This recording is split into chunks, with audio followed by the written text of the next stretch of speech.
So Mystery Theater presents...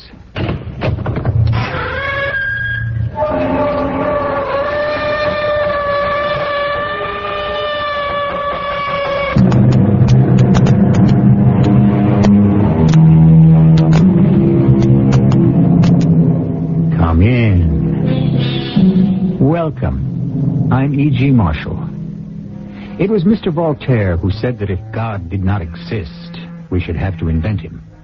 And through the ages, this is what mankind has been doing. Since the dim and distant beginnings of the human race, the gods have come and gone. And each civilization, every society, donates another deity to the ever-expanding pantheon. Or are they all merely extensions of the same one? You have been summoned here for a computer readout. Yes, I know. The computer has decided that you are now divorced. Divorced? Oh, but I love my wife. That is irrelevant. And she loves me. That is immaterial. It is not in the best interests of the social order for you to remain married. But why? The computer is not required to explain.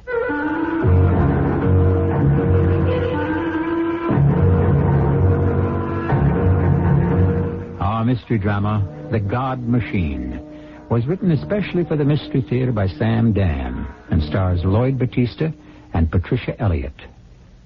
I'll be back shortly with Act One.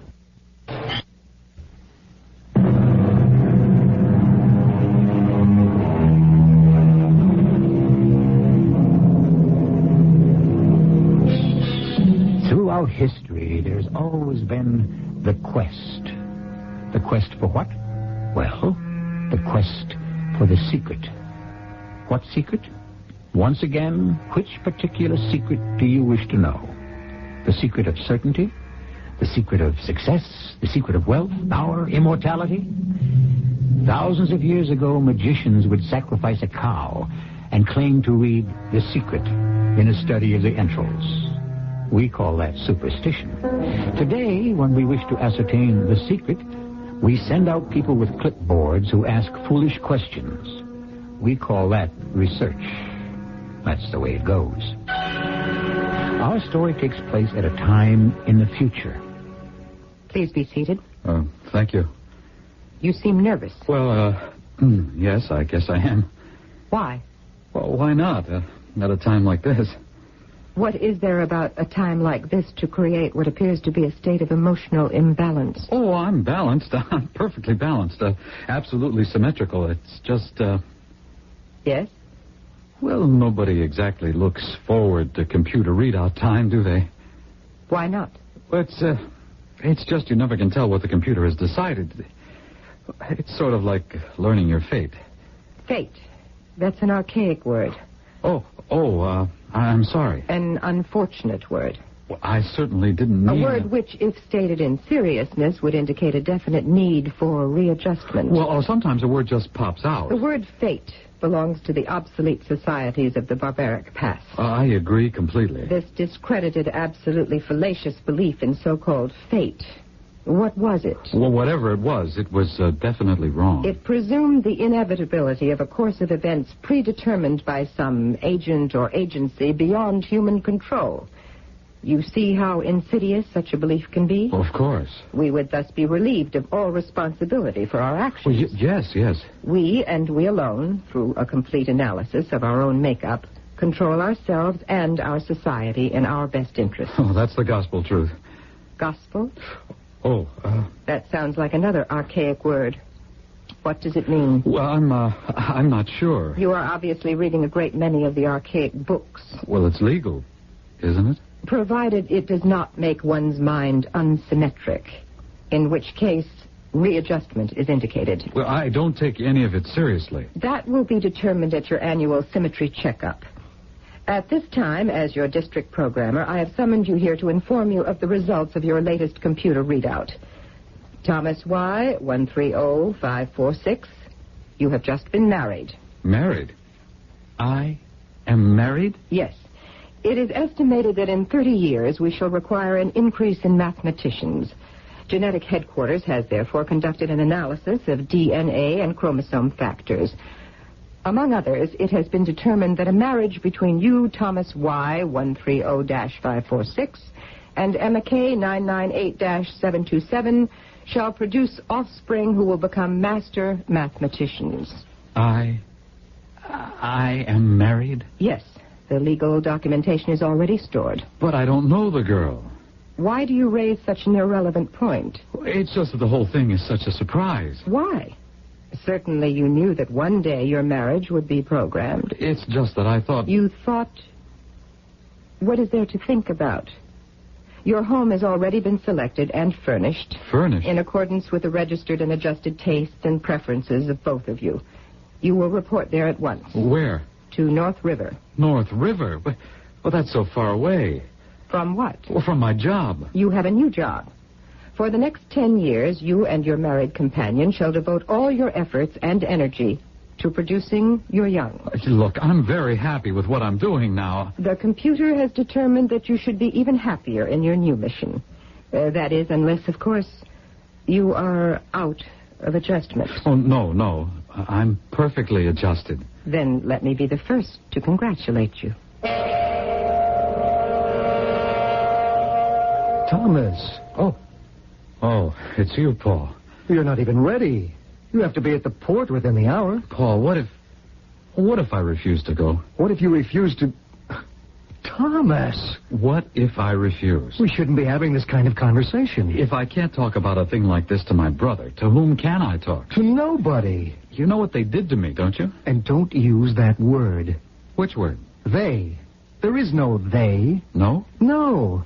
There's an us, a we. And each of our actions is governed and guided by the wisdom and the experience of all of us. They want me to get married. There's that they again. They ordered me to get married. For our own, for your own, and for society's good. How do I know I'll love this girl? Love? Your problem is those archaic books. Now just keep talking and thinking like those ancient authors. And I can't see how in the world you can hope to avoid readjustment. You know what happens till you're there, don't you? Suppose I won't be able to love her. Love? Just listen to me. You've been married for 5 years. Do you love Dorothy? I like Dorothy. It's not the same thing. That's just the point. What is love? Love? Why, love is... Well, it can't really be defined. It's an intense and overwhelming feeling. You could also be describing a fever, which is exactly what love is. A fever of unknown origin. A fever of unknown duration. A devastating fever that strikes at random, without warning, reason, or rhyme. It's based on emotion, on passion. That's all right. But it isn't all right. It's not enough of a foundation for a lasting relationship between a man and a woman. It's too chancy for the genetic improvement of the human race. I want the right to choose my own mate. But you have chosen her. Your chromosomes and genes have chosen her. Your nerve endings and impulses have chosen her.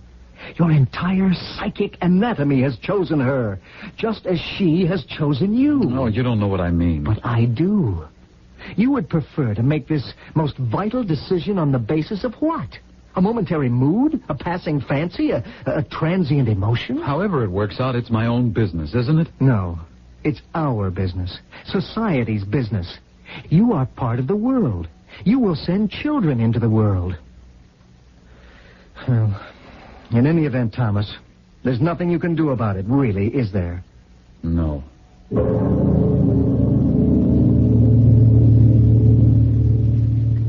Hello? I'm Emma. I'm Thomas. Yes. Well, I see you got here to the house first. Yes, but I didn't have far to go. I live... that is, I used to live in the valley. Well, you're a K998. I used to know some 998s over in Southfield. That is, I'm -727. I have no relatives in this part of the country. No. Well, do you like the house? Yes, it's all right. Did you want to look around? No, I don't know. Later, I guess. So, here we are. Yes. here we are. You aren't at all what I pictured. What did you picture? Oh, some very serious-looking person. Oh, why? Well, we're supposed to... We're supposed to what? Oh, I hate to say that word, but... Well, how else can I put it? We're supposed to breed mathematicians. Yeah. Yeah, you don't look very much like a mathematician to me either. I don't know the first thing about mathematics. Neither do I. Then how do they expect us to have children who do? Well, as I understand it, we don't have to know anything, but our genes do. I see. Now, you know how it is. The genes, they sort of mix and match, and one thing and another. I suppose it all comes out the way it's supposed to. Probably. Well, I must say, they did fix the place up very nicely. Yes. Well, here we are. Yes. Here we are. Are there any entertainments in town that you know of? I haven't seen any schedules, but, well, we couldn't go anyhow. Why not? Because we have a personal schedule. Oh? Yes, it was delivered to me as soon as I got here. I read it, and I had to sign it. You will have to sign it, too. What does it say?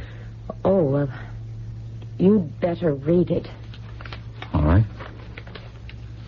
The newly married couple, Thomas and Emma, will spend all evenings at home until they've created evidence that the purpose of their marriage has been fulfilled. The officer who delivered this said that the need for mathematicians is, well, becoming acute. Yeah, that's what they predict. Do you mind if we have some music? But you don't have to ask. It's your house, too. I always like to listen to music. So do I. I brought my tapes.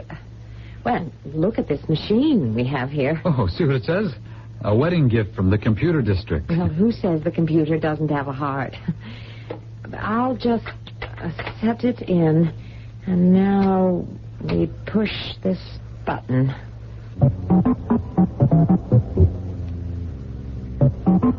That's very nice. Beautiful. It's very well played. You really don't like it, do you? Why do you say that? Oh, I don't know. I just get that feeling. If you go around saying you don't like it, you could get into trouble. Well, I don't like it. You don't like it? I hate it. What are you saying? I can't stand it. Well, what kind of music do you like? You really want to know? Here, let me stop this trash.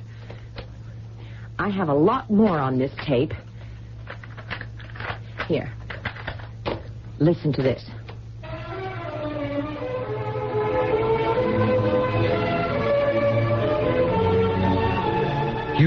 You like this? You go for this? Shall I... Yes. Oh, me too. You're joking. No, I love it. Well, listen to what else I've got on here.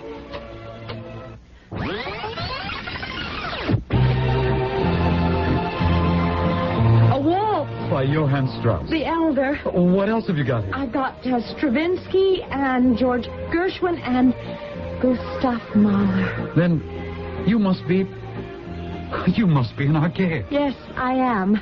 So am I. No. Sure. Rudyard Kipling. Scott Fitzgerald. Mark Twain. Hula hoops. Bubble gum. An archaic. I never dreamed it could happen. I never dreamed it could happen to me. I still can't believe it. Is it real? Well, we're not dreaming, are we? Are we? No. No, it isn't a dream. It's real. We're here and we're in love. We're in love. We've fallen in love the way it's supposed to happen. At first sight. Yes. At first sight. I love you, Emma. I love you, Thomas. And the computer is right. The computer divined this love. The computer discovered it. And the computer brought us together. Yes. And now I believe it. I believe everything they say about the computer. So do I. The computer can create an absolutely perfect world.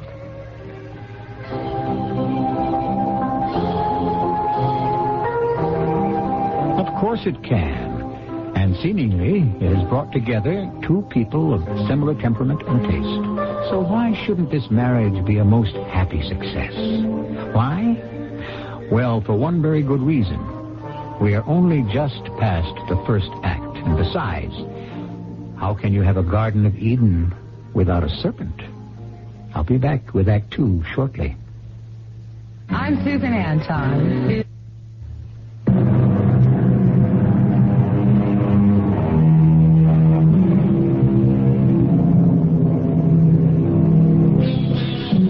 Charles Darwin once said, and I quote, "I believe that man, in the distant future, will be a far more perfect creature than he is now." He said that at least 100 years ago, if not more. Therefore, to him, we would be the creatures of the future. I wouldn't say we're more perfect than the people in his time, and the folks in our story who are living, say, 1,000 years from now do not appear to be any more perfect than we are. Besides, what is perfection? Are you happy, Emma? Oh, yes. I didn't know it was possible ever to be happy. It was something you were supposed to hope for, to strive for. You're not even supposed to use the word. Oh, I forgot. Happy is something neurotic, dangerous. It can warp the personality. You know the word they want us to use. Mm-hmm. Adjusted.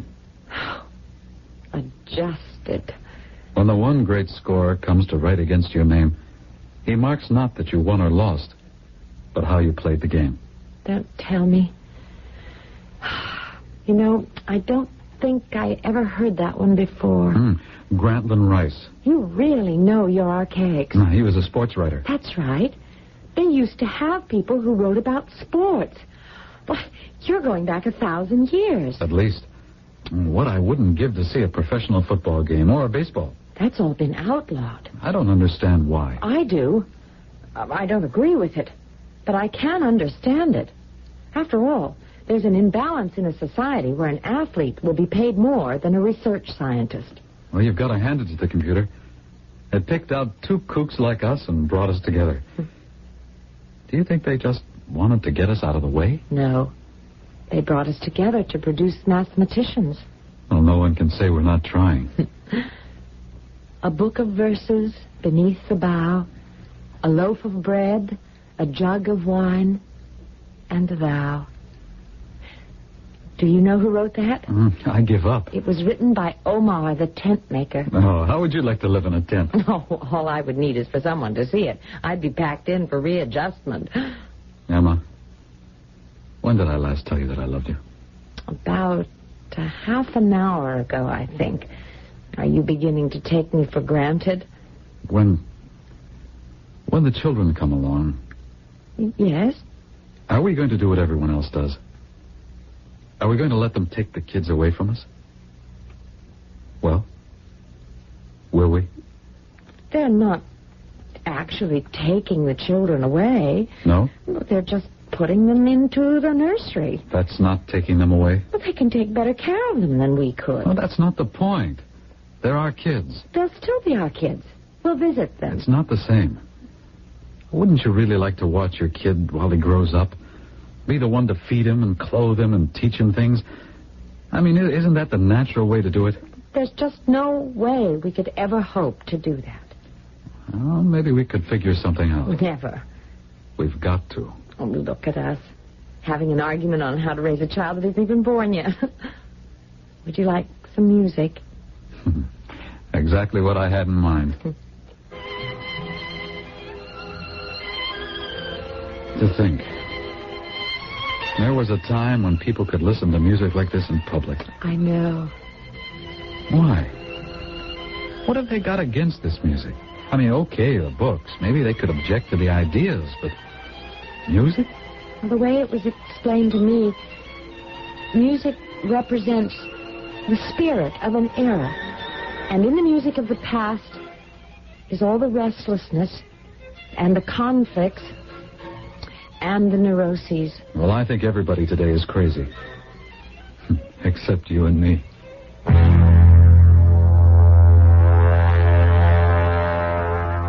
Thomas. Hello, Paul.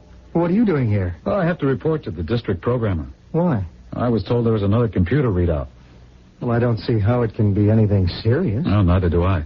Well, tell me, how are things? The word is perfection. Well, now. Absolute perfection. Well, aren't you the one who said, I want the right to choose my own mate? I have said a lot of stupid things in my life. I hate to say I told you so. No, say it. I deserve it. Only the computer can match people perfectly. Now I know what true happiness... I beg your pardon. What true adjustment is. Well, you're finally growing up. I can just tell from now on, everything's going to be all right. Please be seated. Thank you. As your district programmer, I have summoned you here at this time to inform you that you have just been divorced. Divorced? The legal documentation has already been stored. Divorced? But no, I don't understand. Under the circumstances, you are entitled to an explanation. Wait a minute. There has been an error. An error? The computer makes an error? How? The computer never makes an error. A grade 7 technician made an error in transcription. Well, he had no right to make an error. He is being readjusted. Readjusted? Well, just because he made a little mistake? I mean, that's a terrible thing to do to a person. A therapeutic and necessary thing. Look, talking about my divorce... There is nothing to talk about. It has already been accomplished. You can't do this to me and to Emma. But we must. There has been a computer error. It doesn't matter. You see, it all worked. Emma and I, why, we're supremely happy. Happy? I mean, we're in love. Love? We're in perfect symmetry. You can't be. Oh, please, believe me. I can only believe what the computer tells me, and when the two of you are placed into it, you simply do not balance. But we're in love. We get along very well. It won't work. It's working now. It won't last. How do you know? The computer knows. How? The attraction between you is not based on qualities of durable nature. Besides, you will not produce mathematicians. Well, aren't you going to thank me? Thank you. For what? As a well-adjusted citizen, you should thank me for rectifying what could have been the crucial mistake of your life. Yeah. Thanks. Thanks a million.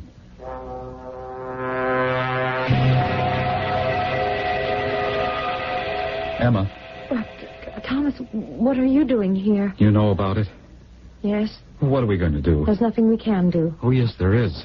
We can appeal to the chief programmer. Thomas, nobody ever wins those appeals. That can always be a first time. But besides, Thomas, if you lose, they put you through readjustment. Are you scared? Yes. So am I. Do you know what it does to you?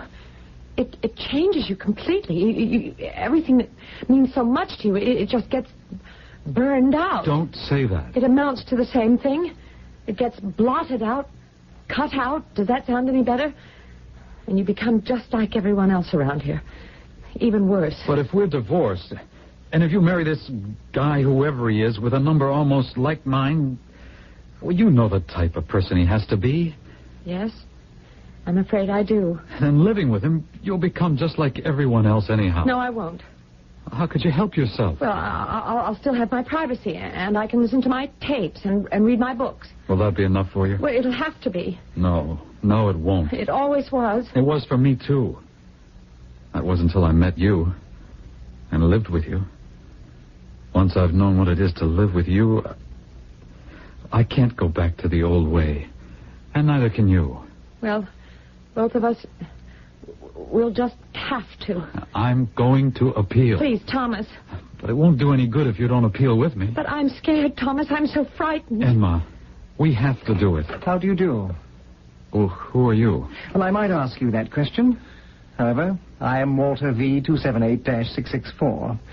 I assume I'm in the presence of my newly married companion, Emma K998-727. Oh. She happens to be my married companion. There would appear to be an error. I have here the certificate. Oh, yes, I was told about the minor mishap in readout. A minor mishap? That's what you consider it? What else? Emma, you're suddenly informed that your marriage is canceled, and that's a minor mishap? I believe you are becoming dangerously emotional. No, I believe I have a right to. No one ever has the right to become dangerously emotional, and especially over such a minor affair as this. Minor? What else is it? It's only marriage. You'll stay to dinner, I hope? Stay to dinner? Well, is there any reason why the three of us shouldn't be good friends? Yes. Really? I can't imagine why. I happen to be in love with Emma. Oh, that's a rather archaic concept, isn't it? And she happens to be in love with me. Really? Are you in love with Emma? Love? I'm not in love with anybody. Nor do I ever intend to be. You would become a married companion of a woman you didn't love? My dear chap, if I should ever become so unsymmetrical as to fall in love, I would take great pains to see to it that I never married her. Oh, I disagree with that. My goodness. You are a thoroughgoing, dyed-in-the-wool archaic. I heard there were fellows like you, but I never ran into any before. What do you say to a little music, huh? Well, it generally clears the air. Thomas, you'd better go. No, Emma, Please. I can't. Thomas, why make it so hard for us? There's nothing we can do. We'll appeal. No, I'm afraid. Ah, here we are.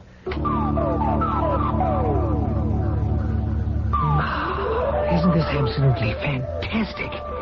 You know, Emma, I could listen to this day and night. Don't you just love it? Thomas, don't go. Don't leave me. Yes, we will appeal. Right now. Now, let us appeal. Music, it has been said, can soothe the savage breast. Taking the opposite tack, it can also inflame the civilized heart. And so, now we learn about another facet of this futuristic society. There is an appeal procedure. But is it like the situation that is all too familiar in our time, the one that's known as Fighting City Hall? This shall be clarified shortly in Act 3.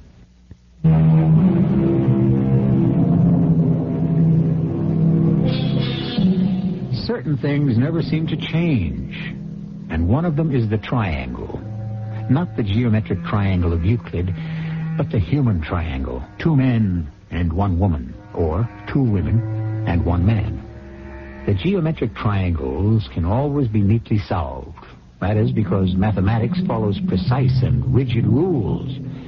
Human triangles, on the other hand, defy analysis, resist definition, and evade solution. What are you saying, Emma? I say Thomas and I must appeal. I can't believe you. Why can't you believe her? You mean you'll risk readjustment? Yes. Why? Because I love Thomas. You love Thomas? Now, there's an unbalanced statement if I ever heard one. Well, don't worry. I'm not an informer. Well, actually, you do seem like a really nice person, Walter. Aside from your grotesque taste in music, it's a pity you have to be the one in the middle. Why do I have to be the one in the middle? Why? Well, for that matter, why does anyone have to be in the middle? Believe me, the whole business isn't worth risking readjustment. You keep saying that. It's true. We're in love, but you couldn't understand that. I sincerely hope I never understand what love is or feels like. I want nothing to do with it. I said it before. There's no reason why we all can't be friends. I like Emma, sure, but I like quite a few other girls, too. Just a minute. Are you implying what I think? Are you saying that you and I should share, Emma? Share? Now, that should be the greatest of all archaic words. Just answer the question. The answer should be self-evident. I refuse to share Emma with anybody. How can you be so selfish? Do you realize what an antisocial attitude you have? Suppose everyone felt that way about their married companion. We'd have violence in every street, in every home. But just a moment. I should have something to say about this. I was waiting for you to interject something reasonable and sensible, Emma. I only want 1 man. I really think the 2 of you deserve each other. You may only want 1 man, Emma, but society requires you to have more. Then society is wrong. Genetically, society is right. It's the only way to bring the proper children into the world. Emma and I want our own children. Children are never your own. We're going around and around. I'm only saying, be sensible. I happen to know an archaic phrase or two myself. And you recall the one that applies here? Don't make waves. You wish to request an appeal? Yes. Have you thought about it? Yes. Carefully? We are determined. It is my duty as your district programmer to warn you of the implications of this act. We're already aware of them. You have filled out the necessary forms? Yes, and we wish to present them here officially. The law provides for a 20-day cooling-off period. That isn't necessary. We know our minds. Nevertheless, it must be followed. Your request for appeal is now tentatively acknowledged. Tentatively? At the end of this period, if you are still determined to go through with this procedure, you will report to the chief programmer. Otherwise, your request will be null and void. We'll be there.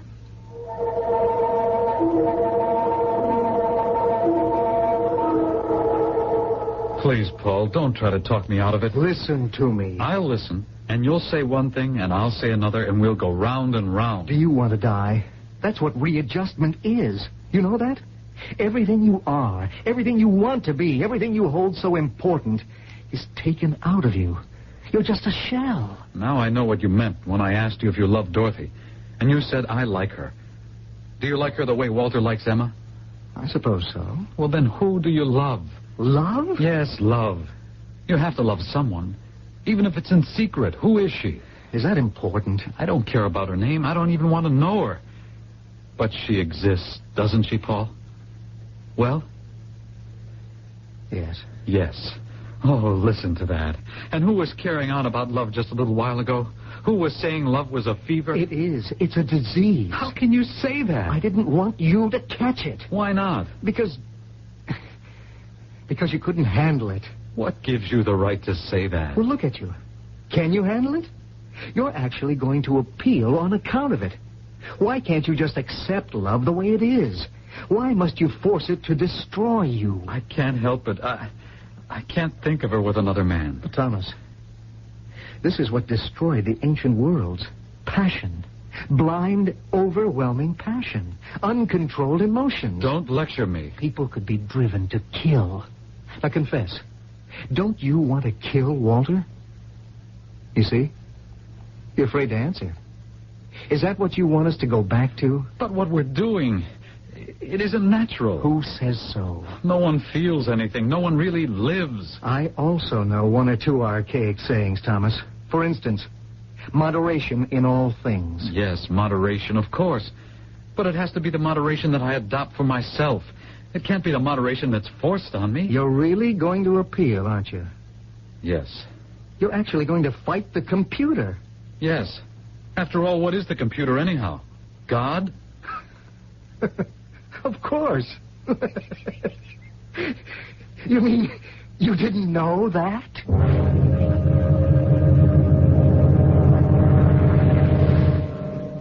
We only have 15 more days. Do you want to change your mind? We're going to lose. I know. Do you know why? Because you can't fight the computer. And do you know why? Because the computer is God. God? I never thought about it until my brother said it a little while ago. He laughed. Yeah, I'm sure he thinks it's a joke. But it's true. The computer is God. But how? What was God to the ancients? Something or someone infallible?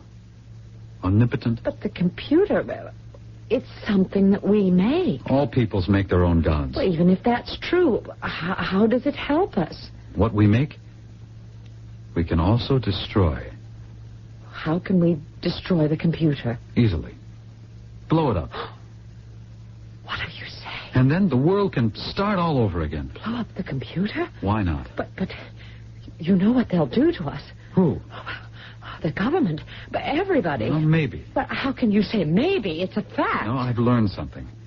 I learned that most people live by fooling the computer, by finding ways to get around it, by paying lip service to it. Well, how does that help anything? We'll be doing a service to humanity. We'll be saying, look, you don't have to pretend anymore. You can live honestly, freely. You can be true to your feelings, your emotions. The people won't allow the government to readjust us. We're going to start a revolution. Thomas, do you believe that? Don't you? Well, I don't know. Then believe me. I'm right. I know I'm right.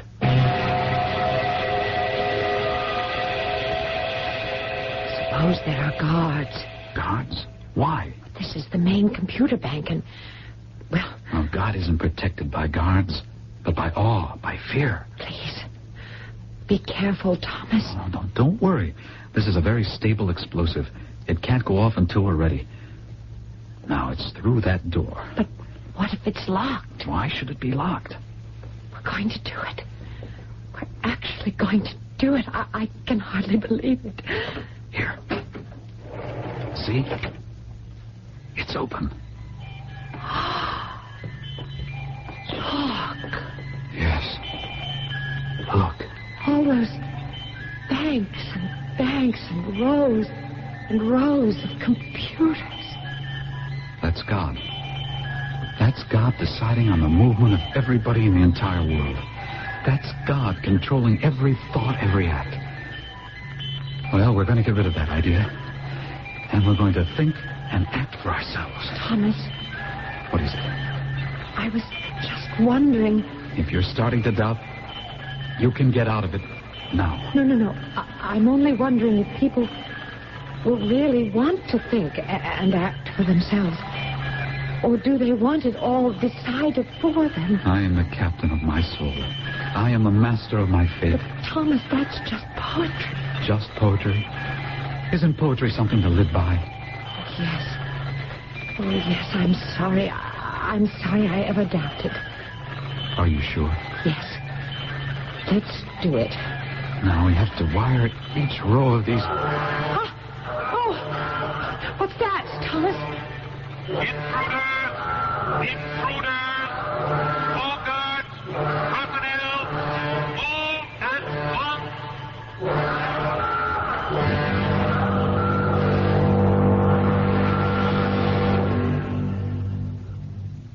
They did attempt to destroy the main computer bank.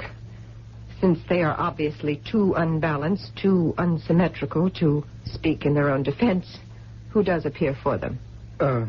With your permission, I am brother to Thomas and brother-in-law to Emma. And what have you to say? The fault is not with these two immature people. It lies with the archaic books and tapes. Their minds have been confused by the neuroses of ancient writers, philosophers, and poets. Thus, they were driven to this. Yes, it is a most serious crime, but readjustment is a most serious punishment. Readjustment is not a punishment. It is a therapy. It is a most drastic therapy. May I suggest an extended period of re-education and retraining under more benign circumstances? Let us replace their subversive and destructive ideas by study and analysis, rather than by the searing trauma of electric shock. I have made my statement. Thank you for your efforts to secure justice. This office has taken all possible factors into consideration. A study of both the accused reveals that there is no hope in milder attempts to balance. The asymmetry is so pronounced that it may only be corrected by total readjustment. No!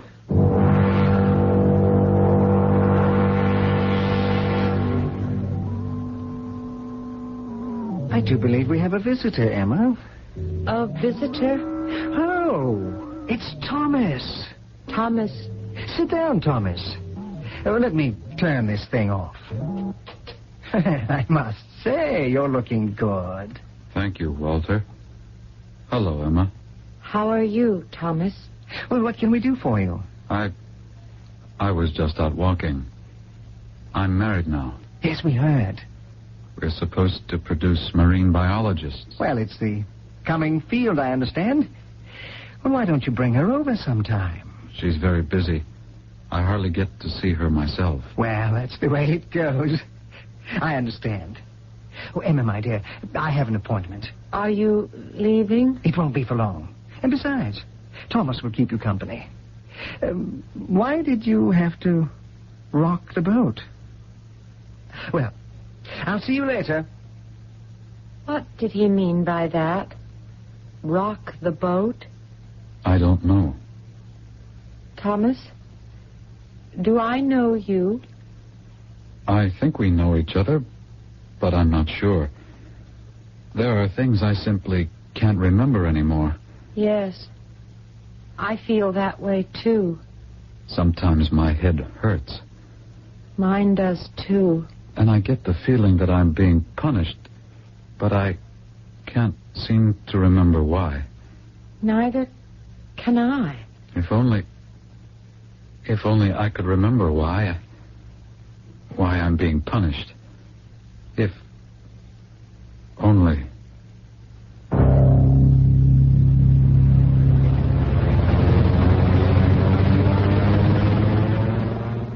And yet, in a way, he's lucky. In many societies, his crime would have received a far more drastic punishment. The moral of our story?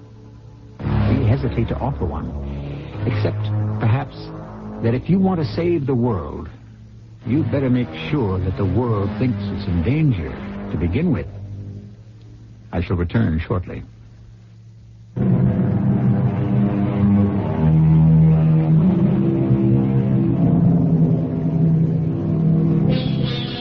We began our little session with a discussion of the basic similarities between ancient and modern man.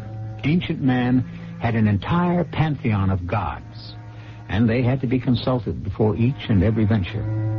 Today, we demand the same services of a machine. Feed in the facts, factor in the data. The ancients waited for the verdict of the oracle at Delphi, who was the priestess of Apollo. We wait for the verdict of the computer. I wonder which, in the long run, has proved more reliable. Our cast included Lloyd Battista, Patricia Elliott, Terry Keane, and Bob Caliban. The entire production was under the direction of Himan Brown. And now, a preview of our next tale. Why would she have amnesia? Well, because... She's an athlete in training. She's in perfect health. Well, then she was kidnapped. How? Right off the street to Delaware Avenue? They could have overpowered her, forced her into a car. She wouldn't go quietly. She seems a big, strong girl. Don't say it like that. You make her sound ungainly. She's beautifully built. You can't rule out the possibility of kidnapping, Sergeant. Well, you'd have received word by now about a ransom. Well, maybe it's the kind of kidnapping where girls are sold into, slavery. Oh, please, Molly. Sergeant, we're desperate. Yes, I understand. I just wish you knew a little more about her. Sergeant, find her. Please. She's our little girl. And we love her. This is E.G. Marshall inviting you to return to our Mystery Theater for another adventure in the macabre.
I don't think there's any of us who couldn't use a little more luck. And perhaps if we knew what the future had in store, we could either avoid the danger or take advantage of the advance information, which accounts for the popularity of fortune tellers, palm readers, soothsayers, clairvoyants, and crystal gazers. We love them, but not, of course, if what they predict is death. What is it, Mr. Varick? You look so pale. Oh, it's nothing. My heart, I think. It's a sudden pain, that's all. You have a bad heart, Sergeant. It's nothing, I tell you. If I had known, I would never have let you look into the crystal. Oh. What? Oh, please. In my wallet, the name of my doctor. Yes. Please, call him right away.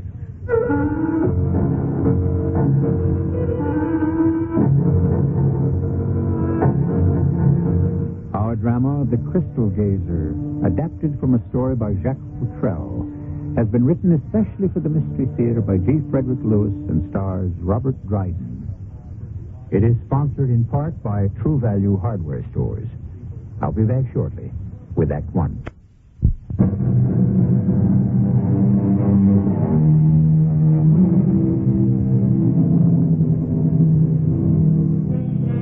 The time, today, one winter afternoon.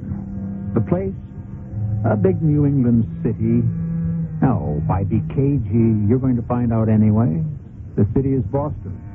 But the room we are in might have been in East India. A tiger rug, incense burning, idols grinning in corners, candlelight.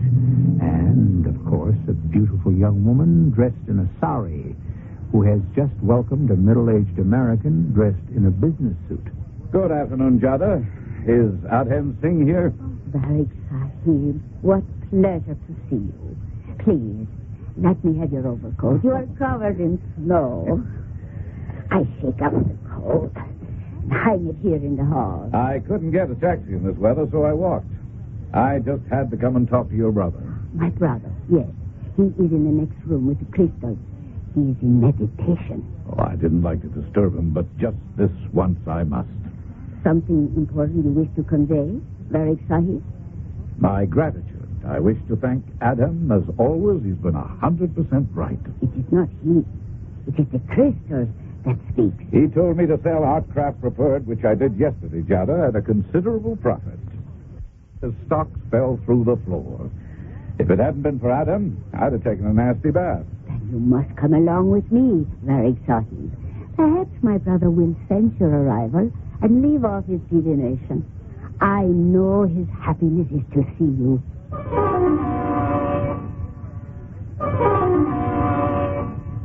My dear Howard, as we have so often said, in all the months we have known each other, it is not I, but the crystal that foretells. But your thanks are welcome. You know, Adam, one thing that does bother me is that I myself have never been able to see anything in that crystal ball. Oh, I suppose it's because I'm not of your faith, your heritage. I'm not an East Indian. Well, never mind, I can live with it. Whether I see for myself, Adam, or you tell me what you see, I sure have made a packet of money through that crystal. So be it. The power of ancestors. As a matter of fact, I'm thinking of enlarging my gifts to you to further scientific investigation into the psychic. Spiritual research my sister and I have always dreamed of. I must, however, reluctantly tell you, Howard Varick, the light from the crystal does not shine as brightly as I could wish. So, do not say anything today. Not brightly? What does that mean? There is danger. Adam, please. I beg you. Do not say any more. How can I not? Howard Varick is our good friend. All right, look, enough of this. Well, why won't you tell me? It's difficult to tell a dear one. He is being taken from your sight. In so short a time. Will you stop speaking in riddles, you two? Are you saying that I'll die? Please, Varick Sahib. Ask no more of us. Let it be peace today, and no fears. Now, if I didn't know you both so well, I'd be angry. But I know that neither of you play with words. So tell me straight out, what is it? What danger? I cannot, Sahib. You must. I shan't leave here until I know. The crystal, Sahib. It tells me that... No, brother. Please, no. Go on. It grieves me to say that which will cause pain to one whom I love, as I do you, Sahib. Perhaps you had rather see for yourself. Let me see it, then. Does it show on the crystal ball right now? Come on. I can open the curtain myself. Do you want to stand behind me, Adhem, or should I look into the crystal alone? This time I will remain beside you, Sahib. Before you sit, are you sure you can stand the shock? Of course I can. All right, I'll sit at the table. You stand there. Good heavens. You're right. For the first time in my life, I do see something in the crystal. A light. I see a light inside it. Look closer, Sahib. Place your eyes close to it. Yes, I am. A light, that's all there is. No, it's unbelievable. There's a table with books on it and a chair. No, it's not a table, it's a desk. And I can see a mantelpiece. Well, that's not possible. That's my own room, my study, and my home. It is. The door in the corner it's open. I can see a man coming into the room, coming into my study. Now he's turned his face this way. He has my dressing gown on. Man, it's me. Wake up. Wake up, Tariq Sahib. Oh, please.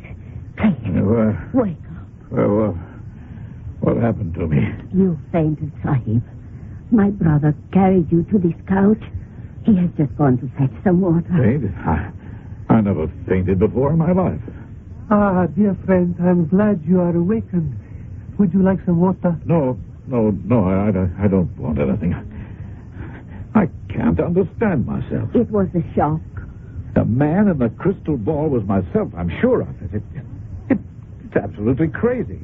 I saw in that crystal my very own study with my books, everything just the way I left it this morning. You did not see your room as it is today. What do you mean? You saw it in the future. Stop, Adam. Stop. No more for today. No, wait a minute. There's more to this I want to find out now. I want to go back and take another look. If you wish, you can stand with me, Adhem. It doesn't matter to me. But I'm going to take a long look inside that crystal. Whatever I see.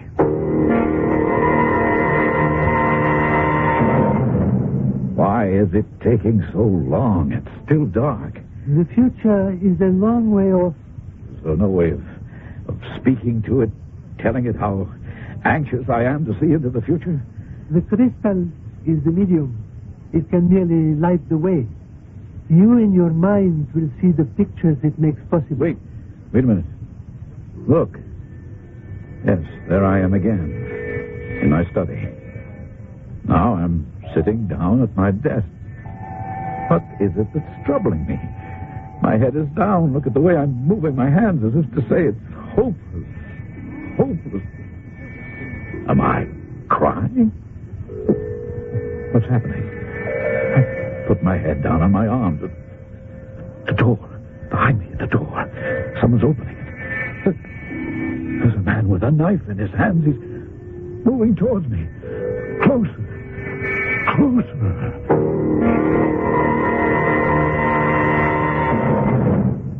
Let us all sit here quietly, and I shall make tea.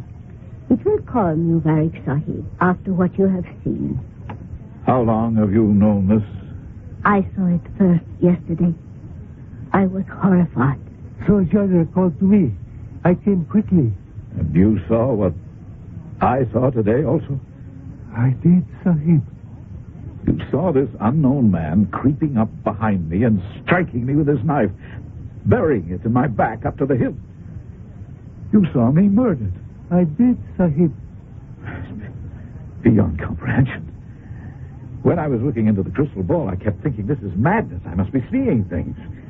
But it is my room. I'm positive about that. My study, the books, the rug, the clock on the mantelpiece. How we were hoping it was not so. That perhaps the crystal was showing us the death of another man in another room. I go now. and make some tea. No, I don't want any tea. Thank you. Adam, I'm a hard-headed businessman, a realist. I cannot believe what I saw will happen. The crystal has never lied. But how can it foretell such a thing? The psychic world is a secret world. Oh, please, be careful, Farik Sahib. Now that you have been warned. Well, of course I'll be careful. I'll change the locks, bar the windows. Well, I must go. This room is stifling. That incense, must you burn that incense all the time? I may see you tomorrow. It is the God's will. Yes, goodbye. Goodbye. Oh, help him. Oh. He's falling. That's nothing. My heart. A sudden twinge, that's all. You have a bad heart, I Doctor. tell you, it's nothing. I've had 2 attacks, but that's past. Your heart is weak? Oh, we did not know. Why did you not tell us? Well, I'd forgotten about it myself. Had we known, I certainly would not have permitted you to look into the crystal. I did ask him if he could stand the shock. Oh, I feel so bad, Barak Sahib, to have brought on this weakness. I'm all right. Just let me sit here and catch my breath. I'm going in a moment. How do you feel now, Sahib? Oh. Please, in my wallet, name of my doctor. Please, call him right away.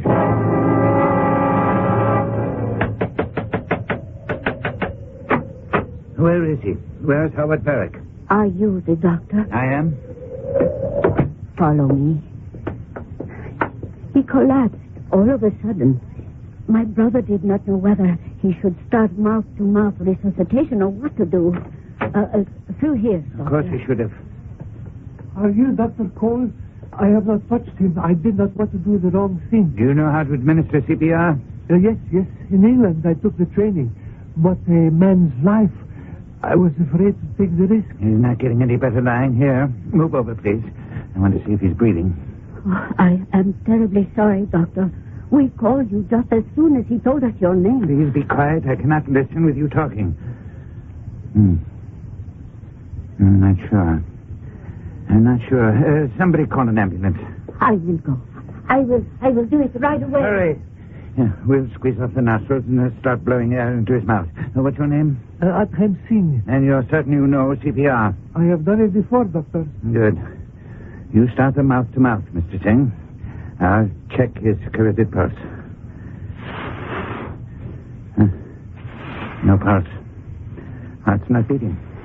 I'll start chest compression. We'll do it together, you and I. Now, I want you to blow into his mouth once. I'll compress the chest 5 times. So it's breath, 1, 2, 3, 4, and on the 5th compression, you sneak in a second breath on my 5th count. Understand? I know the method, Doctor. As you count 4 and release, I blow a breath into his mouth. Fine. All right, let's go.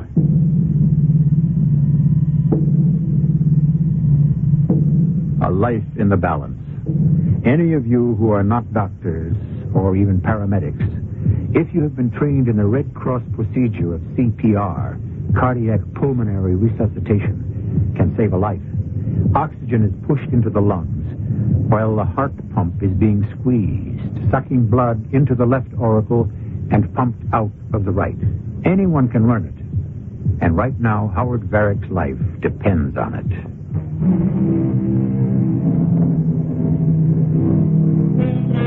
The crisis has passed. Howard Varick was treated and has recovered. It's a week later, on another wintry, snowy afternoon, and Howard sits in Dr. Cole's office. He has just undergone a cardiogram. The cardiogram tells me nothing. That can happen sometimes. It shows nothing at all. No damage to your heart. To play safe, I think we'll have you take a stress test. And tell us whether your heart's getting enough oxygen. But I've never had a sick day in my life. Except for 3 attacks. This apartment where I found you... They have the whole house. Everything about it was so foreign. Incense in the air. Who are these people? This Indian gentleman, this lady? Well, what's that got to do with it?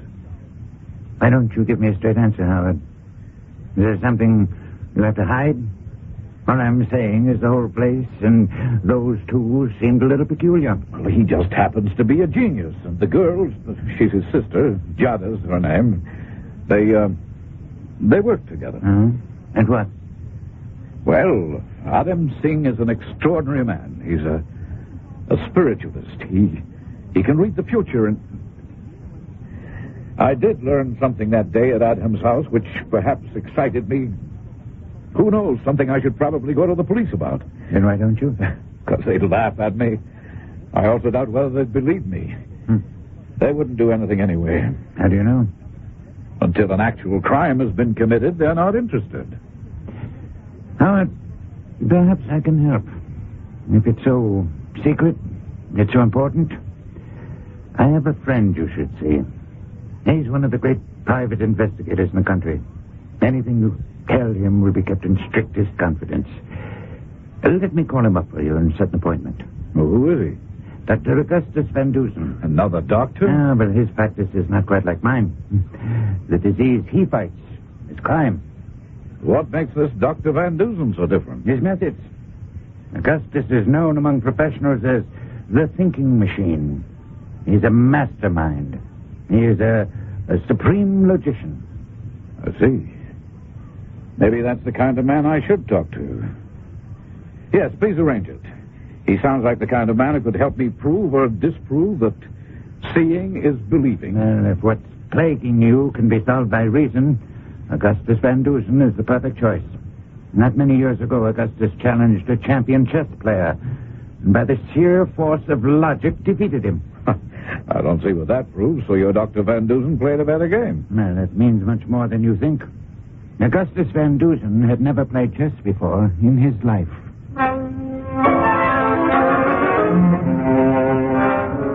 And that, Dr. Van Dusen, is the whole story. You've left out nothing, Mr. Varick? I don't think so. It's interesting. So you believe you've had a look through a crystal ball into the future? Did I understand you correctly? Doctor, I'm going to die someday next week. Do you understand that? Next week. Is there any way to prevent it? Well, of course, if you've made up your mind to die, I don't see what can be done. Tell me again, how is this going to transpire? But I told you, I'm going to be murdered, stabbed in the back by someone, a man I haven't recognized. Oh, dear me, that's quite unfortunate.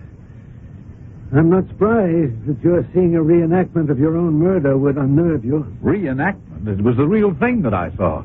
Well, if it's possible to see the future, that could only be by harnessing some superhuman force.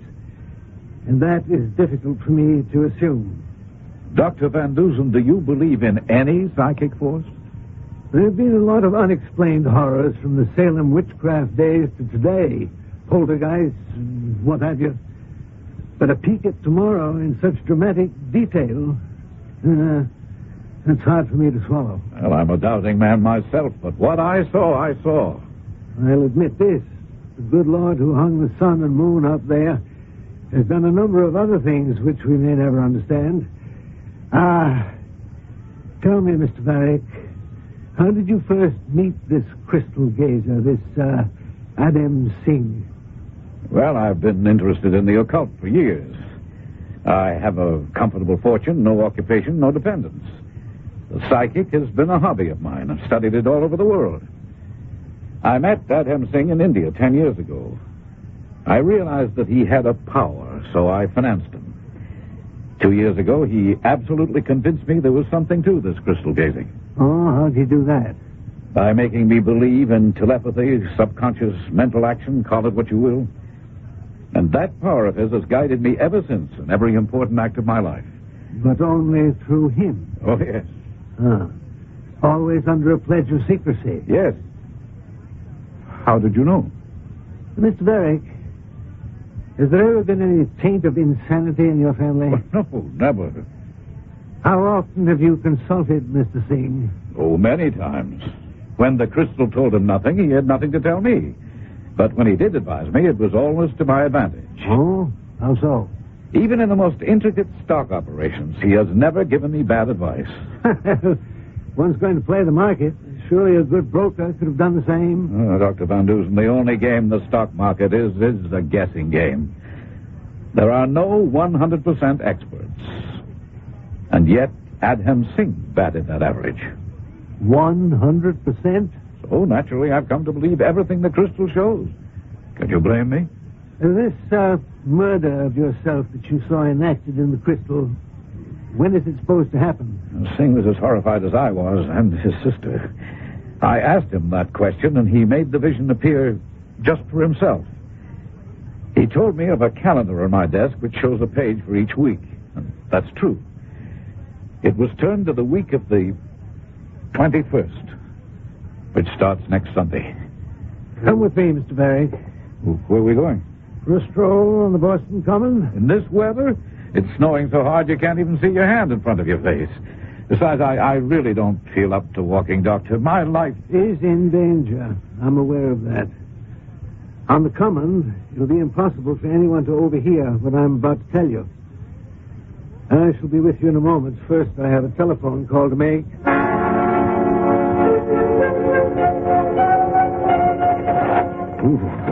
Oh, no, never you mind, Mr. Barry. The call will do you good. It's bracing. As I was saying, what you've told me is unquestionably amazing. You have no idea of the identity of this murderer to be? No, not the slightest. In the crystal ball, I saw him only from the back, and as you can imagine, everything I saw was in miniature. And it was your room, no question? Oh, absolutely. Rugs, furniture, books, everything was mine. In that event, the affair is perfectly simple. You mean you can stop this from happening? Let us say that I can take a good poke at the elbow of fate. Will you place yourself in my hands and obey my instructions implicitly? Well, of course. Anything. Let's sit down there on that bench in front of the monument. You don't happen to have $3,000 or $4,000 in your pocket, do you, Mr. Barry? Well, not as much as that, but if you're concerned about your fee, let me assure you that... I never accept fees. I interest myself in certain cases because I like them. They stimulate me. I stimulate them. You have a checkbook with you? Well, I think I do. I generally carry one, yes. Good. Now sit yourself down on the bench and take out your checkbook. Right. Now, wait a minute. You better clear off the snow first. Arch, you can bring Philip out now from behind the monument. Mr. Barrick, let me introduce my two friends. This gentleman who is sporting a raincoat with an upturned collar covered with snow is Mr. Hutchinson Hatch. When he is not assisting me, Mr. Hatch is an esteemed colleague of the Fourth Estate. He's a reporter? You do, sir? And the gentleman behind him, also moonlighting, as it were, is Philip Byrne. Philip owns a travel agency. Oh. How do you do, Mr. Byrne? Now, Philip can hear you, but he's unable to speak. A childhood malady. Unfortunate, yes. But you may shake his hand if you wish. Gentlemen, Mr. Howard Varick, our very troubled client. Now, sir, if you will write out a check for $4,000 payable to Hutchinson Hatch... $4,000? I think that'll be enough. Right here and now? Right here and now. We've got no time to lose. Hutch? Yeah? You go immediately to your bank, cash the check, and come back here with the money. Here? On Boston Common in this blizzard? To this very spot. We'll all be here, waiting.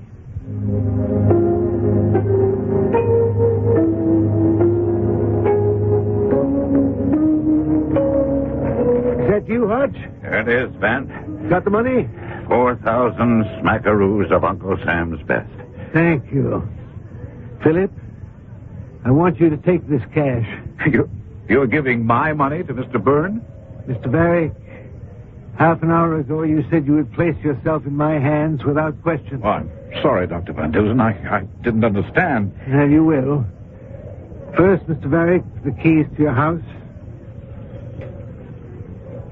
Where is it exactly? It's the big red house at the top of Beacon Hill. You can't miss it. Oh, I won't. Secondly, Mr. Barry, from this time on, your name is John Smith.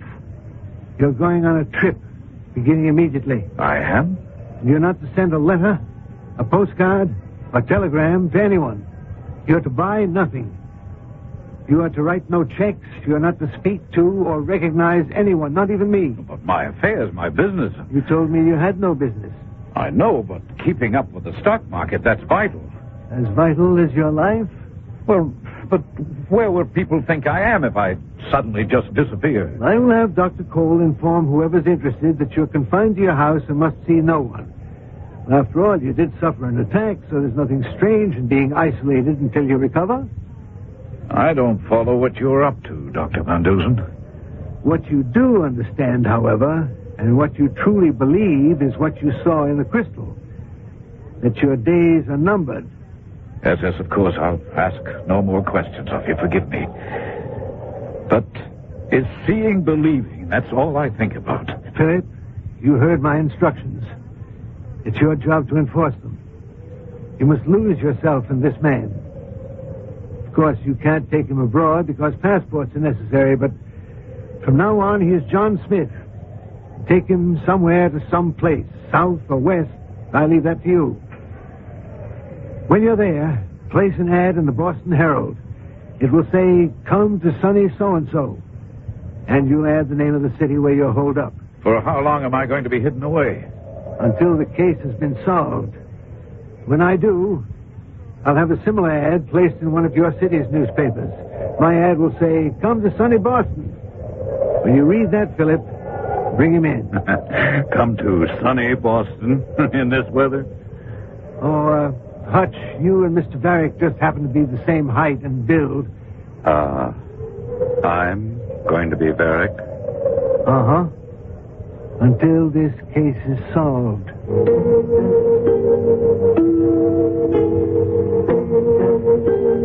Howard Varick appears to doubt his own senses. You heard him question whether seeing was believing.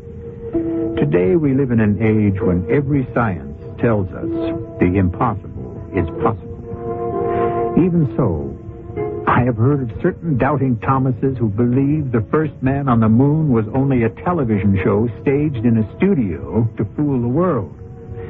However, whatever your name, be it Thomas, Richard, or Harold, Tom, Dick, or Harry, doubt not that I shall return shortly with Act 3.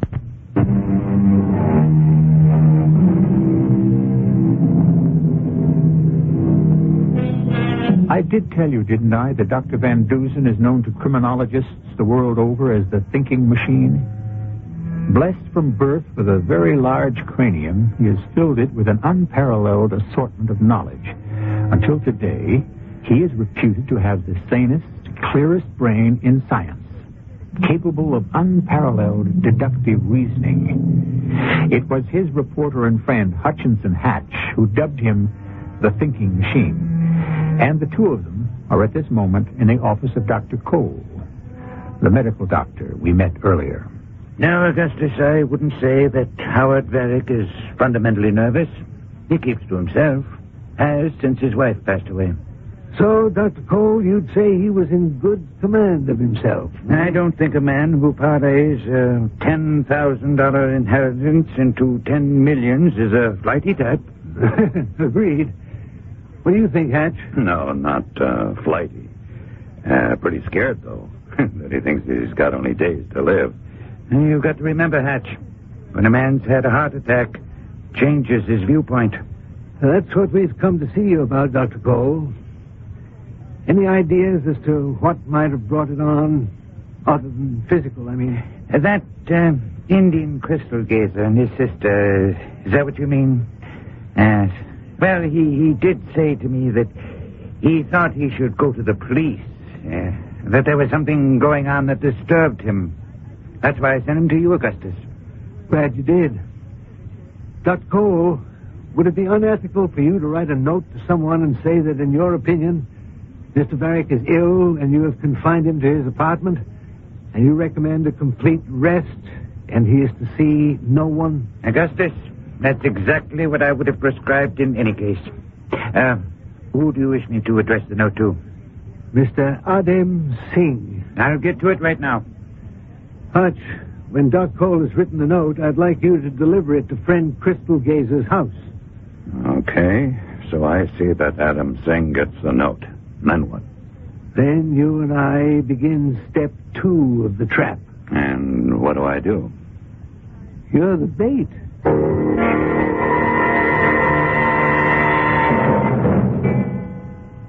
Ben, I hope we get the jackpot tonight. Maybe, Hutch. Maybe not. This is the third night I go through the same act. Hutch, let me tell you, you're giving one of the finest characterizations I've seen on any stage. Van, I'd like to ask you a favor. Tonight when I go into that room, do I have to wear Varrick's dressing gown? All that velvet and the fur collar. It's bad enough I got this wig jammed on my head so I look like him. But with the fire going and that heavy robe, I feel like I'm in a sauna sitting at his desk. Hutch, it's your costume for your part. Of course you have to wear it. Okay. Relying on you to get some good pictures for my story. Straighten up my wig and back, will you? When did I ever say catching a criminal was easy? Well, let's get tonight's performance on the road. Time to start? Not yet. We'll wait till it's midnight. Did you check the camera? Loaded? You should be playing my part. I should be taking the pictures. But you're built like Varrick. He's not tall and skinny with a big head. Now, about the camera. Of course it's loaded. Flash is all set to go. Just keep your thumb away from the lens. It's time. Good luck. I'll be watching from the wings.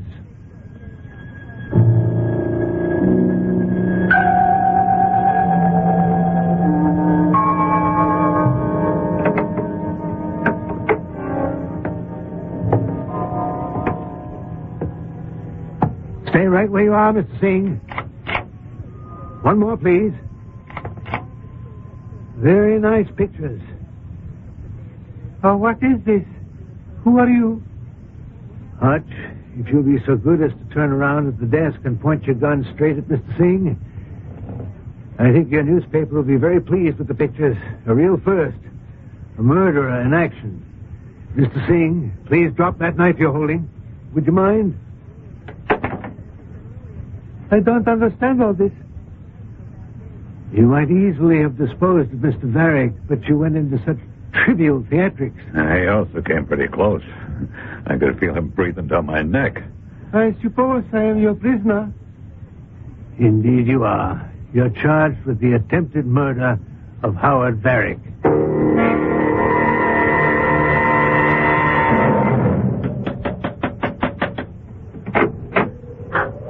Varrick, sorry.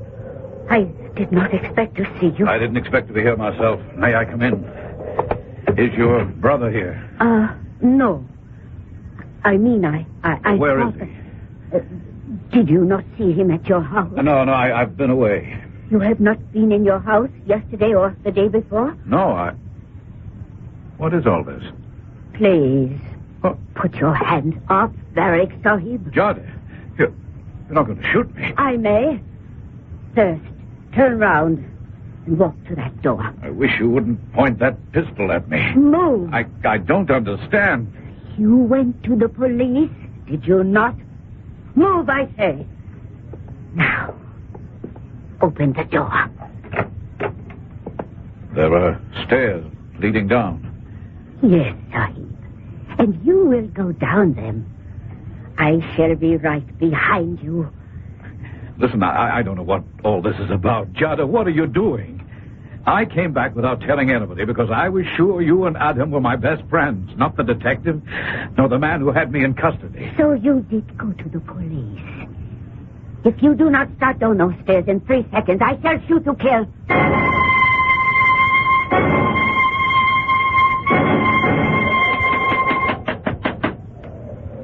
Keep on knocking, Lieutenant. I'm sure that woman's there. Yes? I'm Lieutenant Mallory, 8th Precinct. Sure took you a long time to come to the door, ma'am. I have a warrant to search these premises. What for? What have we done? Who are these people? I'm Dr. Van Dusen, and this gentleman here is Mr. Hatch. For your information, madam, Adam Singh has been apprehended and has confessed. I do not believe you, whoever you are. Adam Singh has nothing to confess whatsoever. He is a spiritual. We know all about that, ma'am. What's in that room there? You are welcome to enter it. This is where the seances are held, I bet. What's behind that black velvet curtain? Stand back. All of you. What? Against that wall. I have got a gone. And I am leaving this room and locking the door behind me.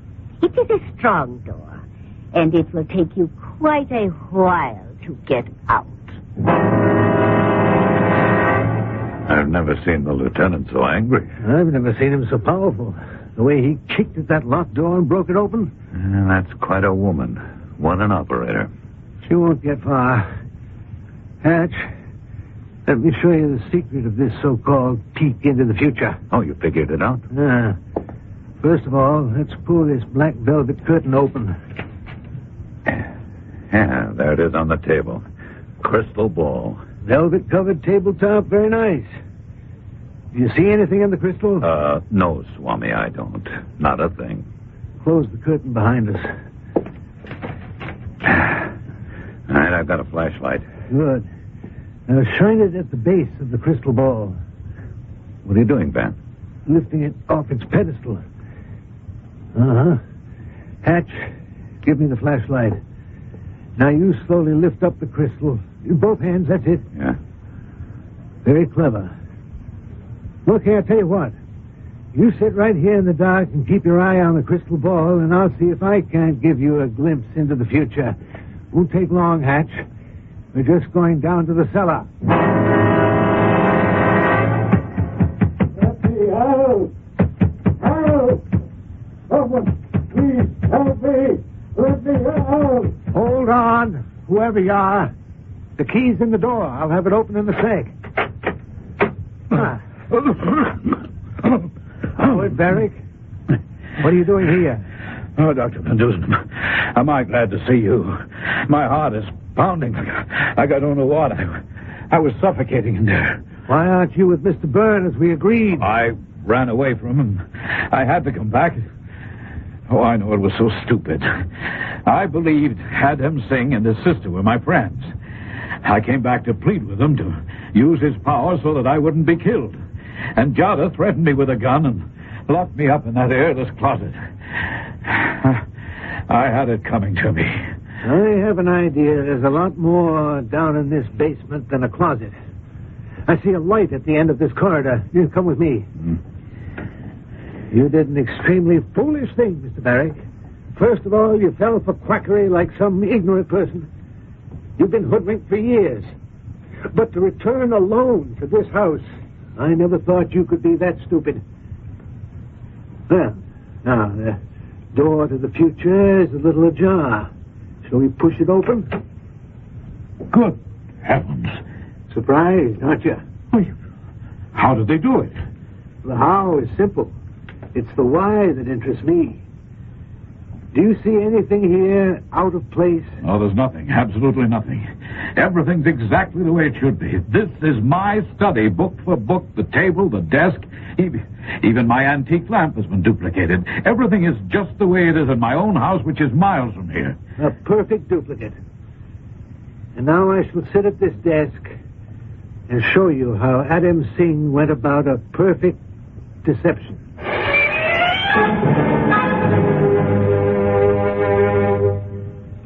Lieutenant Mallory, welcome back. You caught up with the lady? Yes, stupid dame. She ran a red light. A patrol car stopped her. There were 2 Indian gentlemen in the car with her who tried to run away. The 3 of them are down now at the station house. I thought I'd stop by to ease your mind, Doctor. Lieutenant, I don't know what I would have done without you. You might just check the identity of the young lady. Logic tells me she's Adam Singh's wife, not his sister. It wouldn't surprise me to learn they've been up to quite a few swindles in this house. A girl like that could be attractive bait. Yes, I'll do that. And Dr. Van Dusen, just give us a call if you need any more help. Hatch, I'll bet you those 2 men and Mr. and Mrs. Singh make up the entire cast. The entire cast? While Singh was up here setting the stage for his miracle play to be shown on the crystal ball, he had to have 2 accomplices down in the cellar impersonating Barrick and the so-called murderer. Oh, how did he do it? I'll show you. Come over here. You too, Mr. Barrick.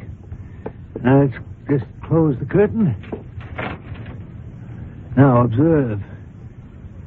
When I lift the ball from its pedestal and the black velvet tabletop, what do you see? A pipe, right? The pipe leads into the leg of the table, which is hollow, and runs all the way down to the basement. There are lenses in the pipe, so when I press this switch with my foot... Great Scott! The duplicate of Mr. Varick's room lights up, and the show is ready to begin. The actors are in the cellar, and there we are. You're actually looking through the wrong end of a telescope when you gaze into the crystal. Well, then that's how I saw you at the desk. You can imagine how high the stakes were. All this equipment, hiring extra people full-time, adds up to a production expense which only a rich man like Mr. Varick could make worthwhile. Well, there's no fool like an old fool, and I'm it. How much money were you planning to leave Adem Singh in your will? How did you know? Please, your answer? $500,000. It was to further his investigations into the psychic. That's a lot of money to pay for your own funeral. Would it be a safe assumption, Mr. Varick, to say not only will you change your beneficiaries, but you're no longer very interested in the occult? Dr. Van Dusen, I know they call you the thinking machine. So I would say your logic is indisputable.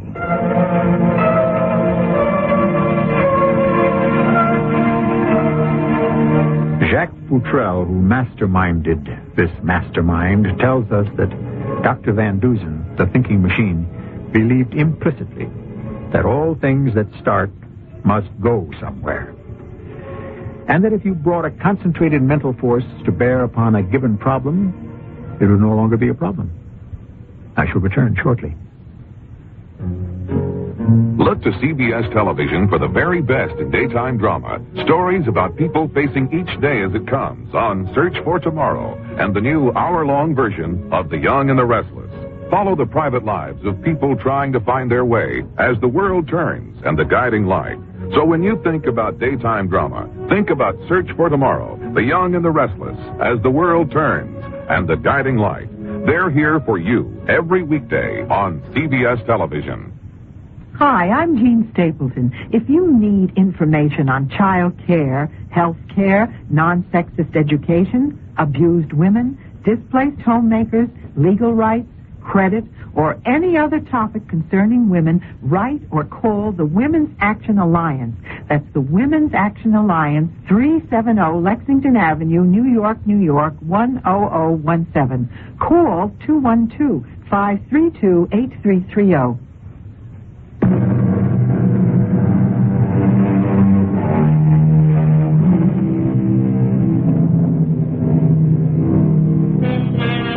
So ends Mystery Theater's report on the battlefield of wits. These skirmishes against double-dealing and crime always remind me of that little gem of truth by Sir Walter Scott, who said, "Oh, what a tangled web we weave when first we practice to deceive." And I might add, only a brain of extreme power can untangle those webs, for which we have to thank Dr. Van Dusen, the thinking machine. Our cast included Robert Dryden, E.V. Juster, Ian Martin, and Ray Owens. The entire production was under the direction of Himan Brown. And now, a preview of our next tale. I don't care what they say at the FBI. Somebody made a mistake. Yes. Oh, yeah, thanks, Bill. Thanks for calling. Anton, what is it? That was Bill Stone. You know Bill. Of course. Well, he said a story's just come in over the wire from Blaneyville. So that's where you had your accident, just outside Blaneyville? Yes. Dr. Barringer was found dead this afternoon in his office. Strangled. Strangled? By one hand. One hand? The bruises show yes, that one hand strangled him to death. A right hand. Well, this is the strangest. It's more than strange, Alexis. It's impossible. Why impossible, Anton? Because, Lottie, they say it was my right hand that strangled him. This is E.G. Marshall inviting you to return to our Mystery Theater for another adventure in the macabre. Until next time, pleasant dreams.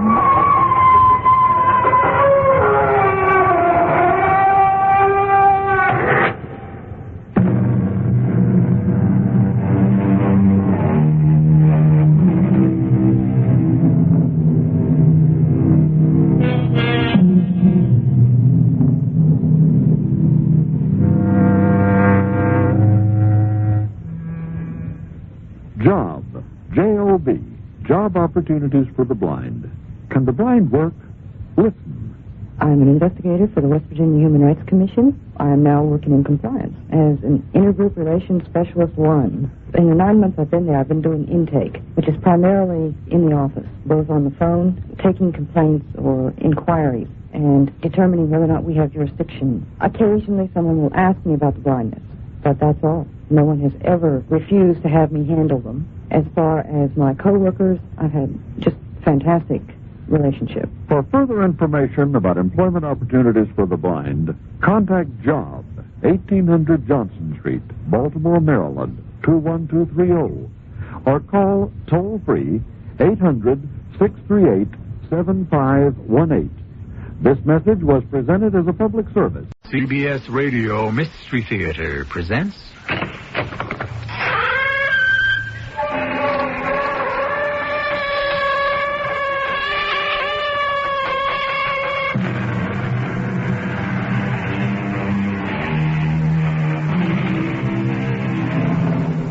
Come in. Welcome. I'm E.G. Marshall. I walk unseen on the dry, smooth-shaven green to behold the wandering moon riding near her highest noon. People who can walk unseen can make for beautiful poetry, as Mr. Milton has just shown us. However, in life, people who can walk unseen can present us with baffling problems, which proves that there is a time and a place for everything. My darling, I must tell you, there is a ghost in the house. There's no such thing as a ghost. But I heard him. So, get rid of him. Wonderful. First you tell me there's no such thing as a ghost. Then you tell me to get rid of him. It isn't consistent. Dearest, I expect you to get rid of that ghost. How can I get rid of a ghost? Especially one you say doesn't exist. My angel, that is your problem.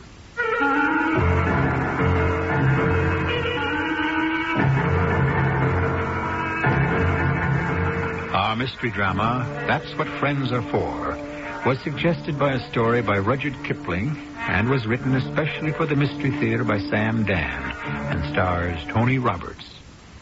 I'll be back shortly with Act One.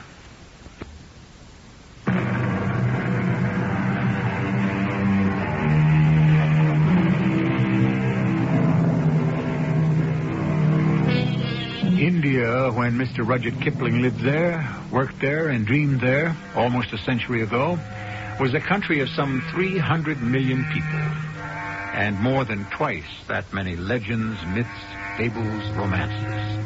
Yes, it was a place that provided a feast for the imagination.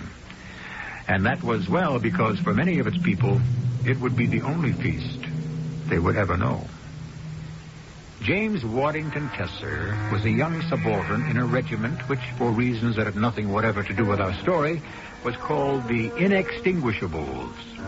He was spending the afternoon, as most young officers will, at the club, when he was informed that his khitmatgar, or houseboy, desired to see him on a matter of the greatest urgency.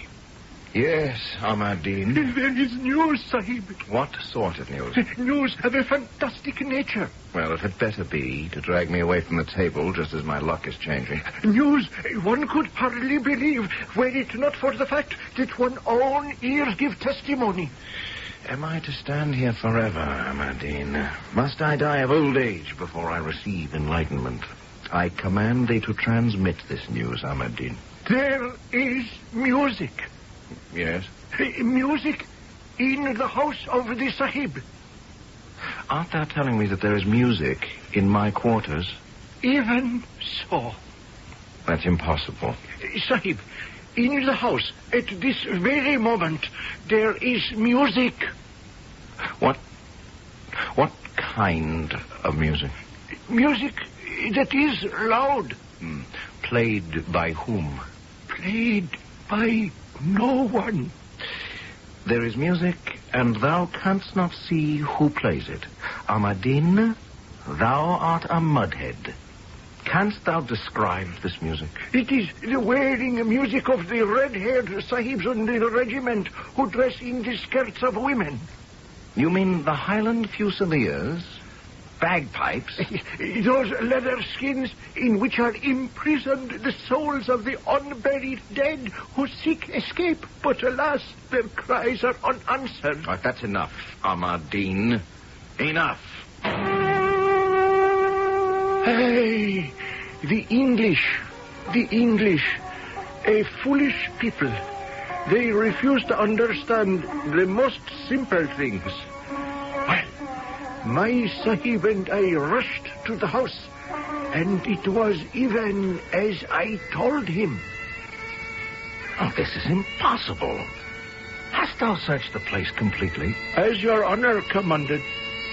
And there's no one about? No one, sahib. But someone's playing that music.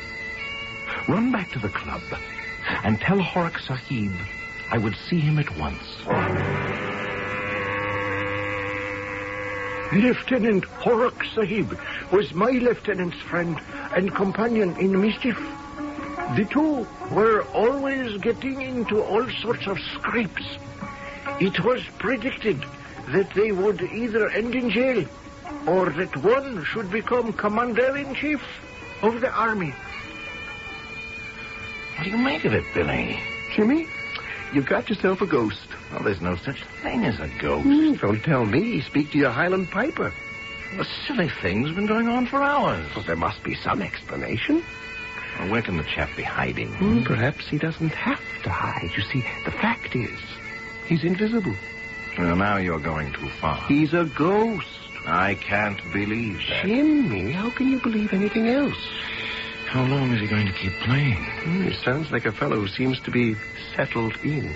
Don't say that. I'm sorry. Billy, what am I going to do if... Oh, good Lord. What's the matter? Melisande. Oh, yes, I'd clean forgotten. I'm going to marry the girl. And bring her here. Yes, here. I'm sick. He stopped. Oh, I hope it's for good. Melisande. Would she live here with me and this, ghost? I don't know.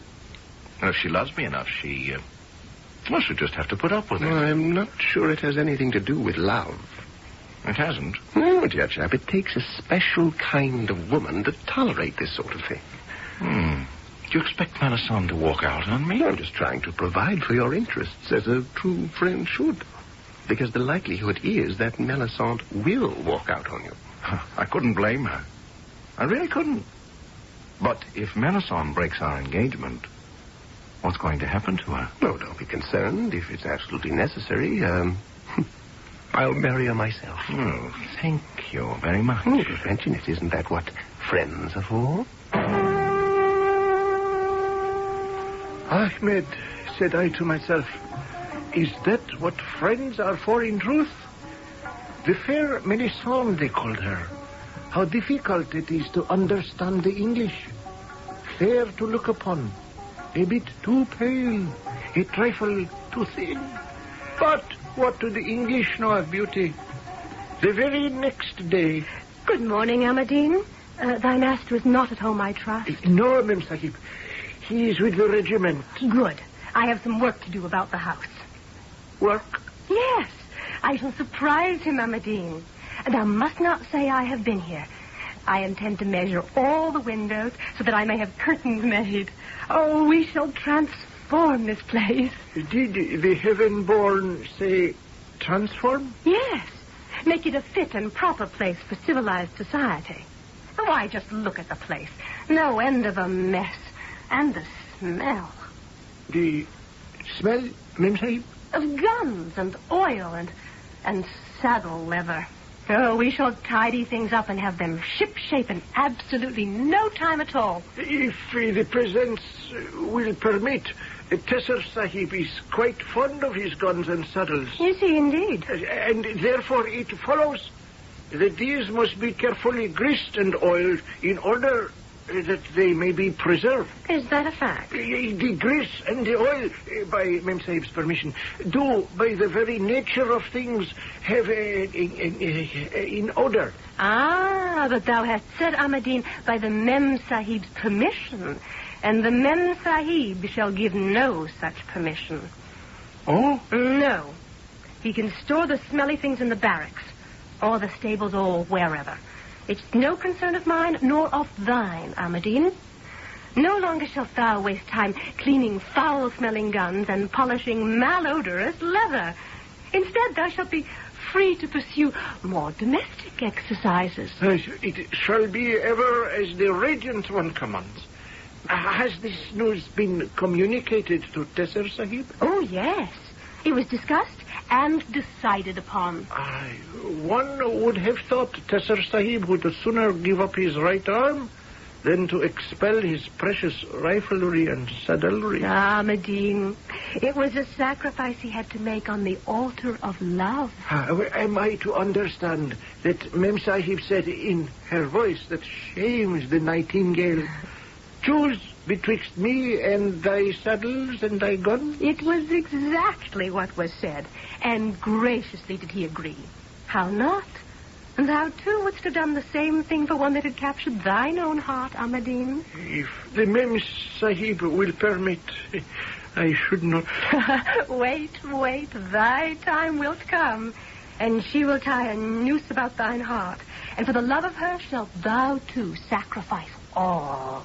But I see that thy master has not lived up to his agreement. The guns and the saddles still disgrace these rooms.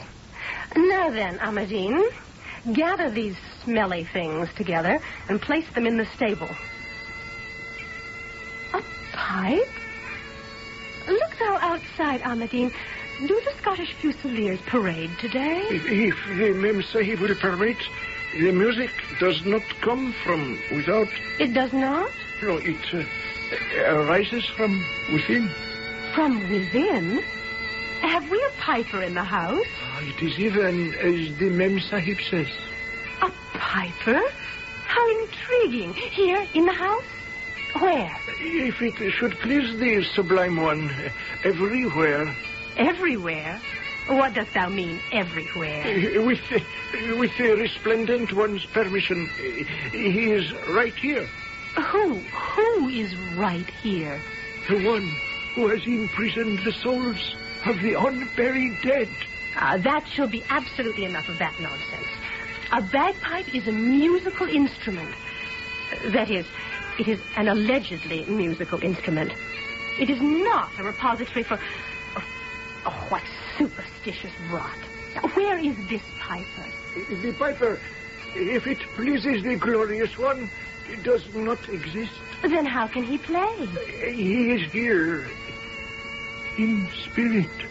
Oh, is he then a ghost? Oh, how wise is the all-knowing one. I won't have it. I won't have ghosts prowling about. Silent ones are bad enough. But a ghost who is unmannerly enough to play the bagpipes. No, Ahmadine.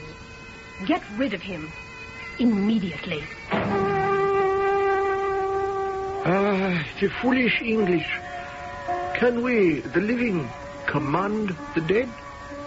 I can only say she met my master, Tesser Sahib, that afternoon at Pauletti's, where the English gather to take tea, to dance, to flirt, and to get themselves deeper and deeper into trouble.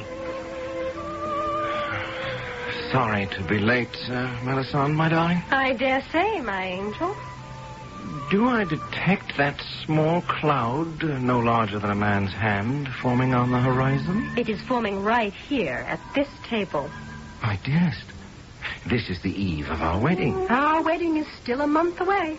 No, poetic license. You are not entitled to take poetic license, because you are not a poet. You are something even worse. You are a practical joker. My sweet. What is the meaning of that dreadful piping? Oh, that? Yes. Melisande, I don't know what to say. The house is haunted. Yes? By the ghost of a piper. There is no such thing as a ghost. But you heard him, didn't you? get rid of him. Well, first you tell me there's no such thing as a ghost, and then you tell me to get rid of him. It isn't consistent. Wasn't it an American who said that consistency is the hobgoblin of little minds? What else could you expect from an American? My beloved, I expect you to get rid of the ghost. My sweetest, how can I get rid of a ghost? Especially one that doesn't exist. My angel, that is your problem. How easily some ladies can clarify the most vexing of situations. However, ghosts do have a reputation for, shall we say, stickiness. Once you get one on the premises, he's very hard to shake loose. Who is this ghost? Assuming, of course, that there is such a thing as a ghost in the first place.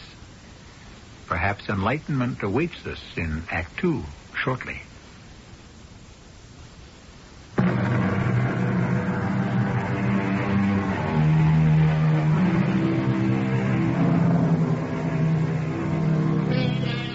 You've heard it said, love me, love my dog.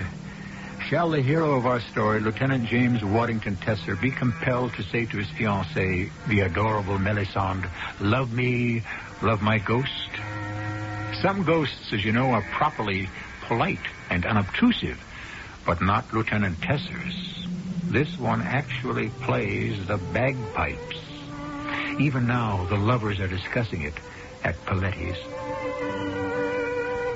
But, my darling, you just don't command a ghost to leave. Please, do not involve me in the mechanics of the operation. And you have made absolutely no provision for disposing of those ugly, smelly saddles and rifles. Darling, they're not ugly. They are beautifully wrought. And the smell is the honest, deep, rich aroma of fine leather. I thought we'd already agreed. Well, yes, of course. Then why are we still discussing it?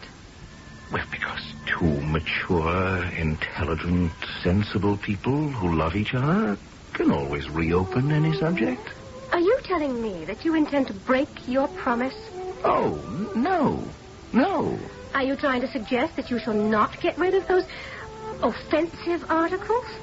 Of course not. It happens that I am an officer in a cavalry regiment, and I ride horses.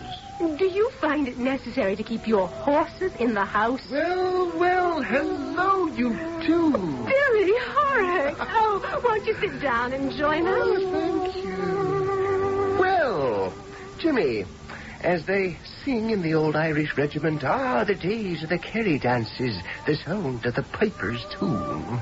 I think that will be quite enough, Billy. I hope you've an ear for bagpiping, Melisande, my lovely. You're in for quite a serenade. Nothing of the sort, Billy. Jimmy has promised to get rid of him. Or it. Or whatever.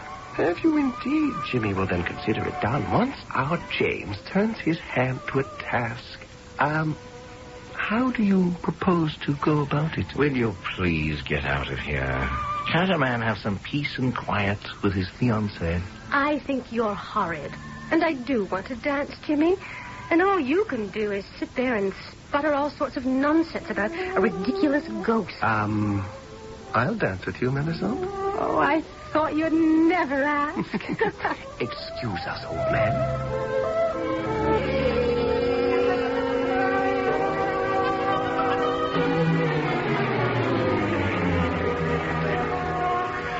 I see our guest is still with us, Ahmadine.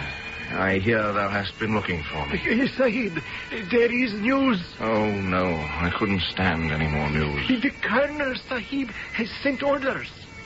Orders? Yes, he said Lieutenant Tesser, Sahib, is to report to him at once. Oh, the devil he does. Why would the Colonel want to see me? What have I done lately? I can't think of a single thing. At once, eh? All right.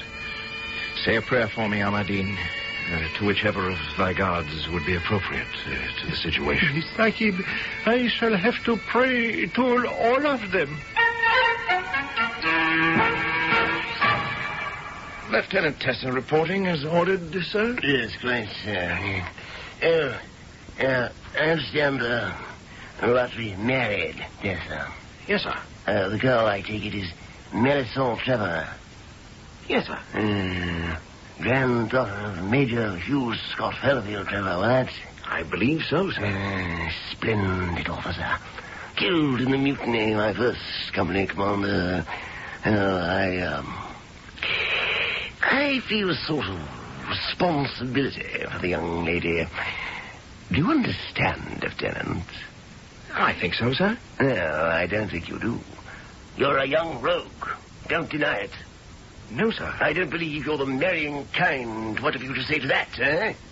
If the Colonel will permit, I am in love with Melisande, and I cannot wait for our wedding. Splendid.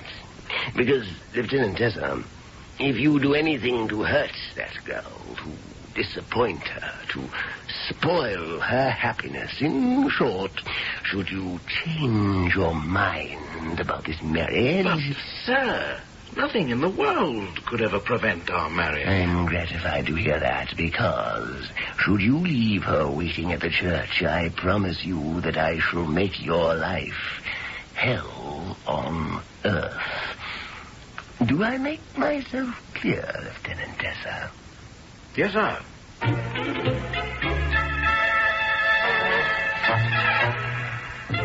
My darling. Well, my dearest, are we setting a pattern? I was delayed. Obviously. Does this mean I can always expect to be kept waiting? This was all being done in your interest.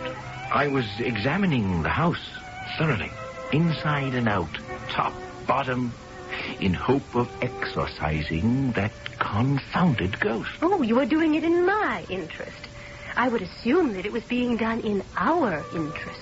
Yes, well, of course, naturally. I find absolutely no trace of a tangible or intangible being of any sort, form, or shape.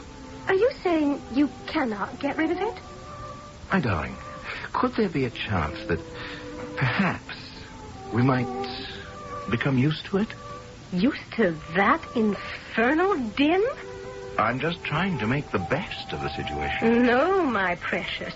The way to make the best of the situation is to put an end to the situation. But... Now, let us address ourselves to more pleasant situations. Do you know who I met in Hamilton's just about an hour ago? The Colonel. The Colonel? Your commanding officer. Colonel Desbroses. Dear Desi. Desi? I used to call him that when I was a little girl. He would ride me on his knee.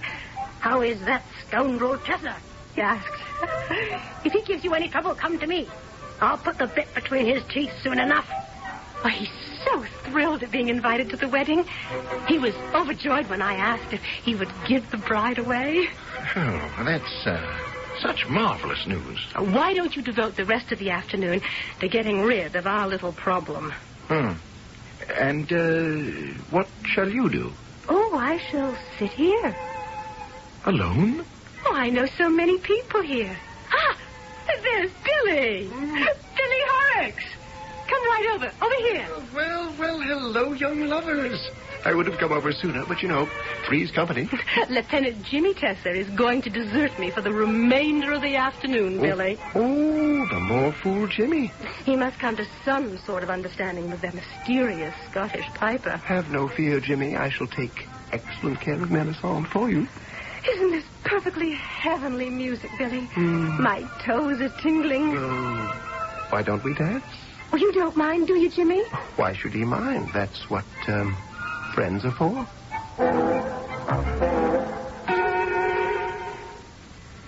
Ahmadine, come here. What is the wish of the protector of the poor? What dost thou make of this confounded serenade? The spirits have invaded this house. Assuming that's true, how do we rid ourselves of the blooming creatures? Does the heaven-born wish to drive out the spirits? Something like that. If this unimportant person may suggest, there is but one way. Yes? Burn down the house.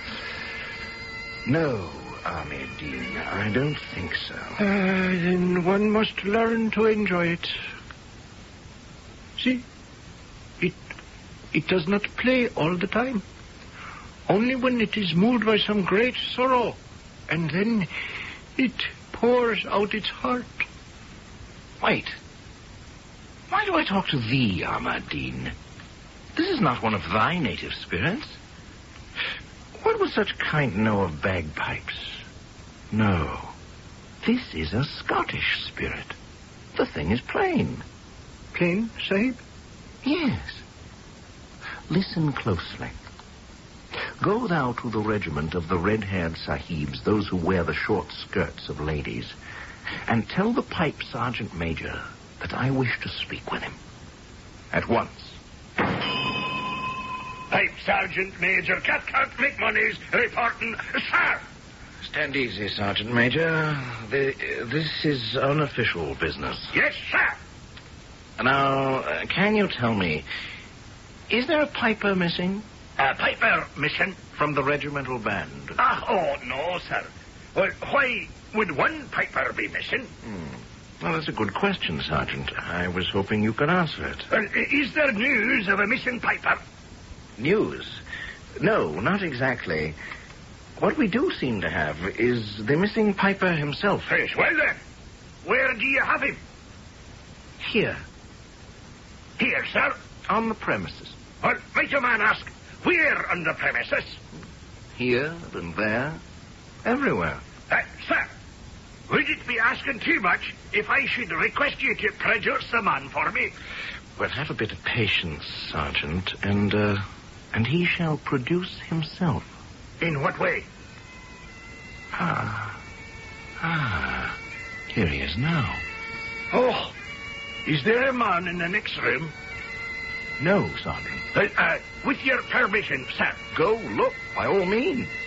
Search the room, the house, the grounds.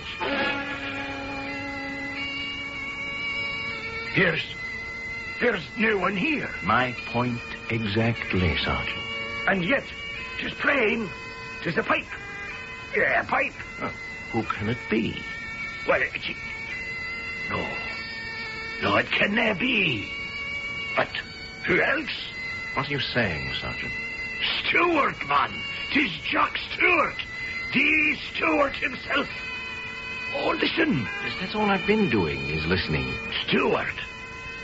'Tis his very own pipes. The ones he made with his own hands. Oh, yes. He was the greatest of us all. A poor fellow. Poor fellow? He died. In battle? Oh, no, sir. Much worse. I've a broken heart. Oh, yes. This is the song. I remember he played it. 'Tis called I Shall Die for You. Oh, beautiful melody. You mean there is a melody? You know what they say. Scottish airs are not for English ears. He stopped. Oh, poor Jock. Probably overcome by his tears. But why has he come here? Is there to be a marriage in this house? Yes. Mine. Well, he has come to warn you. Warn me? Of what? Of the faithlessness, the fickleness of a woman's love. Well, very good, Sergeant, very good. Now, let him consider that I have been warned, and let him go away. No, sir. You see, he feels it so deeply. He was betrayed by the lady he loved. Well, why can't he leave me alone? He wishes to save you for making this terrible mistake. Yes, but it isn't a terrible mistake. We love each other, Melisande and I. What am I going to do? Reconsider your approach in marriage. What's to consider? I'm in love. And if Jock Stewart, or whoever this mad, dead Scotchman is, doesn't leave this place in peace, my fiancée will break our engagement. Now you see it. This is what Jock Stewart has in mind. He wants to save you. Yes, but if I don't marry Melisande, my colonel will... I tell you, my career will be ruined.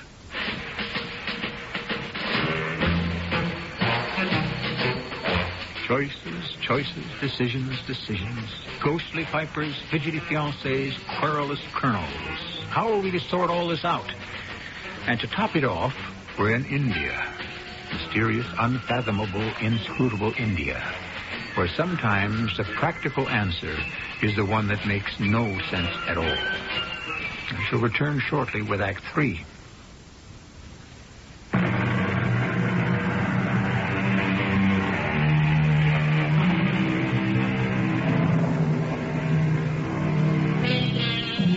Ghosts are certainly not strangers in our literature. We've had all kinds. We've had ghosts from all walks of life and most occupations. However, musical ghosts are somewhat rarer than most. That is, if you want to call a ghost that plays the bagpipe musical. Yes, 'tis Jock Stewart playing. There can be no doubt. If I may make bold, sir, I should advise the lieutenant to listen to Jock.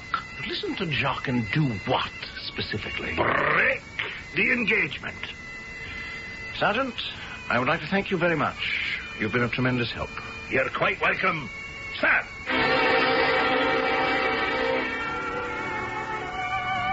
My darling, I've been looking for you. Angel, where else would I be on an afternoon except here at Paletti's? Yes, of course.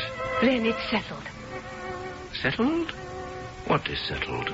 The affair of the ghost. I assume it must be, or else you will be back at the house taking care of it. Well, we do seem to have a problem. Oh? The ghost seems to resist all attempts to evict it. Jimmy, darling, have you ever asked yourself why? Why? Why what? Why the thing has seen fit to, well, let us say, concertize in your quarters? No, we no longer need to call it a thing. It's been identified by the pipe sergeant of the Highland Fusiliers as a certain Jock Stewart. Indeed. Mm-hmm. It seems that this Jock Stewart is dead. Why should this Scottish bagpiper decide to haunt you, of all men in India? Well, because... Oh, I don't know. You don't? Oh, really, the whole thing is ridiculous. Perhaps not.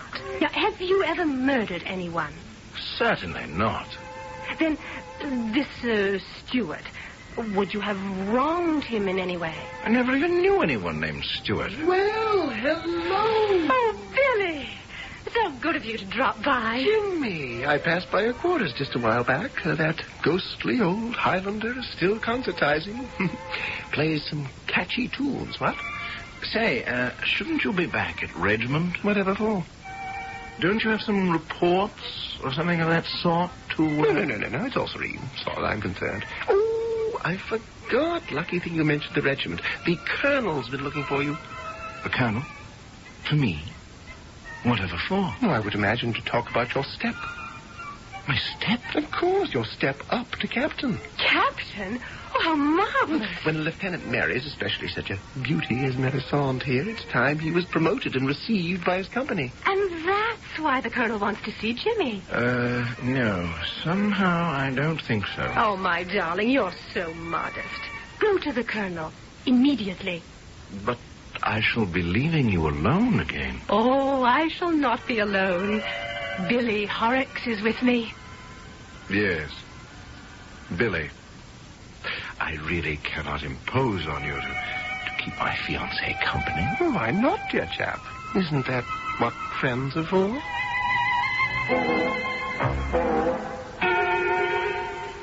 Tessa, what have you been doing to your fiancée? Doing, sir? You haven't been treating her shabbily, have you? Why, no, sir. She looks a bit peaked to me. Well, sir, that's to be expected. Is it? Yes, sir. As the wedding day approaches, the parties do feel a certain strain, and I suppose it shows. It doesn't show on you, Lieutenant Desson. Well, sir, that's the way it goes. I said you were a rogue, Tessa. Yes, sir. Good enough soldier, but the kind of scoundrel who should never marry. Now, it occurs to me that since you might be somewhat afraid to break this engagement yourself, you may be giving your fiancé cause to break it for you. Oh, no, sir. I warn you, Tessa. Permit me to say, sir, no warning is necessary. I think it is, Lieutenant Tessa. I do not intend to be left at the church with an abandoned bride. We all know exactly where we stand. Do we not? Yes, sir.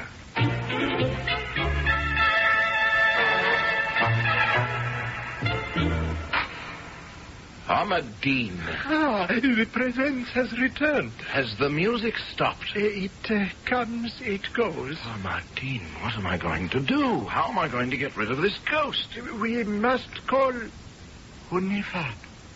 Who? Hunifa herself, the great sorceress. She will bid thy piper go. And if he refuses? Oh, no one can withstand the magic of Hunifa. Hunifa. She was 100 years old. She knew the charms, the spells, the curses. She was covered from head to foot with silver bells, with golden jewels, and everything tinkled as she walked.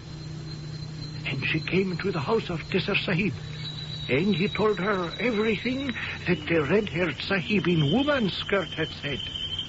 Hunifa thought and closed her eyes. Then the pipes began to play. Dost thou hear, Hunifa? The pipes. He is here. Bid him leave. Make him go. Hunifa, I implore thee. Steward! Shark! Steward! I order thee, begone from here!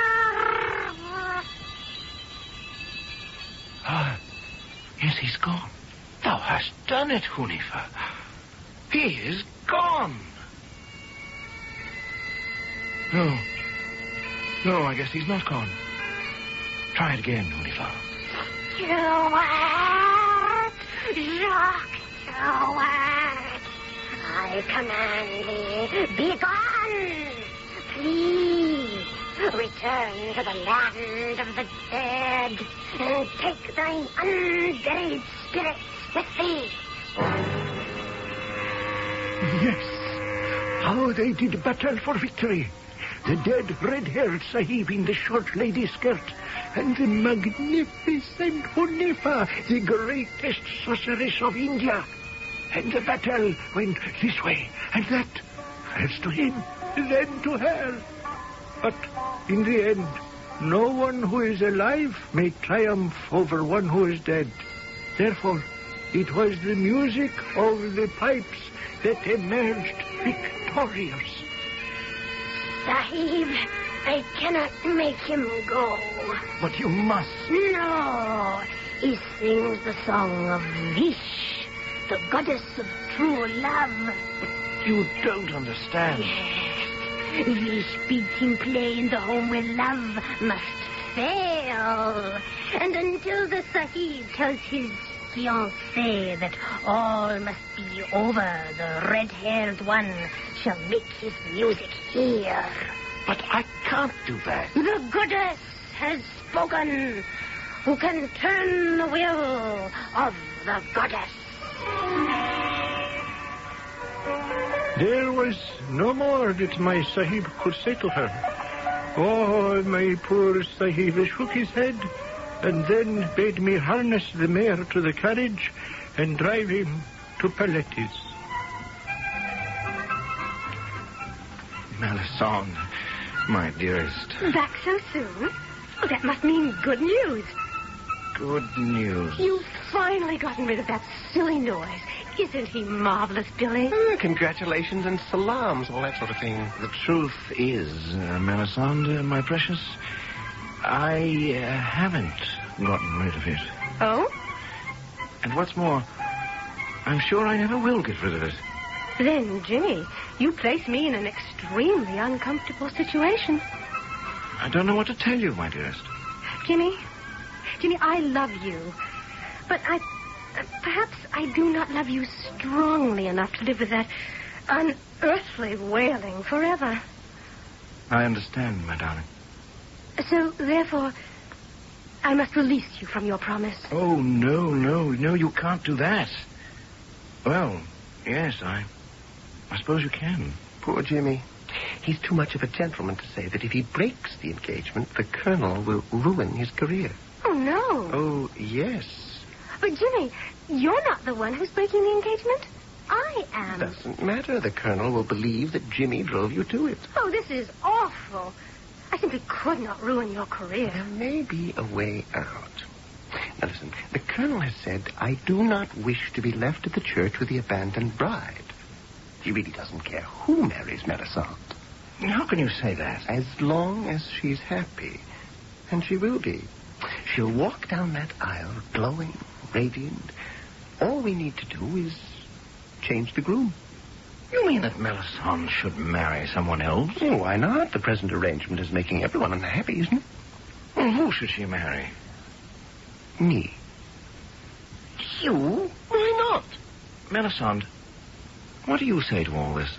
It would appease the Colonel. You see, old chap, Melisande would be spared the ordeal of the bagpipes. You could look forward to a glorious career in Her Majesty's forces.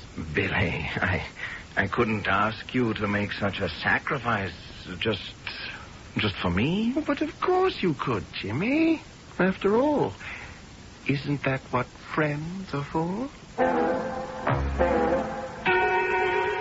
Ahmad-Din, where is the saddle soap and the polish? Thou hast long enough neglected thy duties. I even now have them in hand and proceed through the task. Has there been any music today? No, Sahib. The red-haired ghost has released his devils and betaken himself to Gehenna. Or to wherever it is that such sahibs go. She was right, Hunifa. And so was the pipe sergeant major. Each of them said, as soon as the marriage contract to my fiancée would be broken, the piper, poor Jock Stewart, would go away and leave us in peace. Dost thou agree, Ahmad-Din? It is even as the anointed one suggests. What is that grin?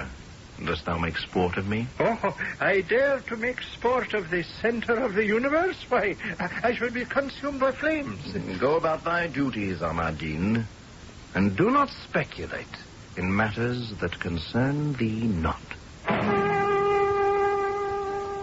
But I have speculated already. Did my master rue his decision to marry a woman who would make him get rid of the things he held dear?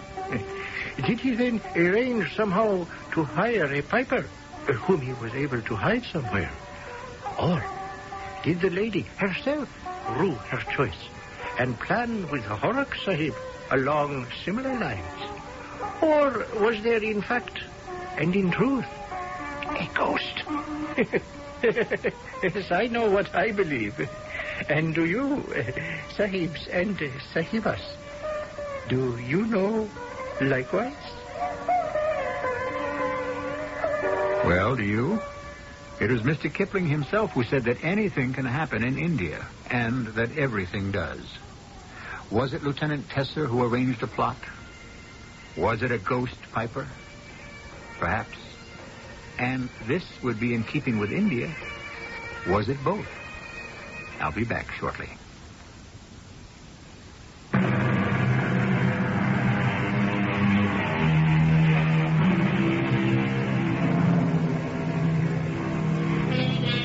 Our story was concerned with magic. But what is magic? The dictionary tells us that it is any mysterious or seemingly inexplicable event or occurrence. Well, then, it's all a matter of when you happen to be alive, isn't it? One century's magic is in another century's commonplace. Think of the wireless, the airplane. Sooner or later, the mysterious will be stripped away from anything and everything that defies explanation, even ghosts. Our cast included Tony Roberts, Diana Kirkwood, Russell Horton, and Earl Hammond. The entire production was under the direction of Himan Brown. And now, a preview of our next tale. I want it. It's had quite a few owners. I'd have to inquire about the asking price. I want that house. Mr. Steers, naturally I'd be pleased to make the sale. But do you mind telling me why you're so set on buying this particular house? I want it. Well, frankly, Mr. Steers, that house has been, well, sort of a jinx. Everyone's enchanted with the house when they first see it, but once they've moved in, they take a dislike to it. They tell strange tales about strange goings-on. Like what? Oh, sobbing at the night, restless footsteps on the stairs. Oh, I know, those are the standard complaints when a house has the reputation of being haunted, but everyone who's lived there said the same thing. Mrs. E.G. Marshall inviting you to return to our Mystery Theater for another adventure in the macabre. Until next time, pleasant dreams.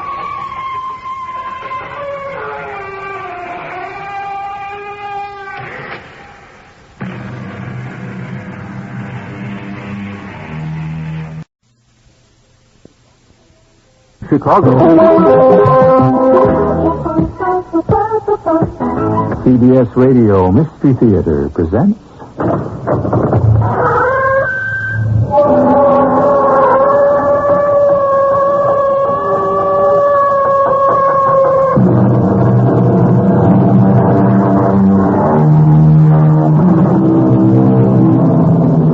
Come in. Welcome. I'm E.G. Marshall. Mysterious happenings, high adventure, or near tragedies do not only happen to the great, the rich, or those in high places. They can happen to you. And the story I'm about to tell you proves the point.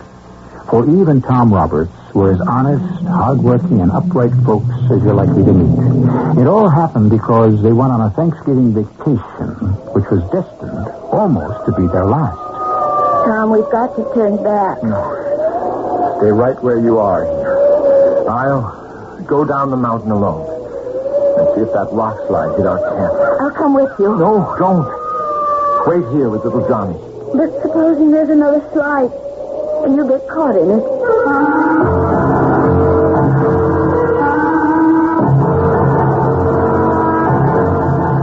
Our mystery drama, The Deserter, was written especially for the Mystery Theater by James Agate, Jr. and stars John Lithgow and E.V. Jester. I'll do that shortly with Act One.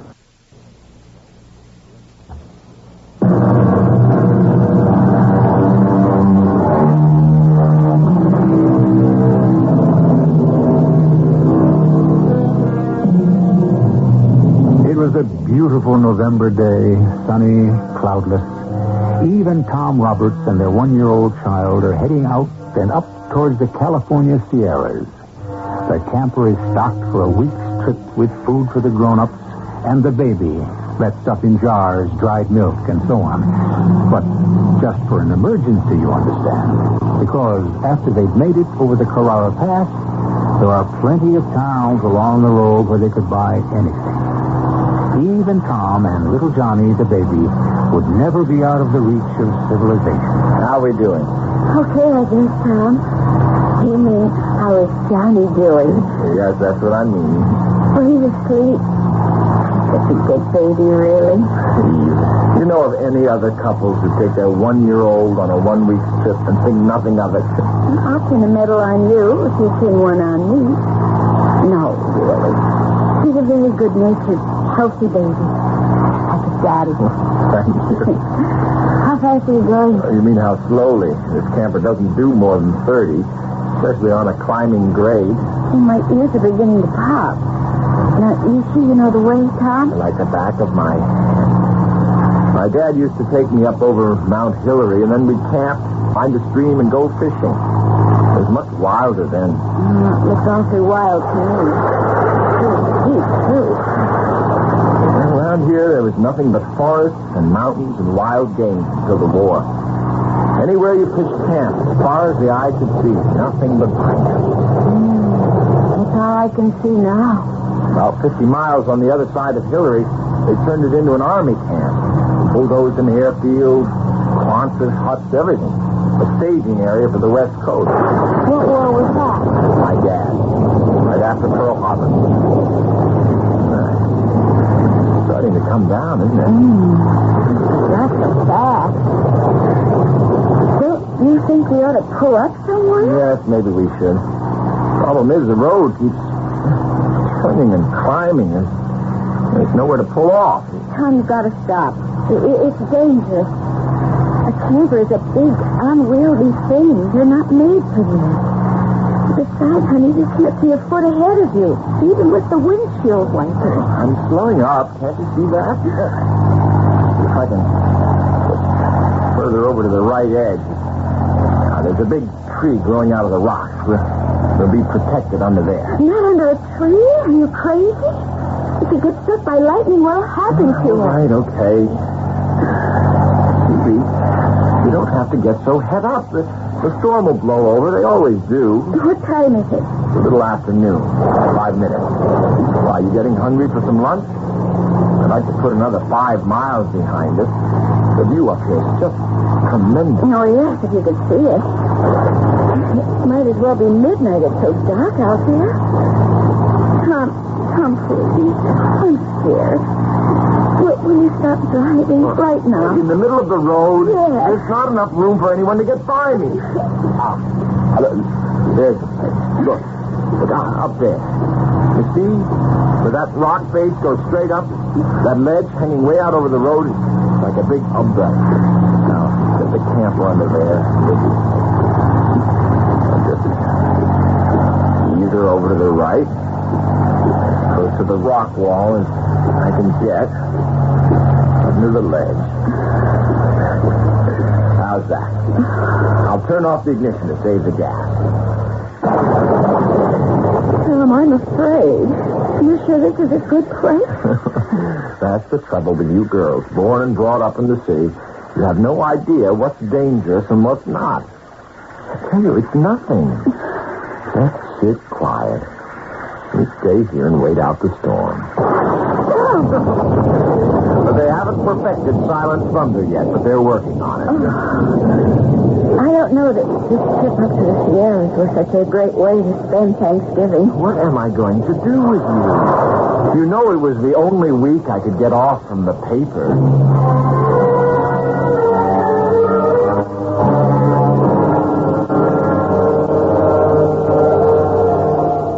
What did I tell you? Blue sky up there. These mountain cloudbursts blow hard and blow away in no time. Let's say we have our first lunch right here, okay? Picnic in the mountains. Evie, wake up the master of the house. And look at him, still snoozing away. Johnny. How would you like a little ride on Mommy's back, What do you think of that son of mine sleeping through a gale-force storm? He doesn't like being wakened up. Oh. But he loves being hoisted into the carrier and seeing the world from my back. Don't you, darling? I'm going to jump out and have a look around for a good spot to put on the feed bag. You do that, Trader Tom. You lead, we follow. Let's hit this trail. Stop. Look down there through the trees. Spectacular. Or have I said that before? Johnny agrees. Evie, you look like an Indian mother with her papoose strapped onto her back. Now, never you mind doing a feature story about our noble ancestors. You just lead the way. Okay. We won't climb too far because I have to get back to the camper for the food. That was dumb. Why didn't I bring a basket full with us? Gee, this trail really zigzags. Watch your feet, Evie. Through here, there's a sort of clearing. Yes, it is. This is a great spot, Evie. We'll eat here. Oh, my God, we're surrounded by trees. You know, I was really getting nervous on the way up. Sheer rock on one side and sheer drop on the other. Beautiful, huh? You know, if I'm not mistaken, this is Dad's spot where we pitch our tents. Down there, near the road where we park, A marvelous stream. Great fishing. That was before they blacktopped it. Okay, you and Johnny sit yourselves on that log, and I'll hie me down to the camper and fetch the provisions. Tom, what's that noise? Landslide. It's on behind this log.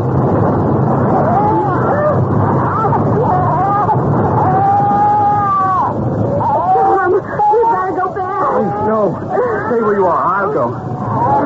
I've got to see where that slide landed. Did it hit the camper? Did it block the road?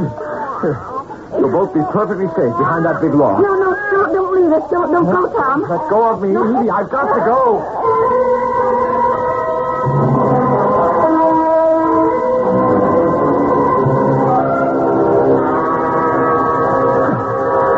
Oh, God.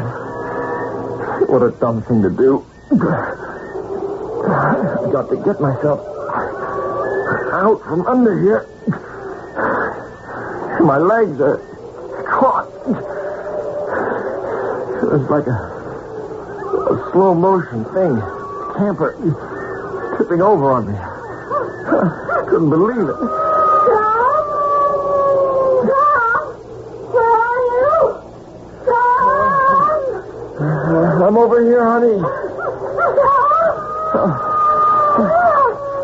What happened? The camper's on top of you. I got down here, and because of that rock slide, the camper was kind of teetering on the edge of the road.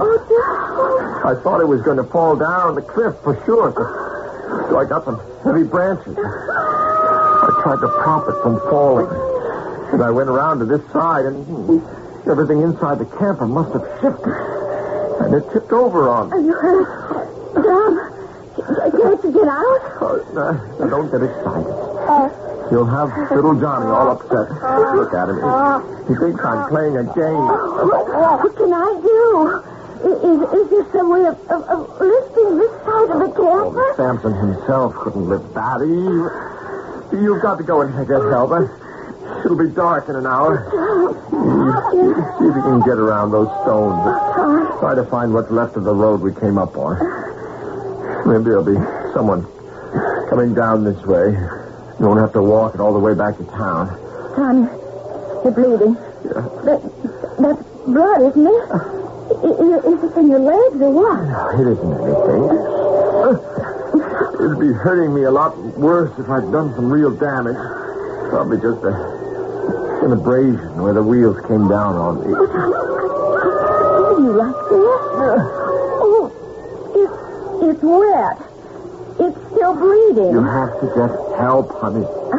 It's the only way. But I'll be all right. It isn't painful. Matter of fact, those legs are kind of numb. I wish I was sure it's the right thing to leave you here. It's the only thing. Please, Eve, hurry. It's our only hope. You folks in some kind of trouble? Oh, you scared me. Hey, that's a cute little baby you got there. Hi, little fella. Johnny? See this nice gentleman with the white beard? He looks like Santa Claus, doesn't he? Johnny likes you. Well, now, mister, I see you got some problems. Sure have.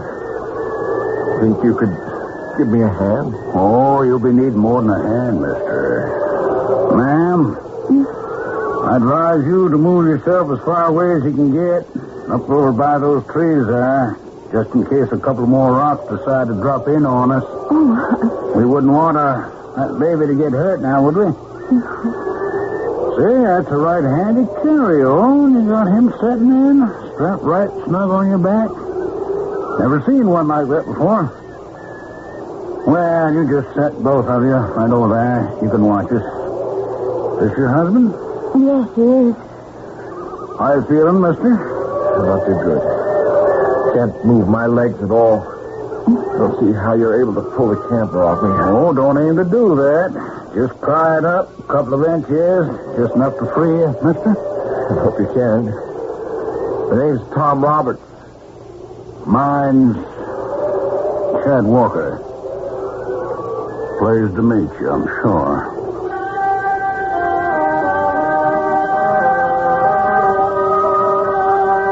What a way for a nice young couple and their baby to spend Thanksgiving. Stranded miles from home, the road they came on obliterated by falling rocks, their camper crushed, useless, the husband unable to move. I've often wondered if young people today have the resilience of their pioneering great-grandfathers. Could they manage to exist without the material advantages of today? We'll be finding out when I return shortly with Act Two. The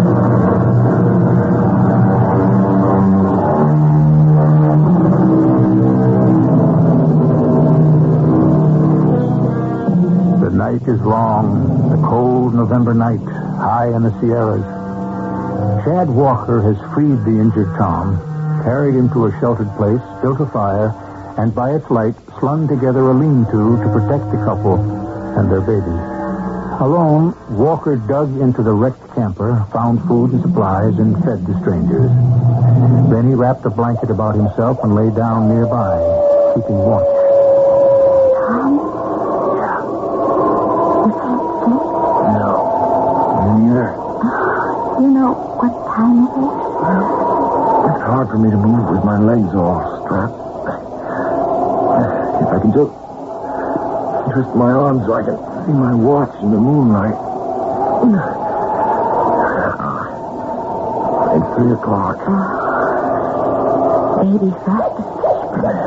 And that mountain man, that Chad Walker. I can hear him snoring somewhere out there. We were sure lucky he happened to come by. Well, we were about due for some good luck. The way he shoved that sapling over a rock and just pried the camper up inch by inch. There's some man. He dug out the food for Johnny, got a fire going, and fed us. Made this lean-to all by himself. Yeah, I guess you learned how to survive. Living up here in the mountains. He's not a young man either. Hey, you too. There's one thing you got to learn if you're living in the outdoors. Rest while you can, work while it's day.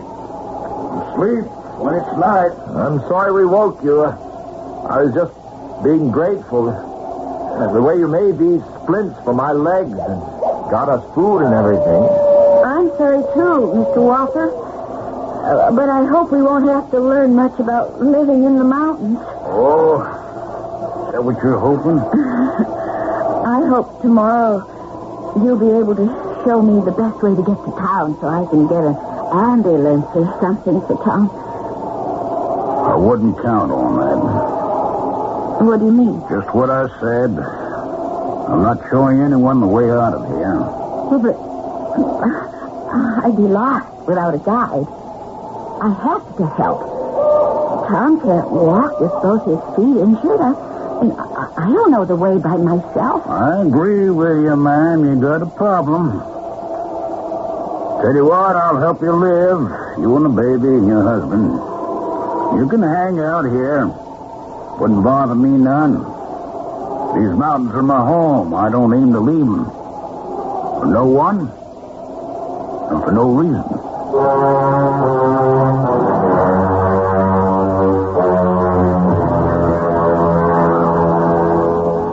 Tom, wake up.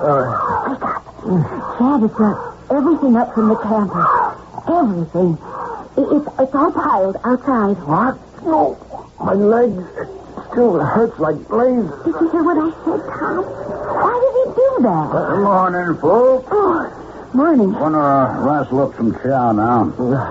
How are your legs, Mr. Roberts? What's the idea of taking all our stuff out of the camper? Oh, you may be needing it. What? Are you saying when the road's clear we can't drive it back down the mountain? Not unless you know how to forge a new front axle and find 4 brand new tires and dig the camper shebang out of the side of the mountain. You ain't going anywhere in that thing. So I brought up what you could use, what you could eat. Well, how long are we going to stay here? You ain't got much choice, Mr. Roberts. I'm starting a fire. I'll tell you when it starts. Chad, I'll come help you as soon as I fed the baby. Johnny, wake up, baby. I got some good breakfast here for you. Will you stop talking about food, Eve? Somebody's got to do something about my legs. I've got to have a doctor.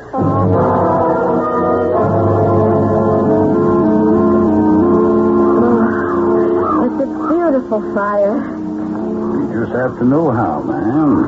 Well, where'd you get the water? From the same stream I got for coffee last night.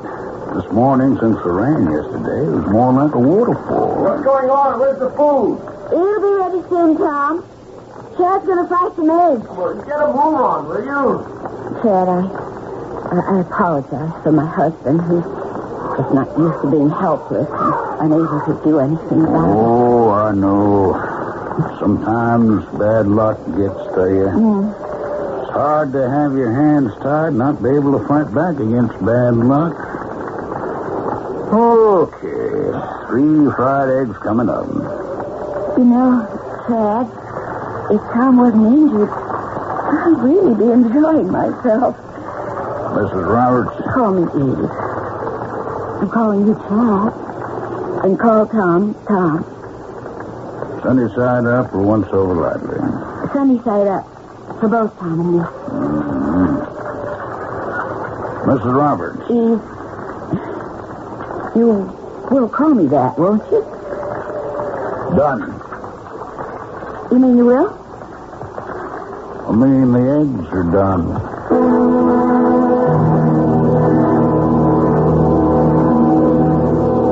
Chad, what's going to happen to us? Right now? Now and tomorrow and the next day. I don't mind taking care of all of you. I don't live too far away. I go around every other day to see if my traps have caught anything. That's how I ran into you people. You really live out here on this mountain? For a long, long time. In the open? Nope. Oh, in a house? Nope. In a cave. While you two are discussing accommodations, would it be out of order if I reminded you that sleeping in that little crib over there is a 1-year-old child? Chad, I never thanked you for making that darling crib out of all those twigs. It's woven like a basket. If we remain here longer than 1 week, the food we brought along for my son will run out. And then what are we going to do? I never thought of that. I can't walk. Eve ought to be taking care of her baby. That leaves only you, Chad. You see what I'm getting at? Yes? And why the heck don't you show Eve the best trail to get out of here so she can bring help and get us off this miserable mountain? I'll think about it. I don't understand you. What have you got against us? What have we done to you? You're keeping us prisoners. Tom, I'll go back down to where the camper is. If I can get past all those rocks, maybe I can find the road we drove up on, and I'll just follow that all the way down. I'll get help. You won't get far, Eve. I won't? Why? There's no road anymore. Years ago, a bulldozer chewed up the mountainside, and that's how the road was built. And only a bulldozer can get through there now. I went down this morning. Half a cliff fell on the road, and that road's buried for miles.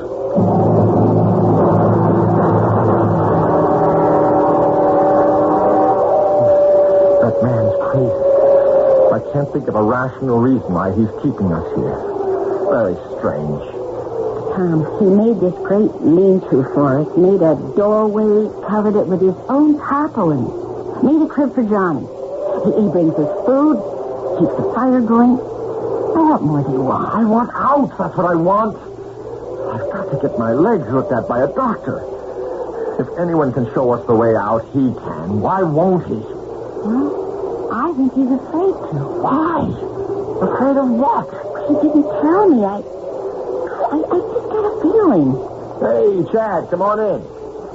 Just flip the tarp back. Keeps dropping down. We were just talking about you. Let me give you a hand, Mr. Roberts. On your feet. Me? On my feet? Yep. You and I are going to take a little walk. Oh, but I can't. I can't. My legs I'm going to bound up. There you go. That's right. Lean on your wife now. That's very good, Tom. Untie him, Mr. Splinter, around your sprained leg. May hurt a little bit. I want you to start walking. It's good for the circulation. There you go. That splint's out of the way. Grab hold of him on. Chad, believe me, I appreciate this, but I don't know if I'm up to walking, even trying to. A minute ago, you were yelling your head off to get down the mountain. What is it? I'll tell you plain, Mr. Roberts, if you don't start moving those feet, you're going to lie there and rot there. No one's going to carry you down the mountain. All right, let's can the chatter and move.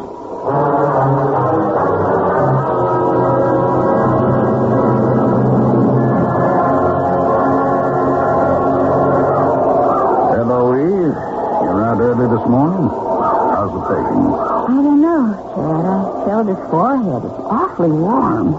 How's his appetite? He doesn't want anything. How's my friend Johnny? Oh, he's had his breakfast. And gave him some pine cones to play with. What are you doing? Gathering up all the twigs the wind dropped here for us. Can you give me a hand if you would? Oh, sure. Twigs, brush, anything that would make good tinder. Want to stack a pile of it by your lean-to. With us, Sonny. It'd be wise if you kept the fire going all night. If it goes out, you'll need the small stuff to get it started again. Oh, we've got lots of wood. Some of it may be wet. Well, I've got a big piece of blubber in this knapsack here. Yeah, that'll flame for a lot of hours. It smokes a lot, but it makes good heat. Now, drain the oil from your camper and put it in this can. You can have that. It was real cold early this morning, wasn't it? Yeah, I don't like that wind either. If I read it right, it means trouble. What kind of trouble? Show you something. See this pocket? Aneroid barometer? Had it for years. Never without it. A fortune teller. Oh? What does it tell you? Since yesterday, it's been falling fast. And this wind, east to north. Temperature's dropping. We could get one heck of a heavy rain. Or snow. Snow? The day after Thanksgiving? Oh, you'll get snow up here any time. Yeah. I'd say we'll be hit with one fat storm in less than 24 hours. What is it, Tom? Will you come here? Where are you? I'll be there in a minute.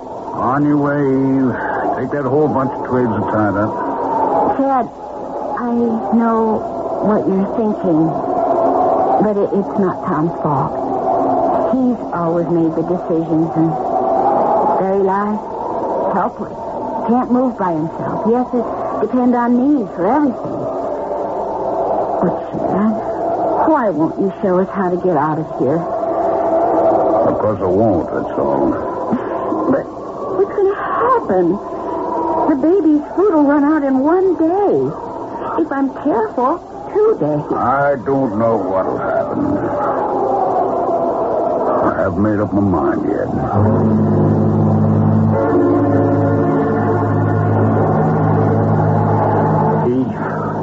Where were you? He was with me, mister. We were picking up sticks so as to have some kindling handy for a night fire. You think we're going to spend the winter here? Tell me, when is someone getting us some help? Well, no way to ring up for help around here. Phone company must have forgot to put a phone in. That's very amusing. Will you please wrap that coat around my legs, Chad? Sure will. Look out! Oh, my leg! Tom, what were you trying to do with that iron? My leg! All right, give me that now. Give me Where'd you get the tire iron, Tom? What in the world's come over you, Tom? Were you trying to kill Chad? I've been waiting for that moment.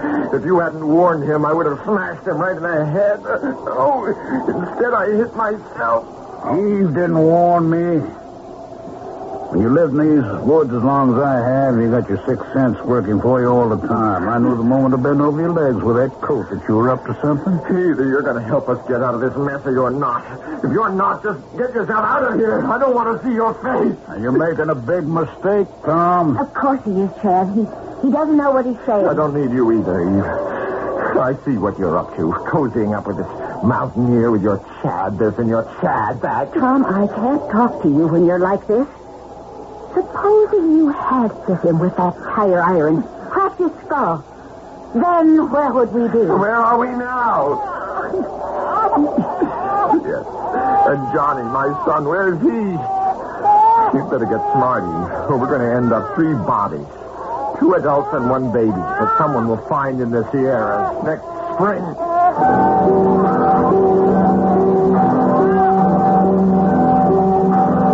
We hear from a man sorely tried by fate, but unable to meet it bravely. A man's character is the reality of himself. His reputation is the opinion of others. One is the substance, the other the shadow. Has Tom Roberts enough substance to make it alive? Wait and see when I return to you shortly with Act 3. This is WBBM Chicago.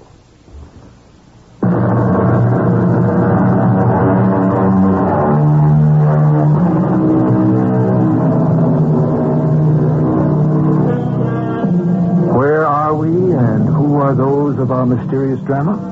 A young couple, Tom and Eve Roberts, and their 1-year-old child, are stranded up in the California Sierras in cold November. They are rescued by Chad Walker, a mountaineer who does everything he can for them to help them survive, but refuses to lead them back to civilization. Why? I keep asking myself. I don't understand it either. In some ways, he's so helpful and kind. Oh, listen, Eve. We can't let this go on. I've been walking on 1 foot, the sprain one, but I'll never make it all the way down. I know that. So listen. You know that blubber he left with us for a night fire? Yes? I remember my dad telling me it makes a hot fire and smokes like crazy. You get it? Yes, I do. Of course I do. Where did Chad say he was going? He didn't say where. He said he was going hunting and to check his traps, you know. What time did he leave? Oh, it was about 5 when he brought over the berries and the roast bird and the water. Great. He must be miles away by now. Eve, get that piece of blubber. It's hanging in the tree. I'll poke up the fire and then you dump it in. With any luck, it ought to send up a column of smoke that'll be seen for miles.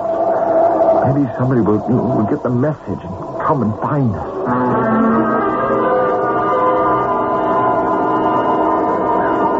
It's been burning for an hour now. Do you suppose anyone saw it? Who knows?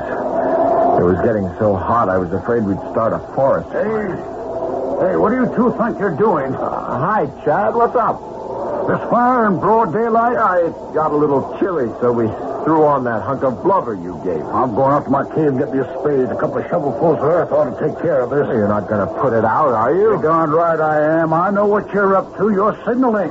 But it won't do you a darn bit of good. Chad, what is the point in keeping us here? How long can Johnny live unburied? I'm trying to be reasonable, Chad. I realize you must have a pretty good reason for not wanting to show your face in these towns. But that's none of my business. But you know and I know that sky doesn't mean fair weather. Maybe rain, probably snow. Eve and Johnny and I certainly can't make it back in the snow. You want that on your conscience. If we get back safely, I swear to you we won't tell a soul you're up here. We never saw you. That's a promise. I'm getting my spade and kill that smoke. Chad, you haven't heard a word Tom said. What's that up there? What is it? Well, that's only a... Shut up, Eve. But what, Chad? From the sky. That noise. Don't you hear it? He hears it. The baby hears it. You're off your rocker. There's no noise. Johnny's crying because he's hungry or wet or something. Oh, my Lord. They come to get me. I don't know what you're talking about, Chad. I don't hear anything. I can see it now. There they are up there. It's a chopper. An army chopper. I'm not going to make it. They've been looking for me all this time. I got to go and hide. I got to hide. Well, that beats all. Oh, I wish I'd had the presence of mind to go climb a tree and wave or something. They saw the smoke. They'll be back. I know where Chad's cave is. I want to go and talk to him. Maybe there's something we can do for him. Maybe this time he'll break down and help us. Whatever you do, don't let on I work for paper. It might scare him off.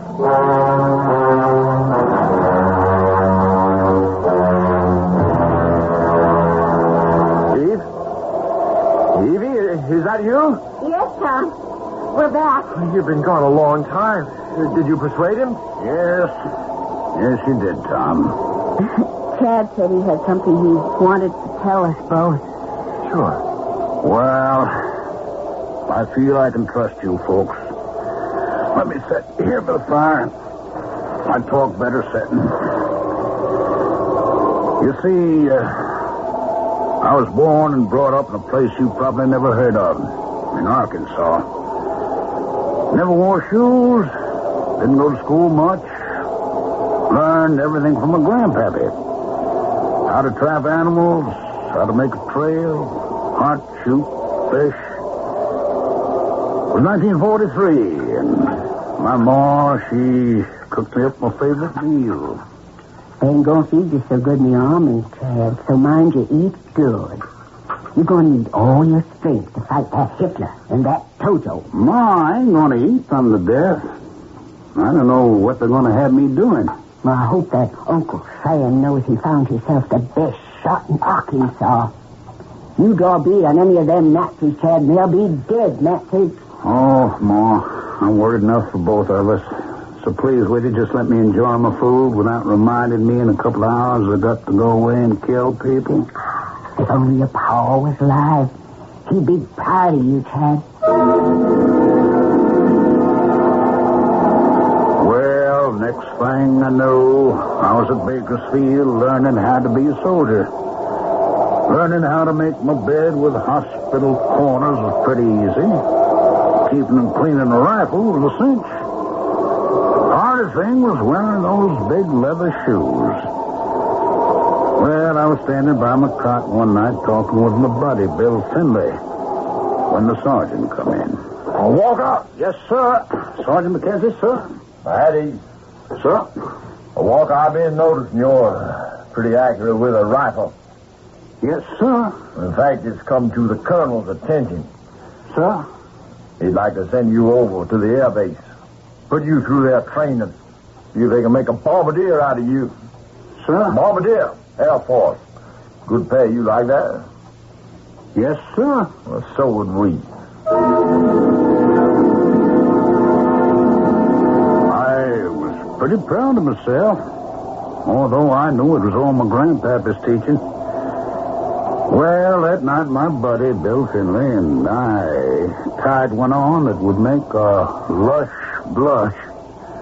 We got back to camp pretty late, but we had passes, so that was all right. I walked on ahead, singing away, and Bill was right behind me. Hey, Bill, look here.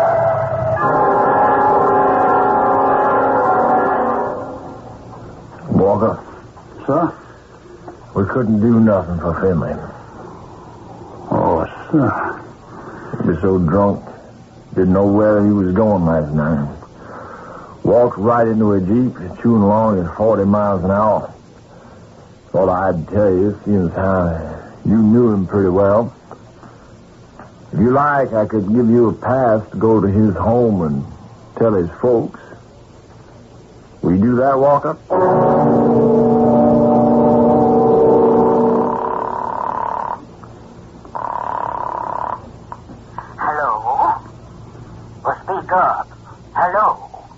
Hello, Ma. It's Chad. Hello, Chad. How are you? Ma, will you say something for me? Will I say what, son? Will you say you love me? Will you do that? Of course I love you, son. What's the matter? Ma, it may be a very long time before you hear from me again. You'll be all right, Chad. Well, that's what I was going to say. I'll be all right. Tom, that was 35 years ago. I haven't been home since. I went AWOL. I took the pass that got me out of camp, but I never went to see Bill's folks. I felt so bad about it. If we hadn't been celebrating my promotion, Bill might be alive today. I ran, and I kept on going, and finally I headed up here to the Sierras. And this is where I've been living ever since. For 35 years. Hard to believe. I talked to no one, saw no one, lived by myself. But why, Chad? After all this time, what would they do to you? Shoot me for deserting? 35 years? That was before Evie and I were even born. Tom, it's snowing.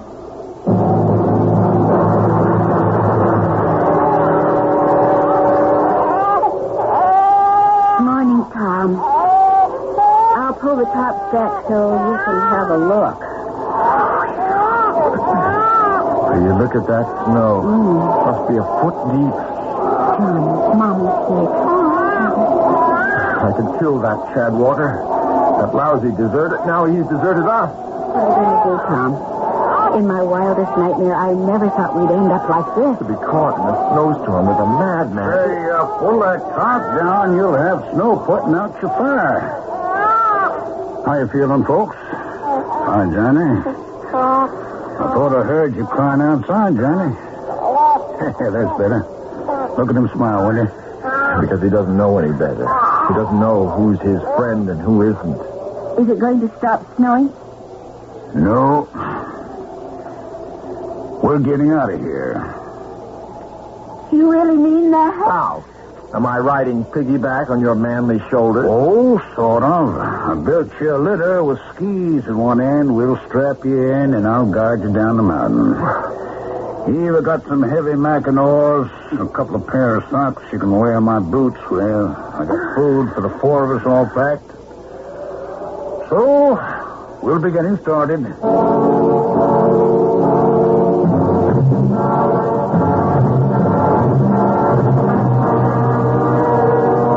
Hold it, everyone. I think that's the highway right in front of us. Tom, I'm setting your letter down. Did you say a highway? How can you see anything through this blizzard? Eve, you all right? After 18 hours coming down in all this snow, I'm surprised at myself. How's Johnny? Oh, he's warm, snuggling, sleeping. He loves being a pampered. He wasn't too heavy? Oh, I see two headlights moving toward us. Yeah, I'll flag him down. Headlights? Civilization, I can't believe it. It's a snowplow. Hey, you! I've got some people here. An injured man, a woman, and a baby. They need a lift back to town.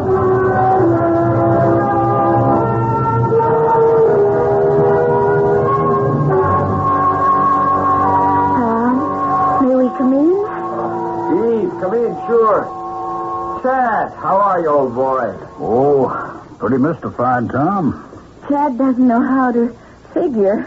The whole town thinks he's a hero. Oh, not only that, it's the army. The legs holding up, Tom? Oh, the doc says those splints you fixed made all the difference. He wants me out of here in a week. They must be short on wheelchairs. You know what they did for me? They didn't shoot you, did they? Well, they're going to give me a hardship discharge under honorable circumstances. That means no back pay for 35 years. But it also means no black mark on my record. Guess I found out I didn't mean to desert. Just one thing happened after another. You more than made up for it, Chad. By taking care of Johnny and Tom and me. Well, how is my little pal? You know, I kind of miss him. Well, come and visit us. Johnny likes being home again. But what he likes best that crib you made for him out of twigs. You know, I'm going to tell you something, Eve. That's the first crib I ever made.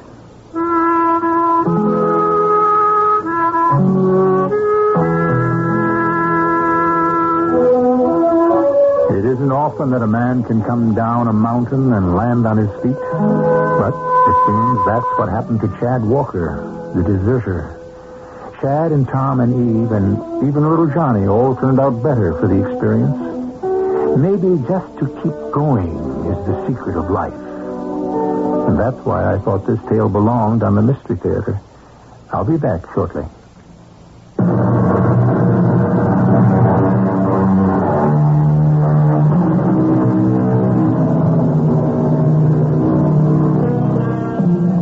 I want to take back what I said earlier about character. Maybe it isn't what you are, but what other people think you are. Maybe you can change and become who you'd like to be. My feeling is that character is built out of circumstances. From exactly the same materials, one man builds a shack while another builds a palace. Our cast included John Lithgow, Evie Juster, and Ralph Bell. The entire production was under the direction of Himan Brown.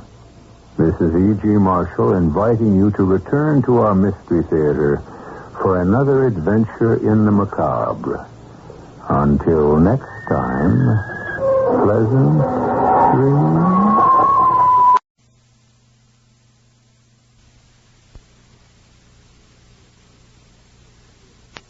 For Denver and vicinity, partly cloudy with a chance of afternoon and evening showers and thunderstorms through Thursday. The low tonight and Wednesday night, 45 to 50. The high Wednesday and Thursday, around 80 degrees.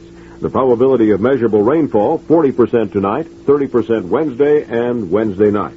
At the KOA weather station in downtown Denver right now, the temperature is 57 degrees in downtown Denver. This has been the Night Report for Tuesday, May 27th. This is Dick McDaniel saying good night. Stay tuned for the CBS Radio Mystery Theater following immediately in our next news at 12 midnight.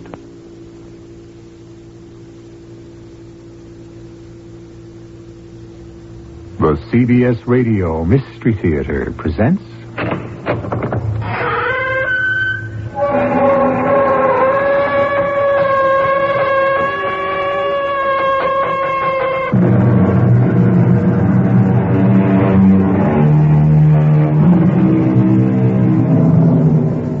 Come in. Welcome. I'm E.G. Marshall. Listen to what the poets say. Do you know that old age may come after you with grace and force and fascination? And now in age, I bud again. Yes, that's what they say. There is so much magnificent verse written that extols the virtues of old age. Unfortunately, much of it is sung by young poets. Hold it right there. We're police officers. Hey, you. Your name Benny Seraphin? What did he do? I didn't do nothing, Ma. I didn't do nothing. The police. Why are they after you with guns? I don't know, Ma. Turn that thing off. What are you doing to my son? I'm making sure he doesn't have a weapon. Okay, let's go, kid. Go? Where? Where are you taking him? Benny Seraphin, you're being arrested for suspicion of murder committed during an armed robbery. Anything you say may be used against you.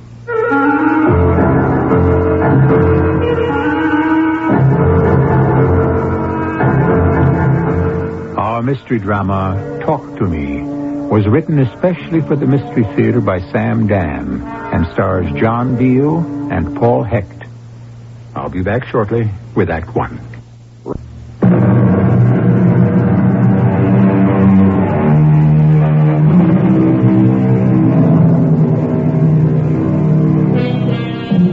Grow old along with me. The best is yet to be.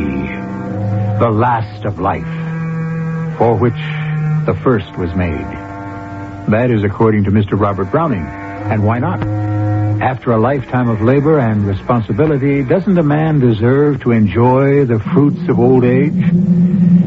Well, he gets the fruits all right, But there's no guarantee that those fruits will be mellow or sweet or luscious. We're in a little supermarket or superette or convenience store in an urban neighborhood that has seen better days. Hey, Benny. Benny, enough of that music, huh? What is this, for crying out loud? One of them discos? Knock it off, I said. And go down to the cellar and bring up them potatoes. I'm wearing my brand new jacket. So take off your brand new jacket. All right, I'm going. It would seem, Mrs. Seraphin, that young people these days have eardrums made of stainless steel. Yeah. What do you got there? A hot roll and a container of milk. Apropos, I was reading in the paper just the other day. The roll's a dime. Can you imagine? A roll used to be 2 cents. Milk, 61. And milk, you know, they used to have 3 different grades, A, B, and C. Well, that's going to be 71 cents. And the grocer would actually ladle the grade C milk out of one of those huge cans. You'd have to bring your own pail to the store. You got 71 cents, mister. Oh, yes. And butter. Now, butter would be kept in one of those enormous tubs. 71 out of 1. Here's your 29 cents change. And he'd have to carve out a 1/4 pound or a 1/2 pound or however big a piece you want. Who's next? You're next, lady. Would you like to operate that way? What I'd like is for you to get out of this lady's way because you're holding up the parade. You know what I mean? Oh, I'm sorry.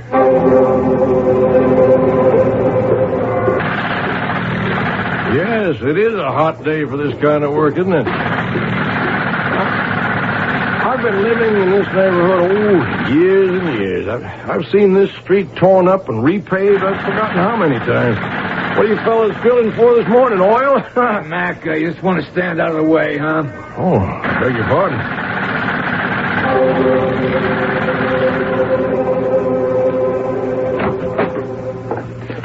Oh, just in time for the mail. Say, it sure looks like a heavy load this morning. You know, I never cease to marvel over the way you fellas do that. How you pop those letters into the slot so fast. My name's Marlowe, John J. Marlowe. But I'm not asking you to stop and look specially for me. I can wait my turn. You want to look out, huh? Oh, sorry. I didn't realize I was crowding you. I'll just stay back here against the wall. Do they still use that Model A sorting machine in the post office these days? I used to work for the company that made them. Well, I didn't work for them exactly. I was with the accounting firm that did their books. I'm a CPA myself. But I always believed there were advantages in working for a big outfit.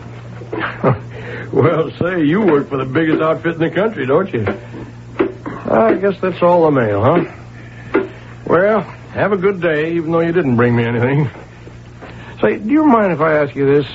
I know it sounds silly, but are there people who blame you if they don't get a letter? It's a world full of creeps, mister. Well, see you around.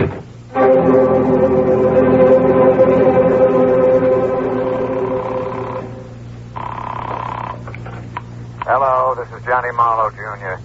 Sorry I'm out, but just leave your name and phone number, and I'll get back to you the split second I return. Now, just wait for that beep, and then let it all hang out. Hi, Johnny. This is Dad. Nothing special. Just thought I'd buzz you out there, and we'd shoot the breeze. Johnny, I know how busy you are and everything, but I wish you could find just a few minutes now and then to talk to me sometimes. Please. Johnny? Johnny. This is Lieutenant Frank Stillwagon of your police department making this TV appeal to the people of the community. Last night, an old man, a watchman at the Simmons Warehouse at Brand Place and 9th Street, was brutally gunned down.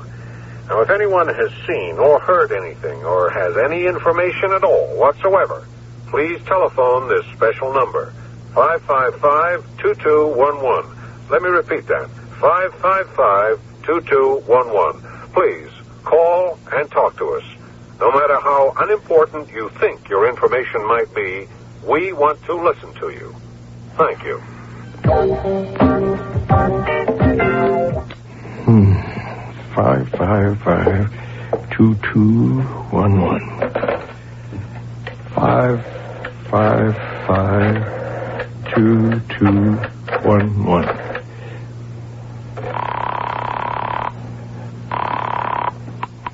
Lieutenant Stillwagon here. Yes. May I help you? I'm calling this number about that murder. Yeah? I'd like to talk about it. Certainly. What is there you have to tell us? Well, Yeah? Sir, this is an important communications line. We have to keep it open. If you really have nothing to say, you'll have to hang up. But I do have something to say. I happen to have some information. Oh, what sort of information? Well, I think I saw the person who did it. What is your name, sir? My name is Marlowe, John J. Marlowe. Mr. Marlowe, if you'll just give me your address.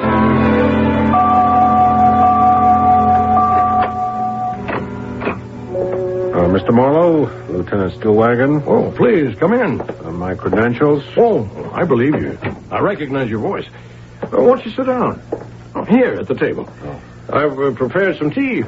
Oh, would you rather have coffee? No, nothing for me, thank you. A drink, perhaps? No, never on duty. But you're a guest in my house. This isn't a social call, Mr. Marlowe. I do have your name right, don't I? John J. Marlowe? Yes, John Jacob Marlowe. I was named after my grandfather. He was a member of the police department. Was he? Yes, back when Theodore Roosevelt was commissioner.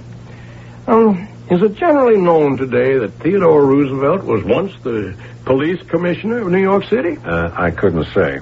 Oh, when Teddy became president, Grandfather Marlowe joined his personal staff. Now, Mr. Marlowe, you said you saw the person that murdered the night watchman. Oh, well, I said I thought I saw him. That means you had to be in the vicinity of Brand Place and 9th Street at approximately 11 p.m. last night? Yes. May I ask why you were there? Well, I was out for a walk. At that hour? Well, if you can't sleep, you might as well go out for a stroll. You'd be surprised how little sleep you need when you get old. You enter another world. Yeah, Mr. Marlowe. A world that no young person could ever hope to understand. You have to live there yourself. And Mr. Marlowe, what did you see? What did I see?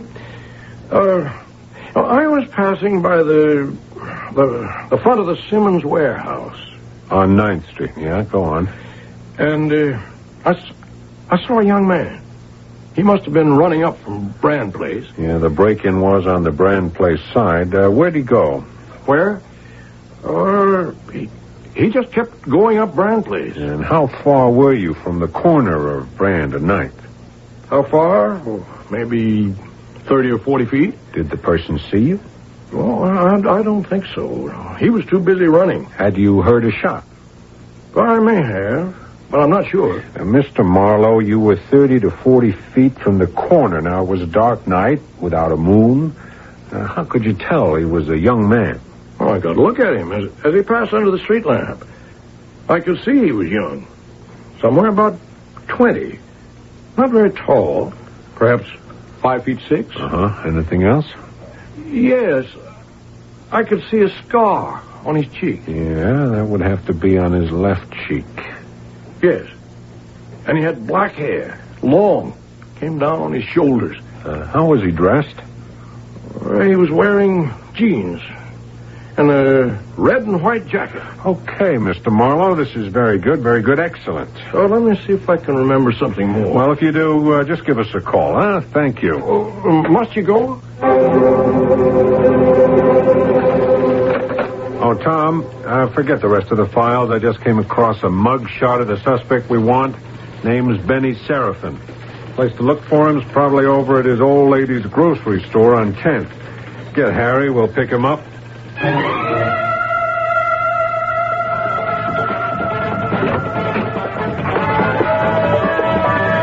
Lady, I'm looking... Hey, you there, please. Hold up.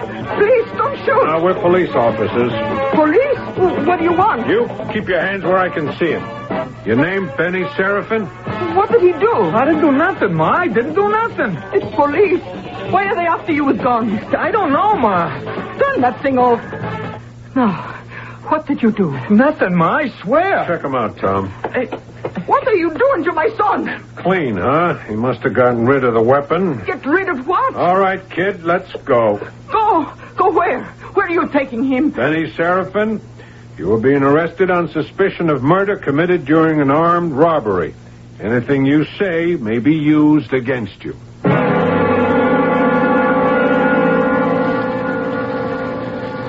Where were you last night, Benny? Around 11?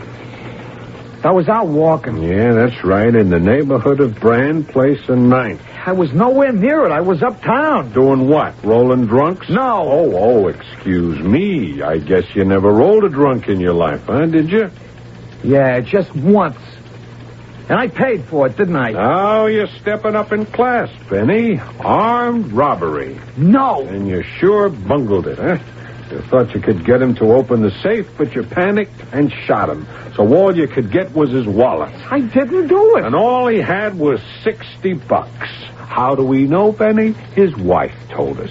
You are so dumb, you know, you didn't even have enough brains to throw the wallet away. It was in your pocket when we picked you up with the $60. Let me tell you about the wallet.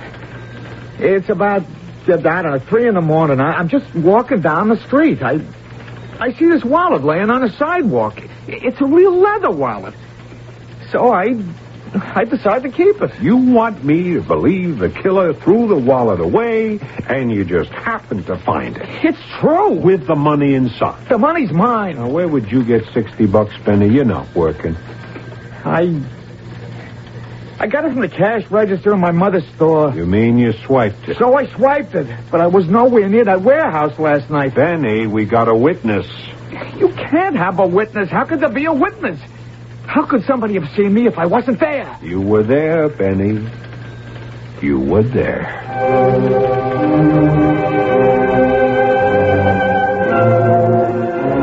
On the one hand, we have the testimony of Mr. John J. Marlowe, an elderly, respectable gentleman. On the other, the claims of young Mr. Benny Seraphin, whose character could scarcely be described as beyond reproach. However, if you have been listening closely, you know already which of them is telling the truth. And your knowledge shall be further tested in Act 2.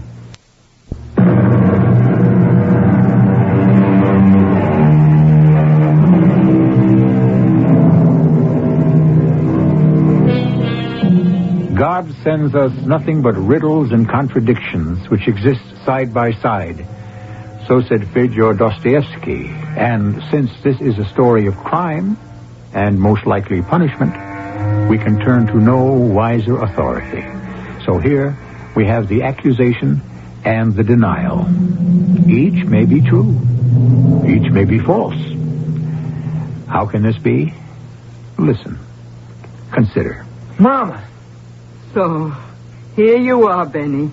In jail. Please, Mama. Oh, it's a good thing your father's dead. Do you have to talk about it? Didn't I say it? Didn't I say you'd sit in jail one day? Mama, I'm being framed. Can't you understand? Why? Why'd they pick on you? Because I'm the toughest guy on the block. So? Who told you to be the toughest? You gotta be tough, Mama. Otherwise they walk all over you. Benny, I want to know one thing. No matter how bad it is, I want to know the truth. Mama, I didn't do it. You can't lie to me. Tell me the truth. Look in my eyes, Benny. Now, tell me. I didn't do it. You didn't do it, huh? So how come they found the wallet? The watchman's wallet in your pocket? Mama, I tried to explain. Don't explain. Just tell the truth. It is the truth. And the witness, huh? They got a witness. Seen you done it. Hey, officer, come over here. Let me out. Mama, don't go, please. What am I going to stay here for? Hey, come back. Mama, I'll back. come back when you're going to tell me the truth.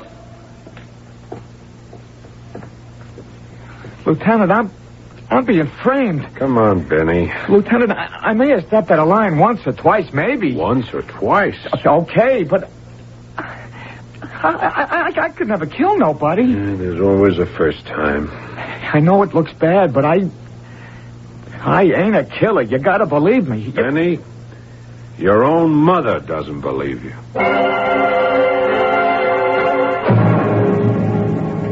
Isn't this just a glorious morning? Oh, is the soup 42 cents? Oh, goodness, it goes up by the day, doesn't it? When they had that inflation in Germany during the 20s, right after the First War, people used to paper the walls with the currency. It's 8:37. Well, such a little bit? What did I buy? Oh, tempora moris. That's Latin. It means old times, old customs. Oh, shut up. I'm sorry, Mrs. Seraphin. I'm sorry. Oh, Madre de Dios. Oh, please, don't cry. Oh, no, you mustn't cry like that. Was it something I just said? Oh, tell me. What's wrong? My son. Yes? My only son, What did you do, Mrs. Seraphin? He just broke my heart. Oh, is that all? Oh, I'm sorry, Mrs. Seraphin. Excuse me. I didn't mean to joke. It's just that, well, I also have a son, an only son. And he broke my heart, too. A long time ago. But you get over it. No. No, you never get over it. But what's to be done?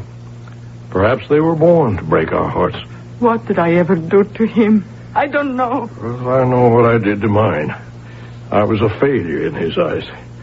A man who never stood up on his own. I spent my life working for lesser men.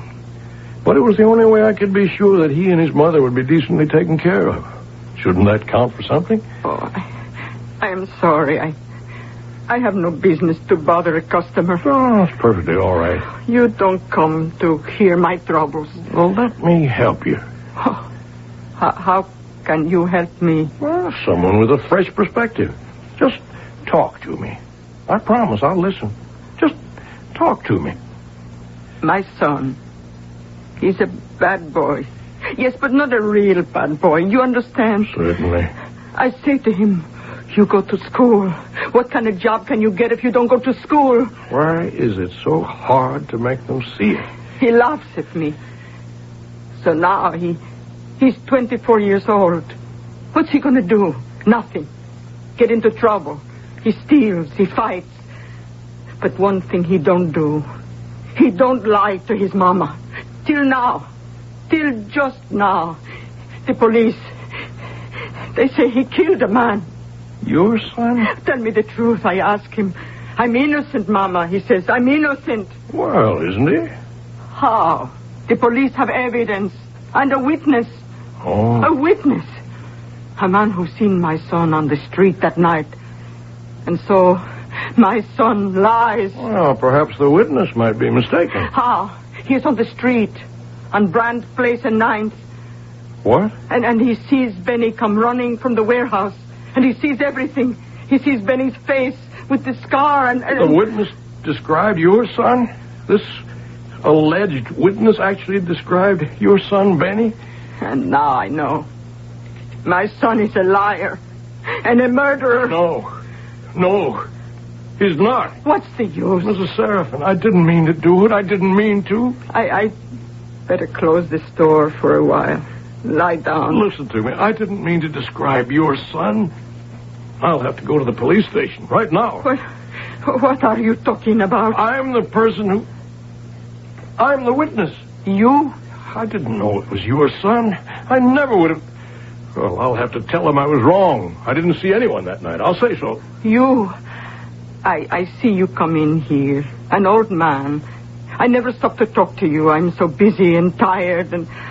Oh, you are such a good person with such a kind heart. I didn't mean to implicate your son. What could you do? An honest man like you. Keep quiet? But I only wanted some... No, I'll tell them the truth. It's all a lie. I wasn't even there. You think now you're going to make it look like you was crazy. No, don't do this to yourself. The net result of what you're saying, then, is this. You called a special number, and you told a deliberate falsehood.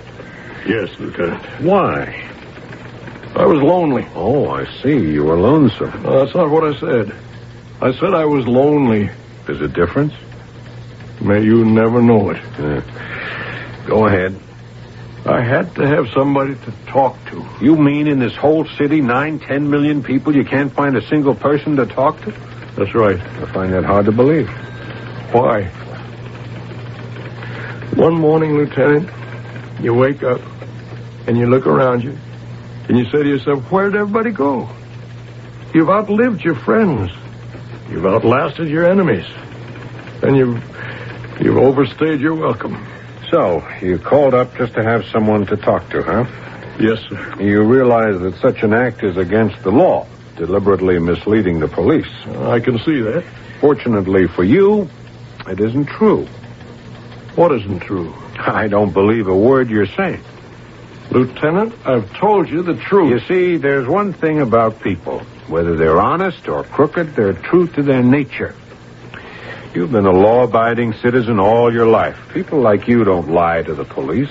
Why is it so hard for you to understand? You don't lie to us because we represent the safe, the reasonable society that you believe in. Now, when your boy was growing up, didn't you always say to him, son, if you're ever lost or in trouble, you go to the nearest policeman, he's your friend? Yes, I remember. It isn't in you to lie to me. But I wasn't there. I made it up. If you weren't there, how could you describe him so accurately? Well, how? I don't know. You were there. How? Why? That neighborhood, late at night, I'm afraid to go there in the daytime. What would I be doing in that place? I don't know. I had no reason. No reason that you can remember. I'll have you know that my memory is as good as it ever was. Well, almost. Maybe you don't want to remember. Maybe you convinced yourself that you really weren't there and that you didn't see anyone. And now you believe that. You came to my house. I lied to you. Now I'm telling the truth. All I wanted was attention, just some human contact, even for a brief moment. And you refused to understand it. No, I understand. She got to you. Who got to me? His mother. She's an attractive lady. What are you implying? A good figure of a woman. Man to man, Mr. Marlowe. How can you make such an accusation? Accusation? I guess when you were younger, you'd have considered that a compliment. I consider that an insult. Still an all... You have no right to humiliate me in this manner. If my son were here... Mr. Marlowe, it's easy to see, and it's understandable. You're an old man. You're alone in the world. Don't you dare say that. I'm not a public charge. I was a man of substance in my time. I'm a certified public accountant. I taught economics at the State University. Well, it was only the night extension course, but still, I own my own home. I'm a veteran of 2 world wars. Yes, Mr. Marlowe, but the fact is, a nice woman, a very kind and loving woman, because she is all of those things, offers to be your friend. She made no such offer. And so you decided to change your story. I was not out on the street that night. How do you know? How do I know? Yeah, you reach a certain age, Mr. Marlowe. Your memory can play tricks. I didn't see him. Please believe me, I didn't see him. Then why? I mean, how could you give us such an accurate description? Why? How? Yeah. Wait. Now I know. Now I know why I described him. Him of all people, Benny Seraphin.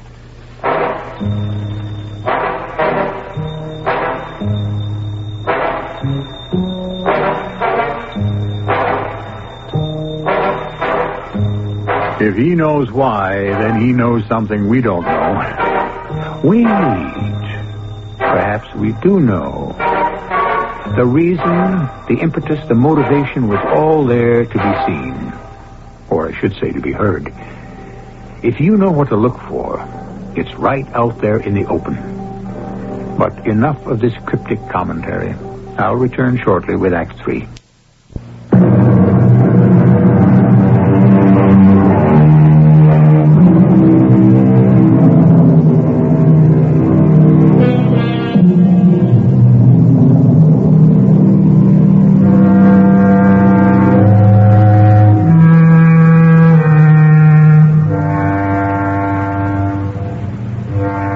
The gossamer strands of memory, how lightly they imprison our thoughts, how easily broken and blown away. And yet, if we would recapture the past, we must strive to reweave them and somehow create the same pattern. But is it ever precisely exactly the same? Is close enough good enough? No, that one isn't it either. Mr. Marlowe, I can't kill an afternoon in a record shop listening. Just a few more, please.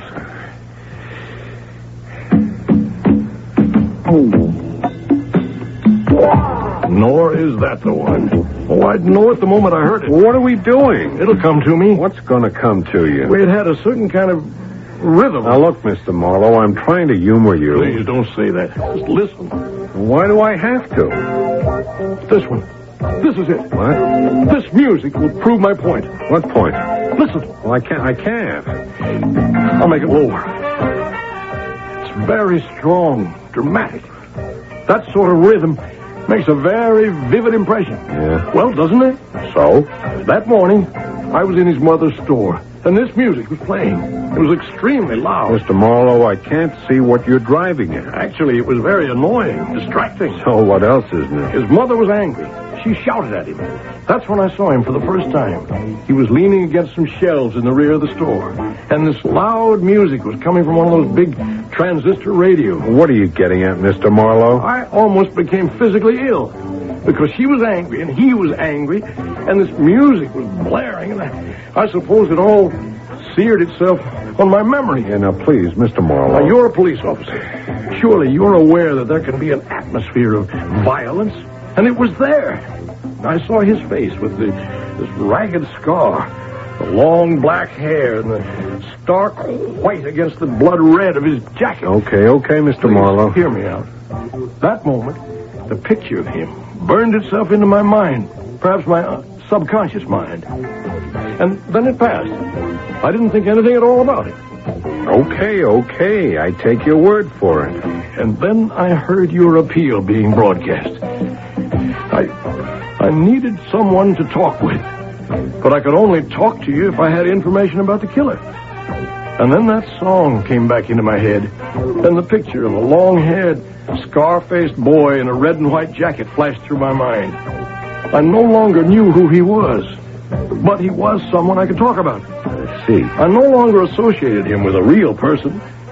I believed he was a figment of my imagination. Yeah. You don't believe it? Lieutenant, what I'm saying happens to be psychologically valid. Sure. And that's the true story. Yeah, well, it doesn't matter. It certainly does. I intend to withdraw my statement. Well, I suppose you can do that, if you like. And if it comes down to it, I can always say that I'm not really sure. I couldn't swear to the identification under oath. All right. You don't have a case against the boy. Oh, yes, we do. We don't need your identification anymore. Why not? Because we have the wallet with the $60.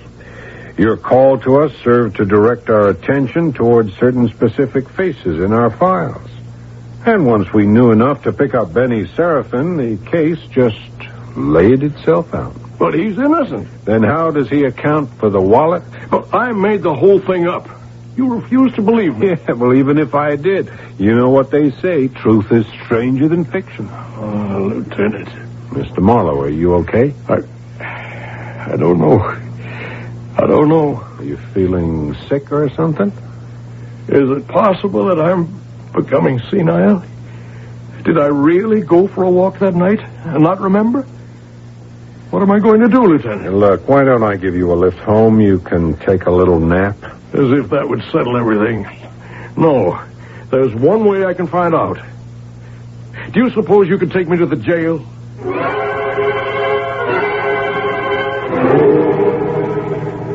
So what do you want? I want to help you. Haven't you helped me enough? Well, maybe you can help me. Why should I? Please. What do you want from me? Were you there? Well, didn't you say I was there? But never mind what I said. I have to know. I must know for sure. Look, I don't have to put up with this. I got rights. I don't have to stand for some crazy old guy coming into my cell. A crazy old guy. I've lived to hear it. What are you going to do, bust out crying? Probably. What do you want from me? It ain't my fault you got old. Well, it isn't my fault either.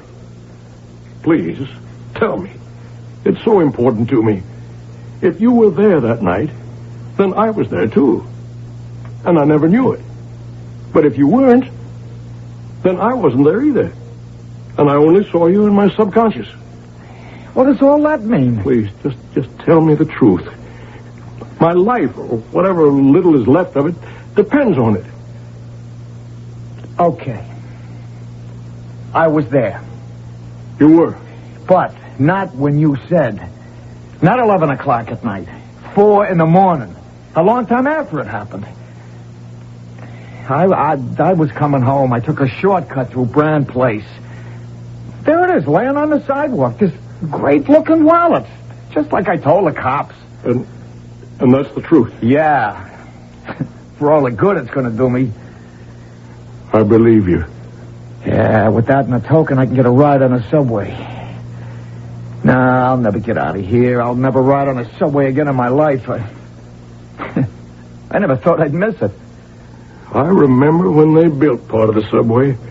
Manhattan Island is practically solid rock, you know. It was the engineering marvel of the age. Don't start that stuff, huh? But you're telling the truth. Who's going to believe it? A good lawyer can make people believe it. What sort of lawyer do you have? What do you think?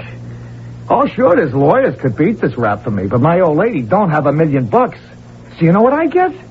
A lawyer appointed by the court. Now, you know who he turns out to be? Some old hack who knows nothing, or some young guy just out of school who has to learn everything. We'll just have to do something about that. Yeah, like what? Get you a good lawyer. You got the dough? I don't have very much money. So what are we talking about? I'm the one who got you into this. I'll have to get you out, somehow. Yeah, sure. I'm a CPA, but I always worked for a large firm. Is that a fact? And it caused tension between my wife and son on the one hand and me on the other. But are you for real? They didn't respect me. But a man has to follow his own inclination. Now, the point to all this is... there's a point. My old company retained a law firm. Top people.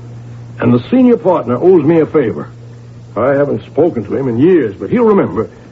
You'll have the best legal counsel in town.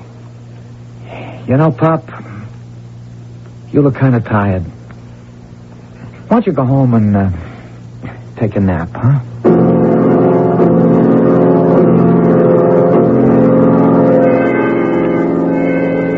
May I help you?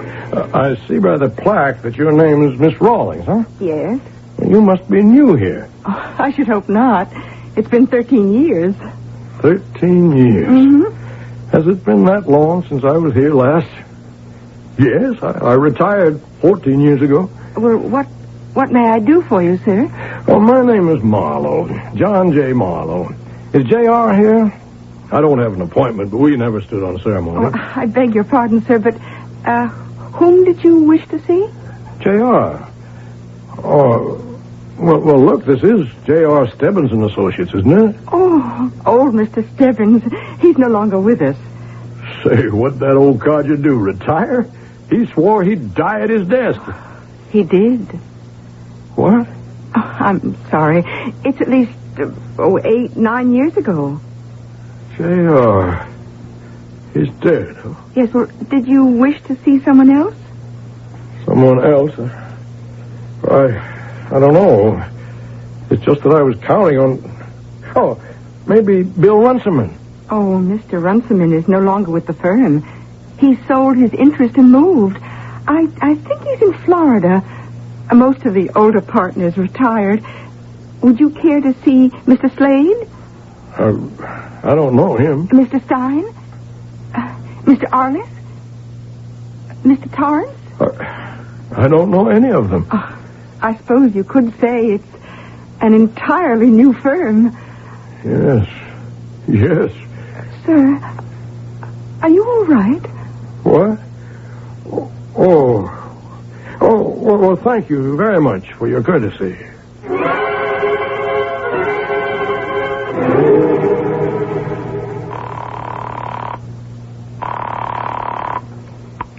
Hello there, this is Johnny Marlowe, Jr. Sorry I'm out, but I'm glad you called. So, you just leave your name and your phone number and whatever's on your mind, and I'll get back to you the split second I return. Just wait for that beep, and then let it all hang out. Johnny, this is your dad. I just called you to let you know that I should have a new address very soon. You were right, I guess. When you're old and you live alone by yourself, you can do all sorts of crazy things. Could you call me next Sunday? I'll stay home and wait.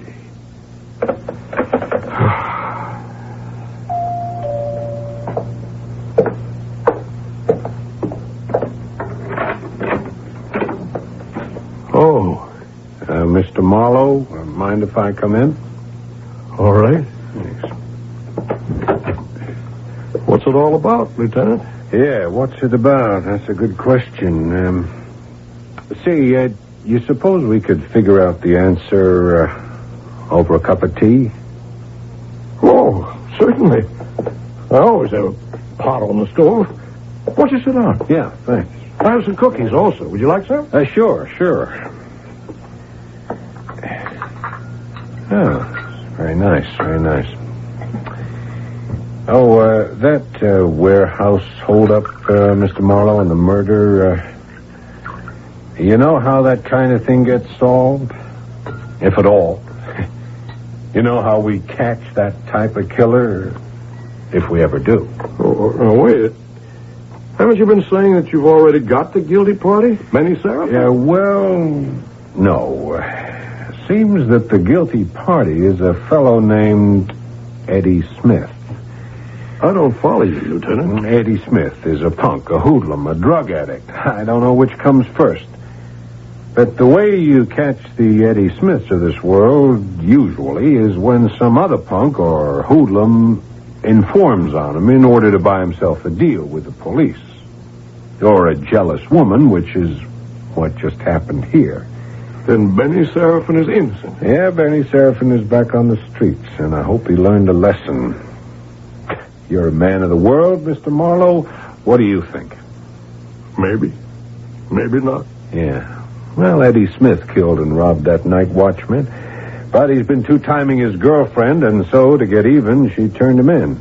And we got him with a gun. I knew in my heart Benny was telling me the truth, and I'm not crazy. No, definitely not. One lump or two? No, just a touch of milk, Mr. Marlowe. Thanks. You know, I refuse to believe that a man would deliberately make up a story like you did just because he was lonely and needed someone to talk to. Why did you refuse to believe it? Well, I suppose because I didn't want to. Maybe I couldn't afford to believe it.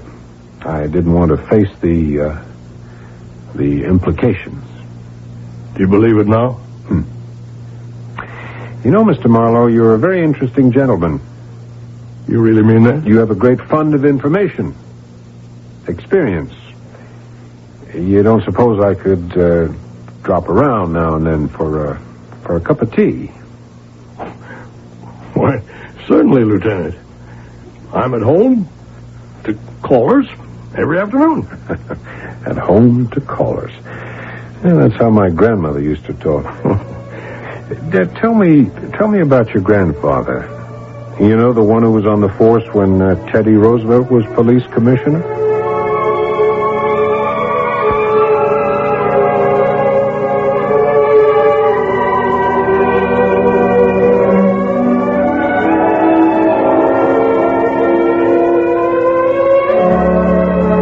These days, so many of us measure our efforts to help people purely in terms of money spent. But so very often, the most effective help can be unbelievably inexpensive. Talk. Talk, they say, is cheap. If that's true, why are we so stingy with it? Especially to those who need it. I may have an answer in just a few minutes.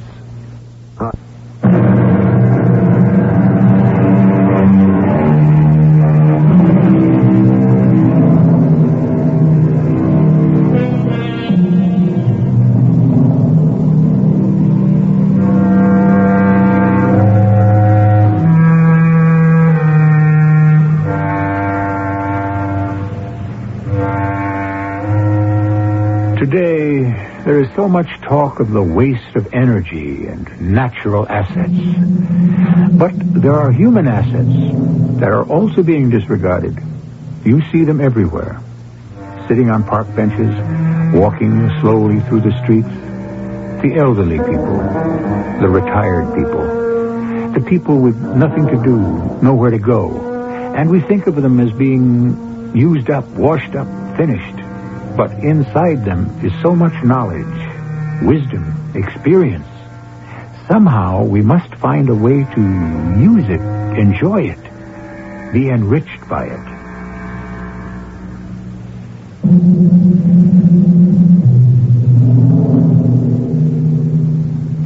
Our cast included John Beal, Paul Hecht, Bryna Rayburn, and Jack Grimes.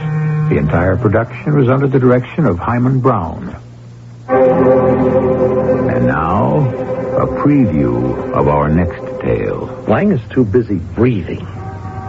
But his acid-throwing boy is going to be very, very upset when he hears that I'll soon be able to make visual identification. But, Joe, you won't be. He won't know that. Nobody will. Not even my own family. Only you and me, Rick. Now, look, Joe. I'm going to send the news out to all the papers and the TV reporters. And how I'm looking forward to the opportunity of seeing a mug book and identifying the guy who threw that stuff at me and my wife. And you know what he'll do, don't you, Joe? He'll try to knock you over before the operation. Yeah, he probably will.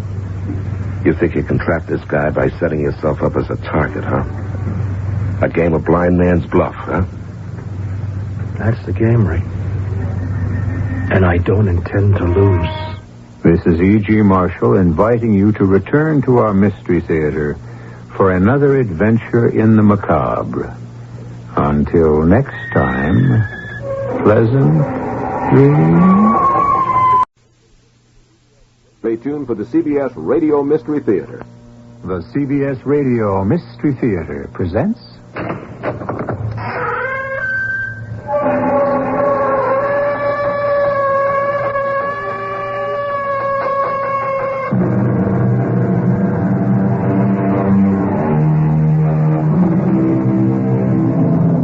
Come in. Welcome. I'm E.G. Marshall.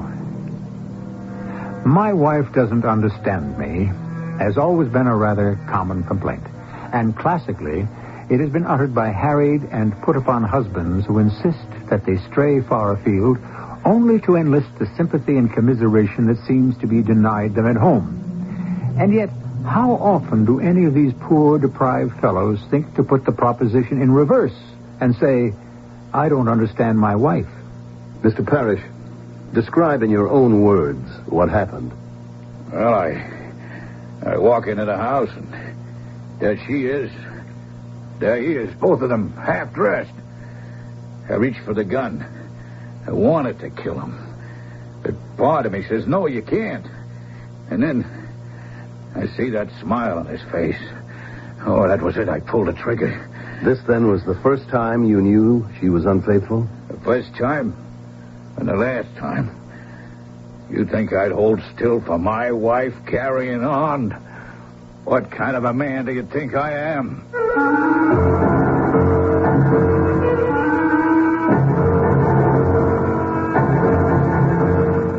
Our mystery drama, Crime of Passion, was written especially for the Mystery Theater by Sam Dan and stars Mandel Kramer. It is sponsored in part by True Value Hardware Stores. I'll be back shortly with Act One.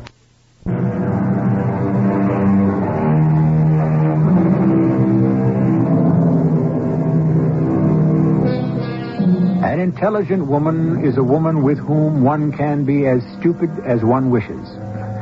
That was the opinion of a learned Frenchman. And since the French are the acknowledged authorities on the games that men and women play, we should listen very carefully. Certainly, history has proved that intelligent women have a hard time in this world, especially when they are married to shallow, heavy-footed men. George Parrish, a night watchman, is coming home very late one night. He opens the door to his apartment, tiptoes inside. He doesn't want to disturb his sleeping wife. But she isn't sleeping. She's very much awake. And there's a man with her. Oh, Millie, what would I ever do without you? Why, you two-timing... George! You've got the wrong idea! Don't, George! Please don't!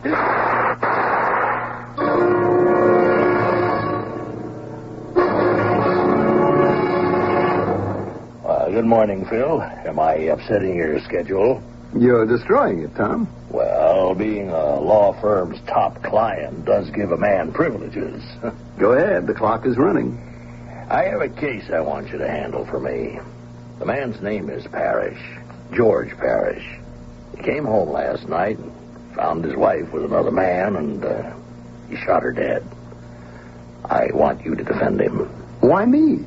Well, before you decided to get rich, you were the best criminal lawyer in the country. Who is Parrish? He's one of my employees. You know my motto, if you work for Cartwright Industries, be ever so high or ever so humble, you're my guy, and I stand behind you all the way. And this is how you intend to stand behind Parrish? Well, I'm a man of my word. Why not? It's worth a fortune to you in labor relations, not to mention general publicity. You're an old fraud. Yeah, sure. But when you've been a fraud for as long as I have, you really become quite sincere about it. Besides, I feel I owe him something. What?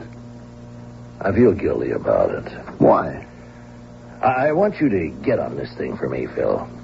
Tom, you know how busy we are right now. I can recommend a top guy. Phil, I want you. A murder case. Just what I needed.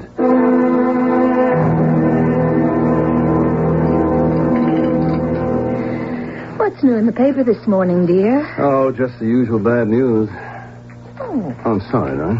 About what? I know I shouldn't be reading the paper at breakfast. Oh, that. It's just that I have absolutely no time to myself during the day. I mean, it isn't right. We seem to spend so little time together. I know. The things just seem to keep piling up. Yes, they do. You're being very understanding about it, aren't you? Well, I wasn't aware that I had a choice. Well, you do manage to keep busy. Oh, yes. There's enough to do. That's what I always said. These days, women should be out there, doing. What do you know about this? That merger is actually going through. International's going to buy Amertex. How's the job coming? Oh, it's interesting. And how is Frank as a boss? Oh, if you want to learn how to run an art gallery, there's no better teacher. Oh, something fascinating happened just yesterday. Why would International want to acquire Amertex? I mean, they must know it's a company completely enmeshed in legal problems, or do they? Oh, I'm sorry, darling. What you were about to say? Oh, it wasn't important. Will you be home early this evening? It's Bob and Gretchen's anniversary party. Gee, I really don't know what time I can get home, darling. Oh, do you have to work late again? As if things weren't bad enough, Tom Cartwright threw something at me yesterday. Matter of fact, it's right here in the paper. Night watchman shoots wife in jealous rage. That's very sloppy writing. You can't tell which of them was in the jealous rage. What does this have to do with you? Well, Tom wants me to defend him. Oh, a murder case. I thought those days were over. Well, I never thought I'd miss them. But I tell you, nothing else can pump the adrenaline like a homicide. I miss those days. You'd come home and spread out all the work on the dining room table, and I'd keep the coffee going and type up the notes. And just before dawn, many times, we'd go out to breakfast. Well, you can only do that when you're very, very young. Oh, you talk as if we're very, very old. Well, we were very, very poor. Phil, we were never poor. Well, I mean, you know, compared to what we have today. I often wonder. About what? Oh, about everything. Phil, I'd hate to miss Bob and Gretchen's party. Well, look, why don't you go on and I'll meet you there? If I know you won't show up till very late. What'll I do if I get bored and I want to leave early? I'll be stuck. Darling, it's just that I'm always so far behind. You could go by yourself. I'd have to worry about a taxi late at night. Oh, I know. Frank Hertford. Well, what about him? Ask him to take you. Oh, I don't know. I see enough of him during the day. Frank is tailor-made for the job. He's the perfect extra man. Well, he's really not much fun. He doesn't have to be. All he has to do is be your escort.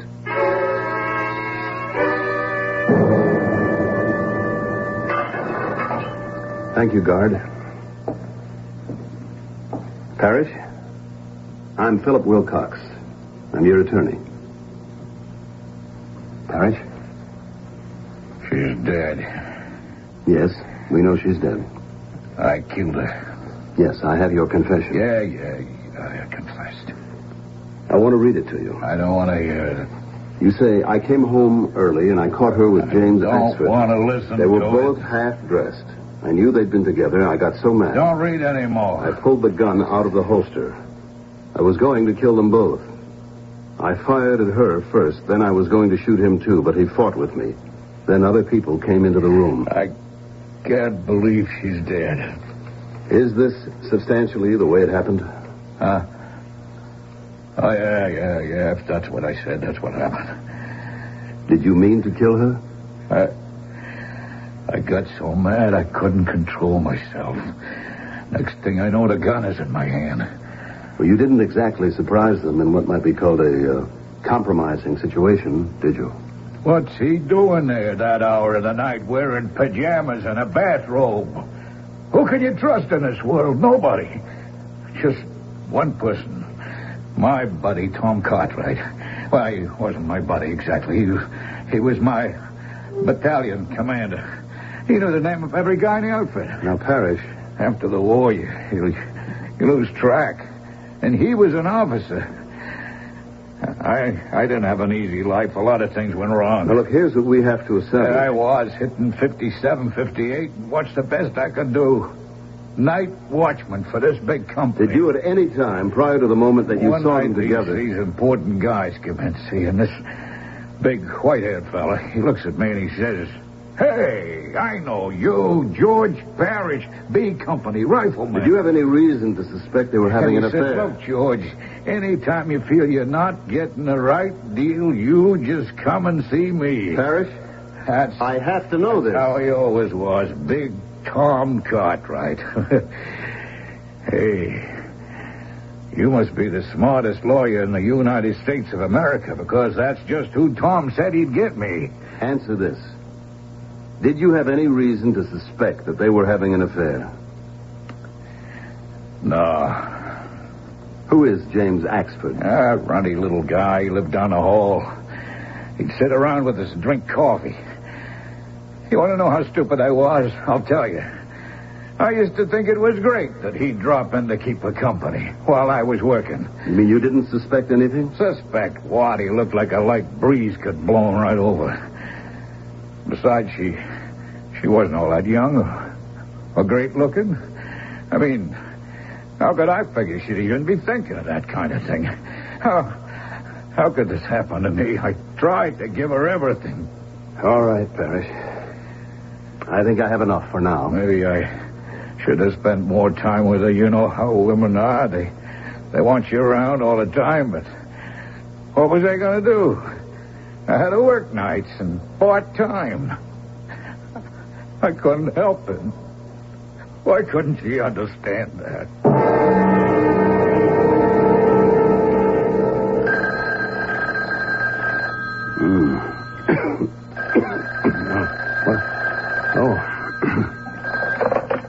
Hello.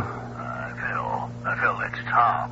Now, I know it's a bit late, but actually it's only past midnight. Oh, I guess I dozed off. Yeah, I've been trying to reach you all evening. Did you see George Parrish? Yeah, I did. Well, how does it look? It looks good. Hey, that's great.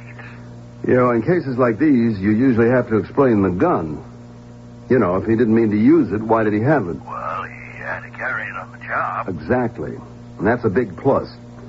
So we'll go for something in the neighborhood of guilty due to temporary insanity. Well,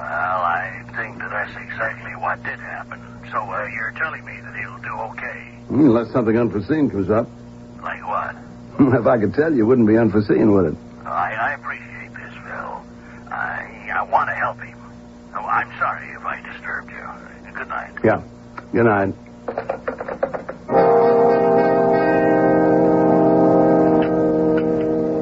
Good morning, dear. Pour you some coffee? Oh, please. Oh, you look tired. Well, I had a restless night. You're always nervous with case. With Case? Like a woman is with child. Yeah, well, I'm with Case, all right. Oh, tough one? Well, it looks open and shut, but those are usually the ones that have a hidden booby trap somewhere. Something bothering you about it? Yes. What?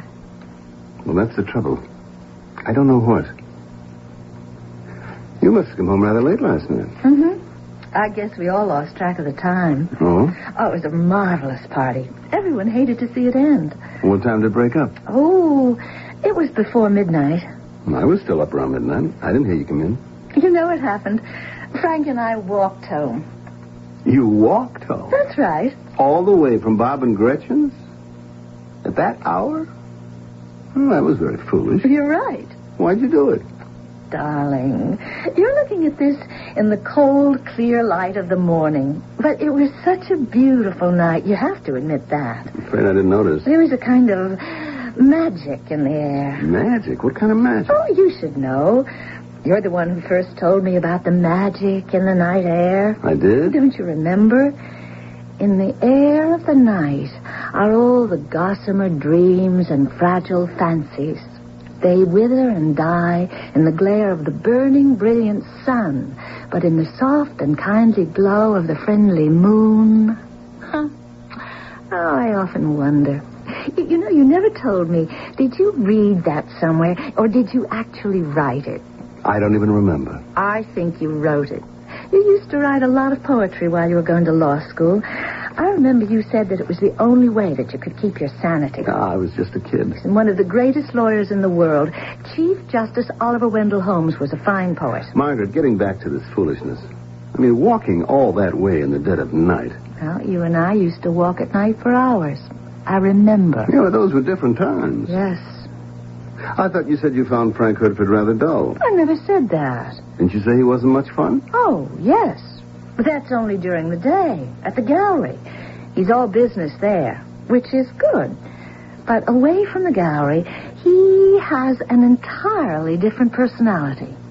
Really? Yes. He's very lively and witty. There's a whole side to Frank Hertford that I've never been aware of.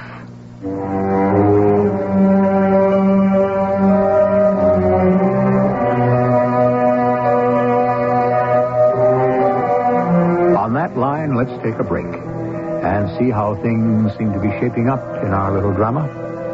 Of course, there's always a possibility that we might be reading a bit too much into what we've been hearing so far. On the other hand, we may not be reading enough.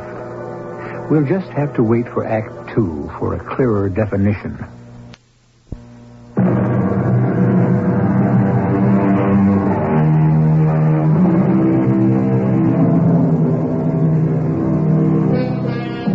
Would you happen to know offhand who it was that said nature abhors a vacuum? It has a scientific sound to it, so you might assume it was a physicist. But the fact is, it was stated by a philosopher. And he wasn't thinking of things like vacuum tubes and the like because they hadn't yet been invented. No.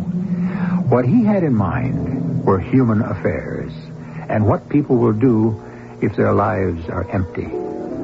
Hi, Terry. Hey, Phil. Late as usual. Now, it's like old times. We're going to lock horns again. Why don't you come downtown and really practice law? Why don't you come uptown and really make some money? When I get old. Then you won't be able to enjoy it. Say, I hear you guys are raking it in. However... However what? You're basically a one-client law firm. Now, what if you lose him? Lose Tom Cartwright? We're too involved with everything he's got going.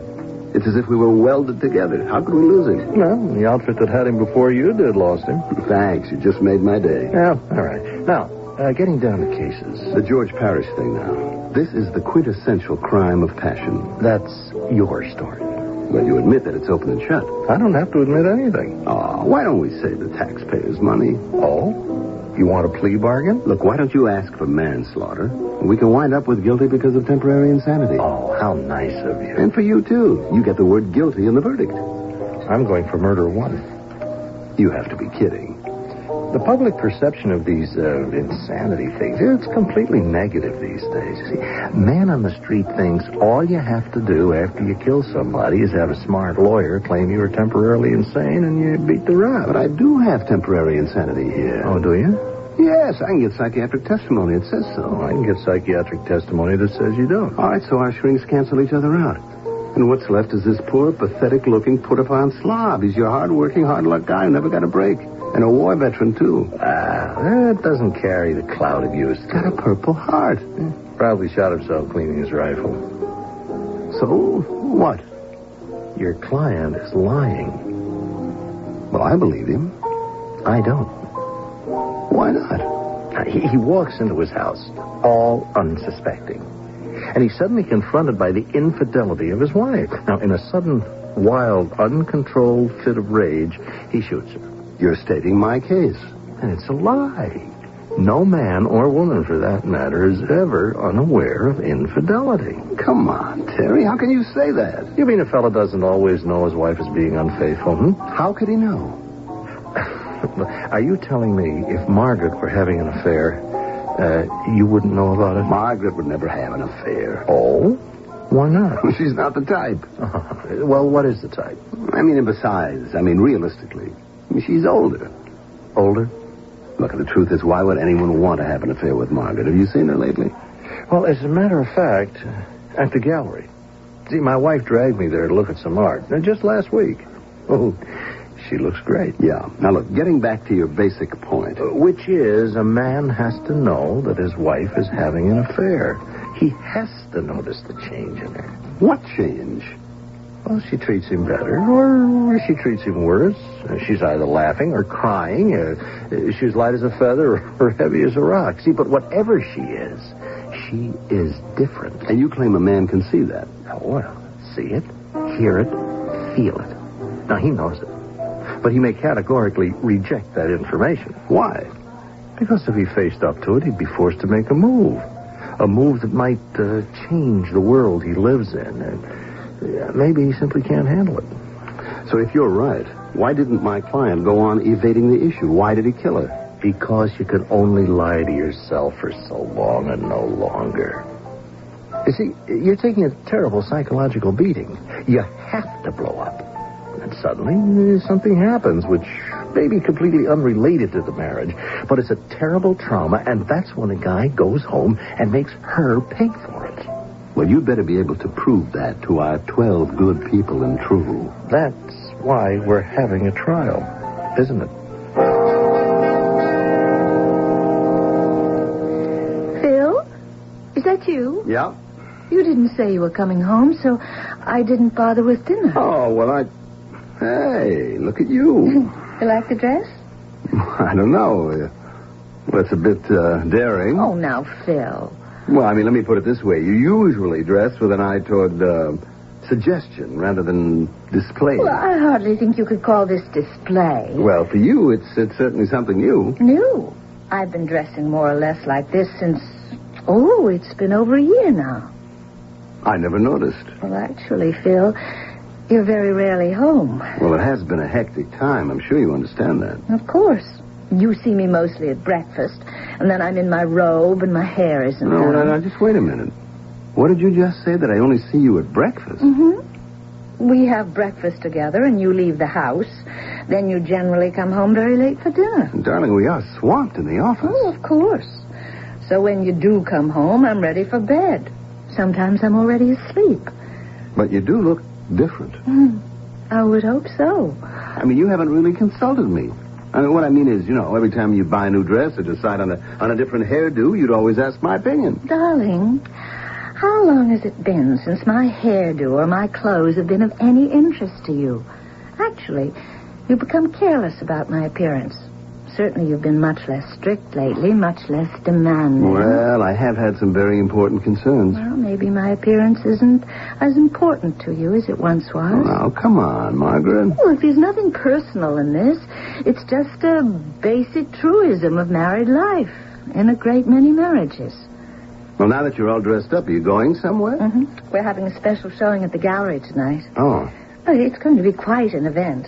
Oh, why don't you come along? Oh, I'm not sure I'd fit in with the sort of people who'll be there. Well, most of them are very nice people. And the truth is, I simply have to finish some work. You know, if you keep this up, then the work is going to finish you. Oh, why not take a night off? The truth is, honey, I'm just too tired. I mean, do you have to go? It's a very important evening. Frank is depending on me. Oh. Don't worry, dear. Frank will see to it that I get home all right.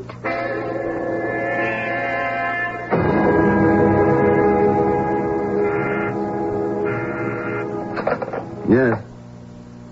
What's that, Miss Tidings? I have a lunch date with Tom Cartwright. Oh, that's right. That's right. Thanks for reminding me. Let's see now. Ladies and gentlemen of the jury, from time to time we are shocked, rudely awakened. We look at our advanced state of sophisticated civilization, and we are horrified when we realize how thin is the veneer, the veneer of what? Already said civilization, sophistication, cultivation, advancement. Let's see now, where is that book? Why can't I ever find anything? Miss Tidings, where's my thesaurus? Why does everything always disappear? Please, I don't want any excuses. I just want the book. Oh, for crying out loud. Miss Tidings, I'm sorry. It's right here on my desk. And look, call Mr. Cartwright for me. Say that something extremely vital has suddenly come up and I have to cancel lunch.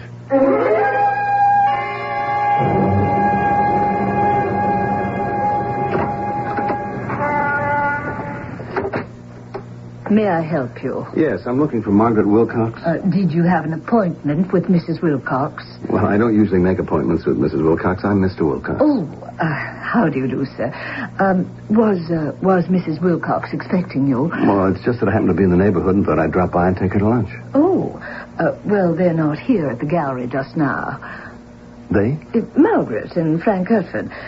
I think they said they were going to Philadelphia to look at the work of a new artist. Oh. Well, it was just a spur-of-the-moment thing. Thank you. Thank you very much.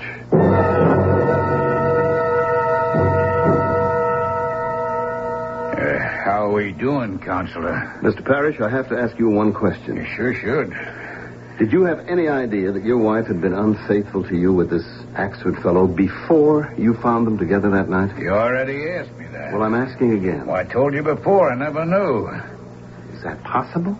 Is what possible? That a man wouldn't know? Sure, it's possible. Well, Parrish, in a thing like this, there are signs, unmistakable signs. Maybe, but what do you do if you're too dumb to read them?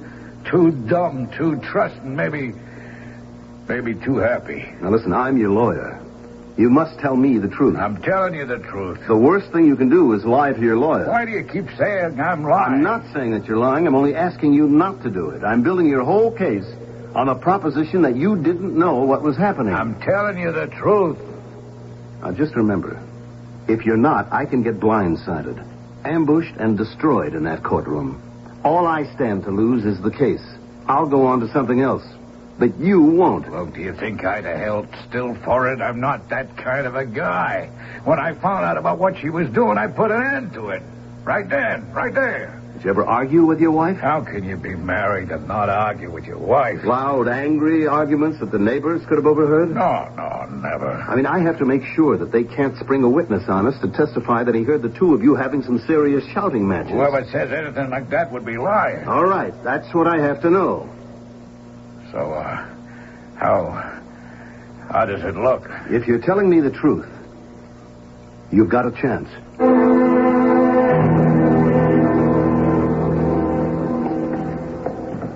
Hey, Phil. Well, been visiting your client, I see. Terry, do you actually believe that you can get him on murder one? Yeah. You have to prove premeditation. I know. Well, it's awfully tough in a case like this. That's true. You're really sticking your neck out. That's what your neck is for, buddy. Well, you must think you have something. You ever read a play by James M. Barrie? Now, what are you trying to pull on me? It's called What Every Woman Knows. What about it? Well, he makes a very big deal about how completely a woman understands the man she's married to. So what? Well, women don't have any monopoly on that kind of insight. They just brag about it more. I still don't know what you're talking about. If I were writing a play instead of constructing a case, you know what I'd call it? What Every Husband Knows. Yeah? What does he know? What doesn't he know? That is, once he sits down and really starts asking himself the right questions.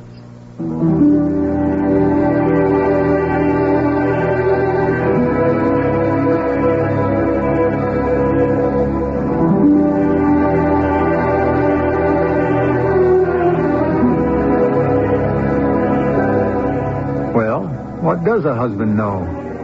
It does seem that many husbands these days know very little. Strangely enough, it would appear that there are those husbands who don't even know what their wives look like. So how can we hope for a deeper understanding? But is this true? Probably on a conscious level. But what's happening deep down there in the subconscious? That's where the action is. We have Act 3 for that purpose.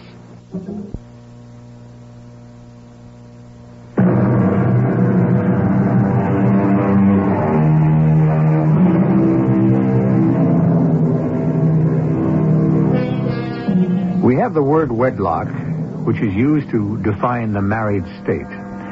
Wedlock is derived from an old Gothic word which means a pledge or a contract. And that's what marriage is really about, no? A contractual agreement. But there's always a basic dissatisfaction with contracts in general these days.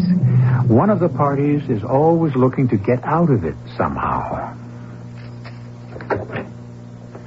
Oh, Phil, you're home. Yes, these days seems I can get more done here. Oh, I'm so sorry. Had I known I'd have come back earlier. I just thought you'd be out till late at one of your meetings. What do you mean, one of my meetings? Well, you do have meetings. Well, I know, but you make it sound as if there's something disreputable about it. Darling, are we going to quarrel? You know, I stopped by the gallery today. I heard. To take you to lunch. Oh, that was sweet. But you weren't there. Well, Frank and I went to Philadelphia. There was this marvelous new artist on exhibit. You know, it's now 9 o'clock. The exhibition must have lasted till late. No, just till 5. Oh, but it's such a lovely drive this time of the year. We enjoyed the foliage. You remember how you and I used to go out to the country and see how the leaves were all turning color? And then, of course, Frank and I stopped off at this marvelous little country inn for dinner. Margaret, is that wise? Wise? I mean, people might... What is it, Phil? Oh, I just remembered I had Faraday look up a case for me, People versus Gibbs. I think there's an application there. I better call him right now.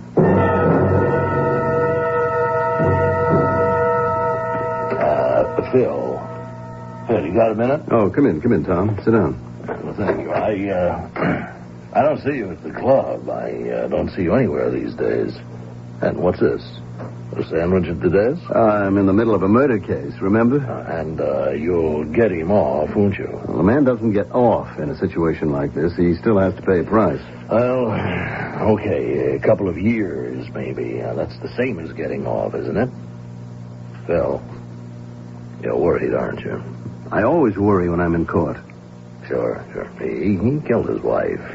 But it was in a fit of sudden blind rage. You know, in that single terrible moment, his whole world collapsed. Now, he'd worshipped that woman. That's your defense, isn't it? That's right. Well, it sounds great to me. What could be wrong with it? I don't know. Well, are you saying there is something wrong with it? I don't know that either. And what's wrong with you? Terry McLean. Oh, you're a district attorney, friend. Mm-hmm. I don't like his attitude, Tom. He wouldn't have gone for first-degree murder if he didn't hold something up his sleeve. Well, something like... He's just a bit too confident. Oh, come on. on. There are guys who can sit with a nothing hand and make you believe they're holding 4 aces. Look, I know Terry. He's got something. What?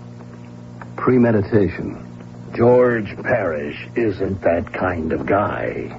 What kind of guy? Who'd put up with his wife fooling around. The guy with guts doesn't do that. And that's the thing George always had. But he got the Silver Star. I was there when he earned it. Look, we're talking about different things. We are talking about a red-blooded guy who reacted in a way that's unfortunately all too human. I used to think that myself. But it isn't so simple. Here you are in a well-ordered world. You become aware of something that threatens your entire existence. That is, if you choose to confront it. Well, you have to confront it. You have no choice. You do. You can choose to disregard it and pretend it doesn't exist. Well, tell me, what real guy could accept a situation where he knows his wife is cheating on him? A real guy who happens to be in love with her. Phil, I don't know what the DA has, but you have to win this case. I am telling you that right now. If Terry has premeditation, I'll have to perform a miracle. Well, if that's what is needed, that's what you are getting paid for.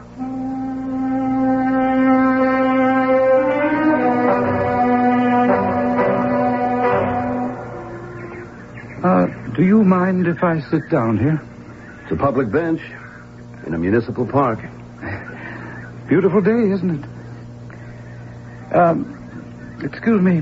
I see you're busy with your own thoughts. I have no right to intrude, but I had this idea that I should talk to you because your name is Philip Wilcox, isn't it? How do you know me? Oh, you're a lawyer and a very good one. You're defending a man named George Parrish, who murdered his wife. Oh, you must have seen my picture in the paper. At first I thought I'd visit you in your office. Why? But I didn't have the nerve. Then I noticed you would come down here and sit in the park for a few minutes each day at noontime. What's on your mind? I know something about the Parrish murder case that you're unaware of. Oh, yeah? There was nothing between James Axford and Millicent Parrish. Oh, there was a great deal between them, but nothing carnal or fleshly or sexual. How do you know? Because of the type of man that James Axford happens to be. He was completely lacking in that type of orientation. Is that a fact? Yes. Then why was he in her apartment at 2 a.m. in his robe and pajamas? He needed comfort. Comfort? Yes. James Axford is a man who suffers from loneliness. He was unable to sleep. He was frightened. Of what? Of the world, of everything, of anything, of nothing. And so he went to her, and she spoke to him as she always did. Always? She was always ready with a comforting word, a cheering thought. She was so filled with life that she had so much to give. And the stupid, stolid, ignorant ox she was married to just didn't take any of it. He was never home, always trying to find a fortune. Didn't he know he had one in the house? How do you know so much about this? Oh, I'm sure by this time you know who I am. Yes, she comforted me. Toward the end, I had to comfort her. Why? She was worried about him. For what reason? He was afraid he'd lose his job. But I know Tom Cartwright. Tom would never fire him. Oh, but he did. Why do you say that? Do you know it for a fact? George must have been fired. That's why he came home and shot her. Funny. He says he shot her because of me, and I had never had anything to do with her. In that way. But in a sense, in a real sense, I was getting her ready for another man. I was awakening her to the possibilities of the world. A woman like her with all that imagination, all that life, she has so much to give. If her husband doesn't want to take it, she has to find someone who will. Why are you telling me all this? Oh, because I have a sense of humor. I'm a waiter. The other day I worked at a big party. The most beautiful woman there, I thought, was a Mrs. Philip Wilcox. Mrs. Wilcox? I saw she was there without her husband. Well, the story is she goes everywhere without her husband. I saw how the men looked at her. So, who is better equipped than you to be the defense attorney in this type of murder case?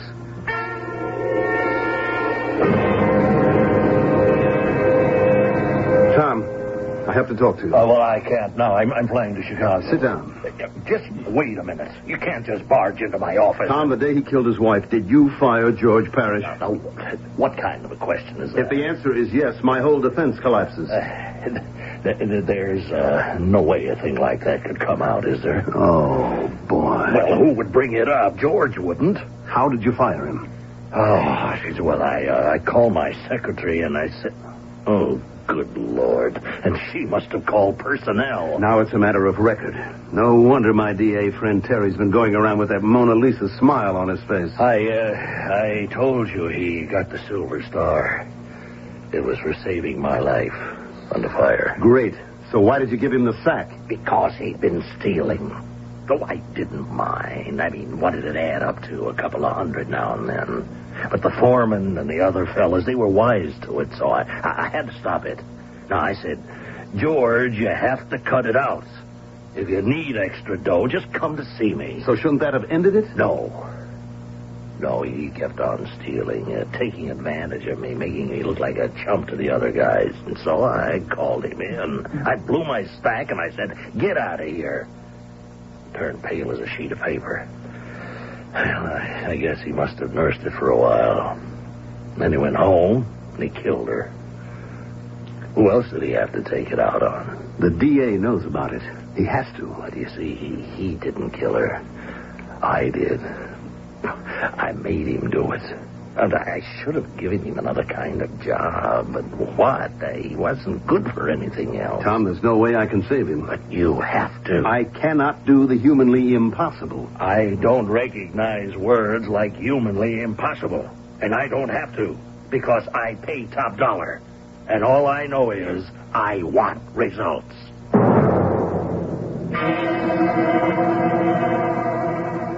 Well, hi, I'm glad you're home. I thought I'd better be. I was in the courtroom today. I didn't see you. I heard you make the charge to the jury. What'd you think? I thought it was magnificent. But it didn't help. I'm going to lose the case. It's too bad. What do I smell? Chili. Your special chili consolation dinner. Well, if it were a victory dinner, it would be filet mignon. How well you remember. Oh, it hasn't been all that long ago. That seems like another world, Margaret. You know, there was just no way I could save George Parrish. I'm sorry. I guess the jury will stay out all night just for the sake of form, but they'll come back and throw the book. Well, at least I saved myself. From what? From doing something later. Something? Something I wouldn't be able to control. Something I'd be forced to do. Tell me. No. Should we have secrets from each other? Yes. Certain secrets. There are certain things I don't want you to ask me, and there are certain things that I won't ask you about either. I'm not sure I know what you're talking about. Oh, I think you do. But we're going to end it, Margaret, because things will be different from now on. You know, I love the way you wear your hair. You're right, you know. I haven't been too aware of it. Tell me, when was the last time that we took a trip? I can't remember. Would you like to go somewhere this week? Can you get away? Certainly. Won't Tom, your important client, be needing you? Tom is going to fire me. Why? Because I will have lost the case. Well, how could he fire you for losing? Oh, he could, easily. Just like that? No, well, it won't be just like that. It'll take a while. He'll start showing dissatisfaction with this, that, and the other thing. Before you know it, we'll be through. But losing the case for George Parrish would be where it all began. Well, what are you going to do? Well, for starters, I'd like to spend some more time with my wife. That is, if she's not going to be too busy. I think I can find time for you, darling. Phil. Yes? About Frank Hertford. I don't want to hear about Frank Hertford. But I feel I ought to. Darling, let's go inside and have dinner. No. Let me put the chili in the freezer. This is the kind of dinner that calls for filet mignon.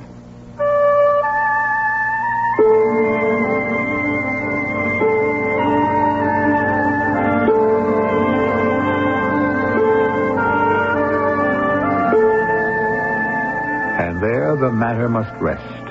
Mr. Phil Wilcox, an astute attorney and a capable judge of human nature, including his own, would agree wholeheartedly with the following dictum. If a man has a charming, attractive wife, and he pays no attention to her, he has only himself to blame if other men do. I'll be back shortly. Ready on set.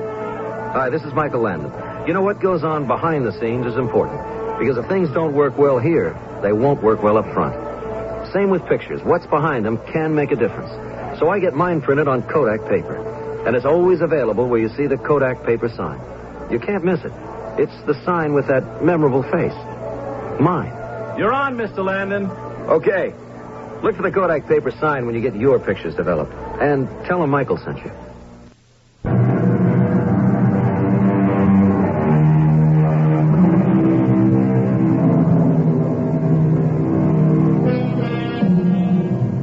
The crime of passion, so frequently encountered in both literature and life, seems so sharply defined, so easily comprehended, so basic, so uncomplicated.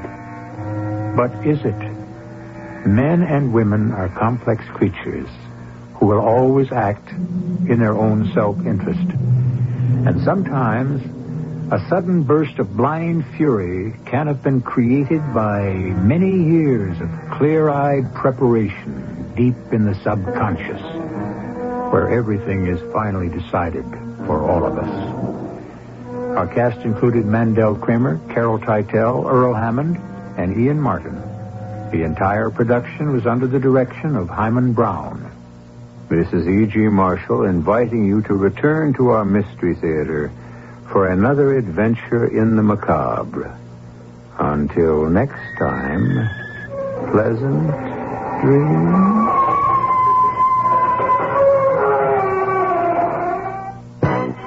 This is the voice of the Rocky Mountain West. Radio 85, KOA Denver. Radio Mystery Theater presents...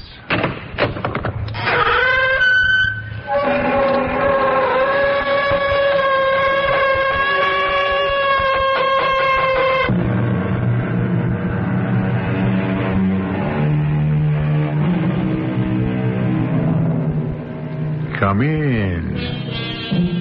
Welcome. I'm E.G. Marshall.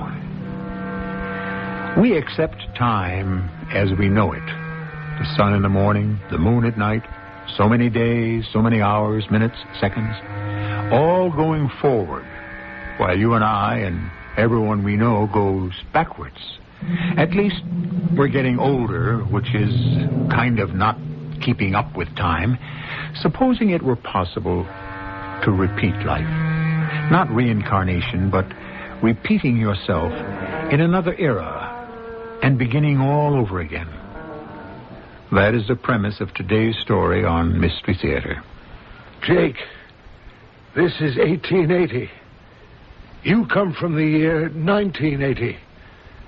By means of the time box, you made 100 years trip backwards. So you know already what I cannot know yet.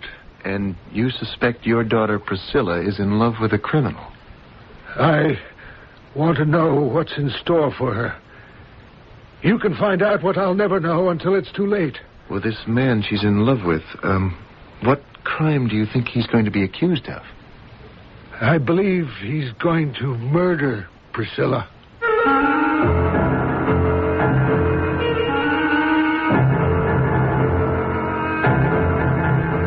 Our mystery drama, The Time Box, was written especially for the Mystery Theater by G. Frederick Lewis and stars Russell Horton. I'll be back shortly with Act One.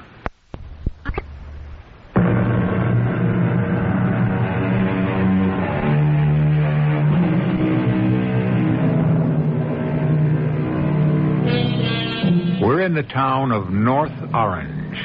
It's not as well known as East Orange or South Orange, but it's got good schools, clean streets, fair taxes, garbage picked up on time, mail delivered regularly, and it even puts out its own newspaper. One of the favorite columns is the Orange Box, written 6 days a week by Jake Howard, who right now just happens to be winding up the weekend words.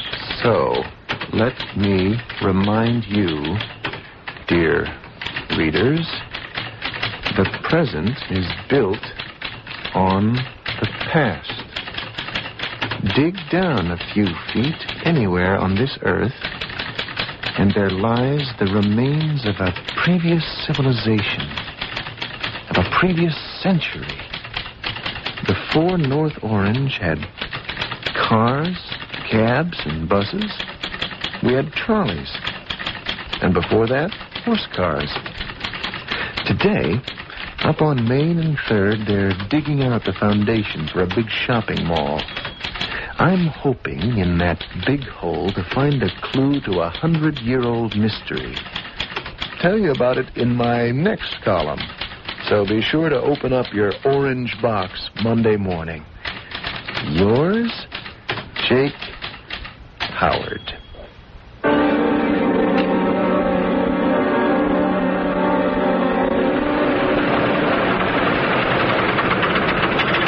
You're kidding me, aren't you, Mr. Howard? What? I said you're kidding. I can't hear you. Where do I put her into neutral? These Big Dipper shovels make so much racket, you never get used to it. Mac, it just might happen I'll spot something which will clue me into a story I'm writing. You mean I might dig up a treasure or something? Might. You know what used to stand here on the corner of Main and 3rd about 100 years ago? Fort Knox? Yeah, something better, possibly. Right here was the laboratory of one of the greatest unsung inventors of the 1800s. Oh, Edison? No, don't tell me. Alexander Graham Bell? Nope. Dryden Harper. Who? Dryden Harper. On this very spot, the trolley ran right past his door. So, who was this Dryden Harper? Well, in my book, and I've done a lot of research on this, he was just as great an inventor as any of them. What'd he invent? Well, something more important than the electric light, the phonograph, or the telephone. But all we have to go on are his notes. Nothing patented, no material clues. So how come nobody ever heard of him? Well, they will when I'm through. I'm going to write 6 whole columns, a whole week about Dryden Harper. And right here, where you're digging, Mac, is where the story begins. Well, where'd you find out about this guy? A reporter never reveals his sources. Okay, you can start up your shovel again. See that truck pulling in? Got to fill her up fast to make up for lost time. All right, here comes the first load. Watch it. Hey, hold it. Hold it. Don't let that truck move off. He's going nowhere. I've got to give him 5 more bucketfuls. Put your steam shovel in neutral and come with me, Mac. Let's climb into that truck. There's something there I want to see.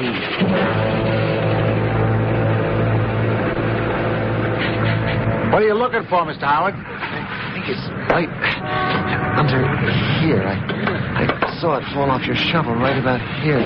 Now, if I can just push all this junk to one side. Yeah. There she is. Is that what you had me stop working for? An old black wooden box? Easy. Let me lift it up. Funny looking, isn't it? Hinges on this side, a lock on that. Small box. I mean, it's not big. Is it heavy? 20 pounds, I'd say. I wouldn't like to get hit with it. Wonder if this belonged to him. Looks old enough. Mr. Howard, do you mind? Take the box and let's get off the truck. 2 other trucks are lining up over there. I gotta get going. Crazy, this old box. Well made. Hey, you see those 2 holes drilled into the top about 2 inches apart? You haven't got a screwdriver on you, Mac. I'd like to see what's inside this. Maybe I can pry it open with my fingernails.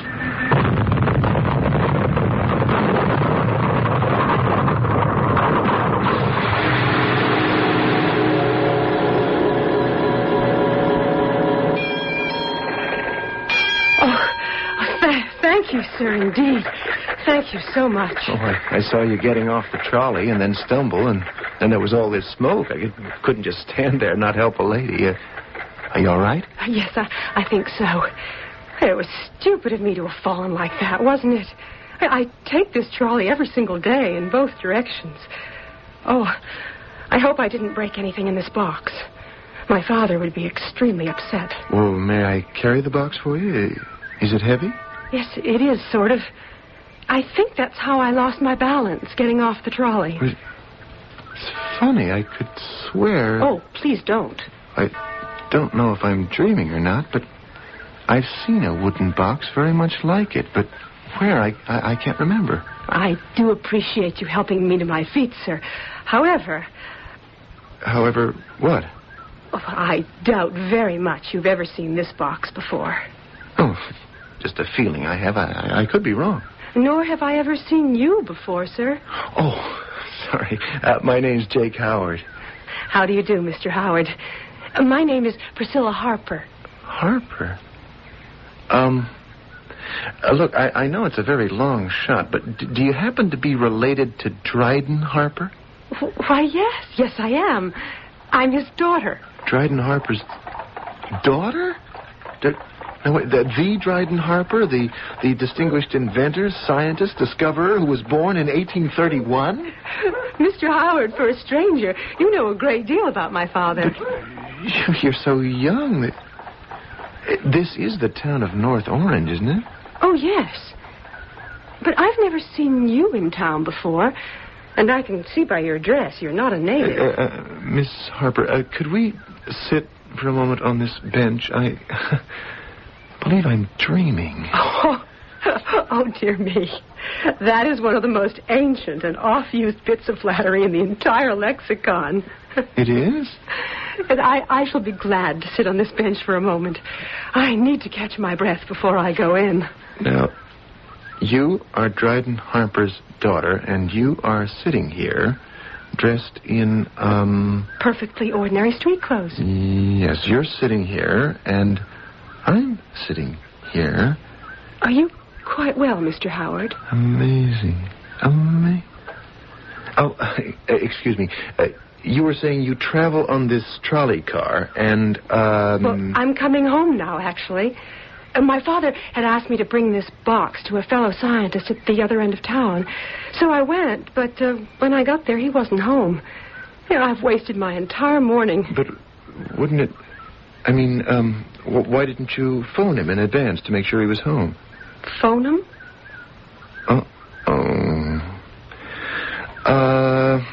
What year is this? 1880, of course. What a silly question. Isn't it 1880 where you come from, Mr. Howard? What did you mean about phone 'em?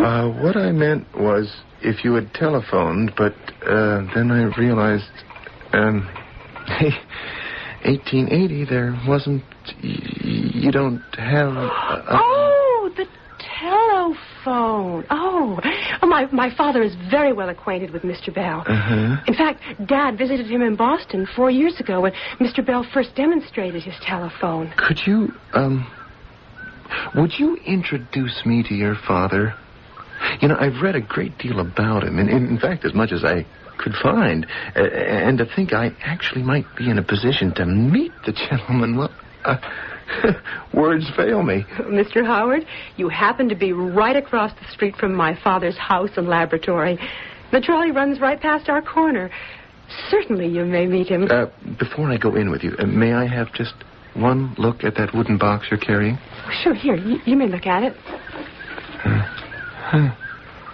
So that's what those two holes were. Of course, two dials. Mr. Howard, you're not trying to make me believe you've ever seen this box before. Miss Harper, had I not ever seen that box, I would not be standing here with you at this very moment.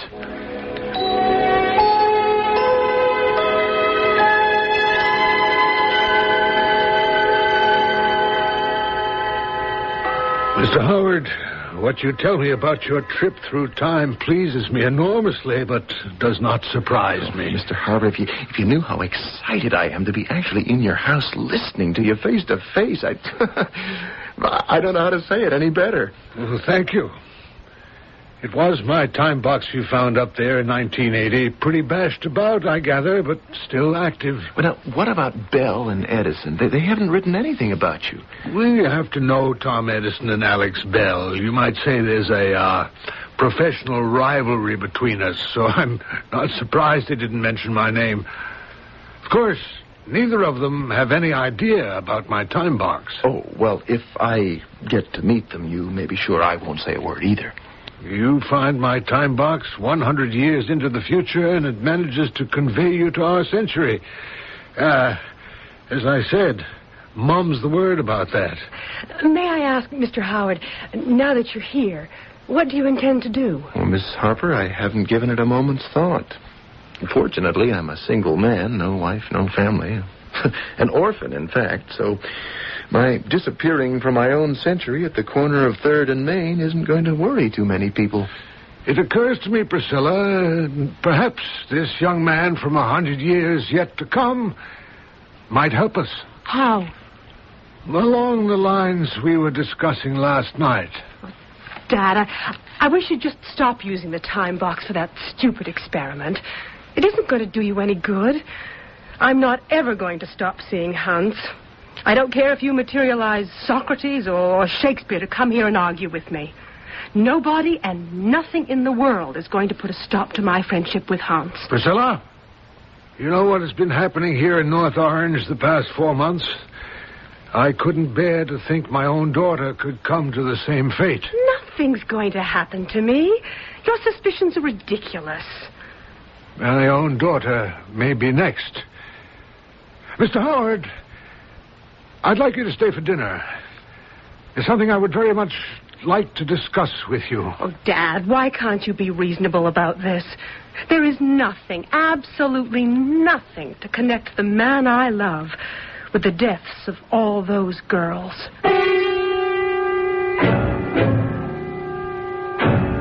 Quite a situation we have here. A scientist who wishes to prevent a tragedy of love and marriage by consulting an eyewitness of the future. I've often thought how many missteps would I myself have avoided had I but known what would be ahead of time. On second thought, perhaps I'd rather take my chances and not know the unknown. I shall return shortly with Act 2.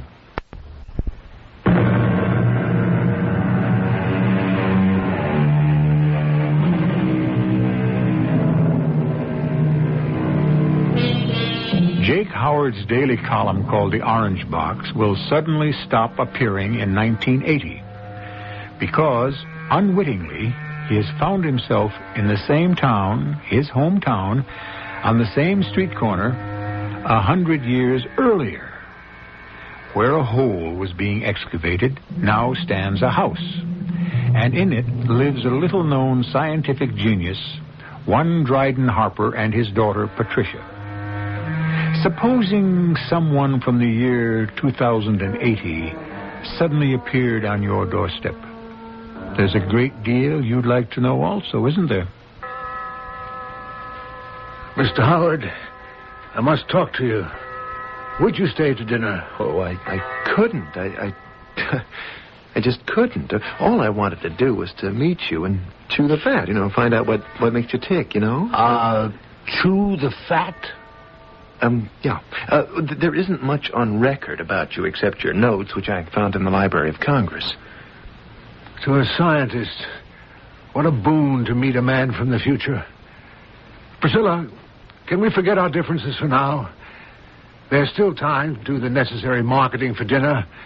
Well, my daughter, sir, is an excellent cook, a quality she inherited from her mother, God rest her soul. But we don't know the first thing about Mr. Howard, Dad. Miss Harper, my interest in your father is quite genuine. Priscilla, how can you doubt Mr. Howard's veracity? Do you think my time box didn't work? Have you ever seen clothing like he's wearing? What are those blue cloth trousers, anyway? Oh, blue jeans. Blue jeans. I never... Priscilla, who have you heard talking about a steam shovel, chewing fat? What else? Oh, yes. What makes me tick? I tell you this, daughter. If Jake here is a charlatan and pretending to have come from 100 years away, so be it. At least I'll enjoy his performance.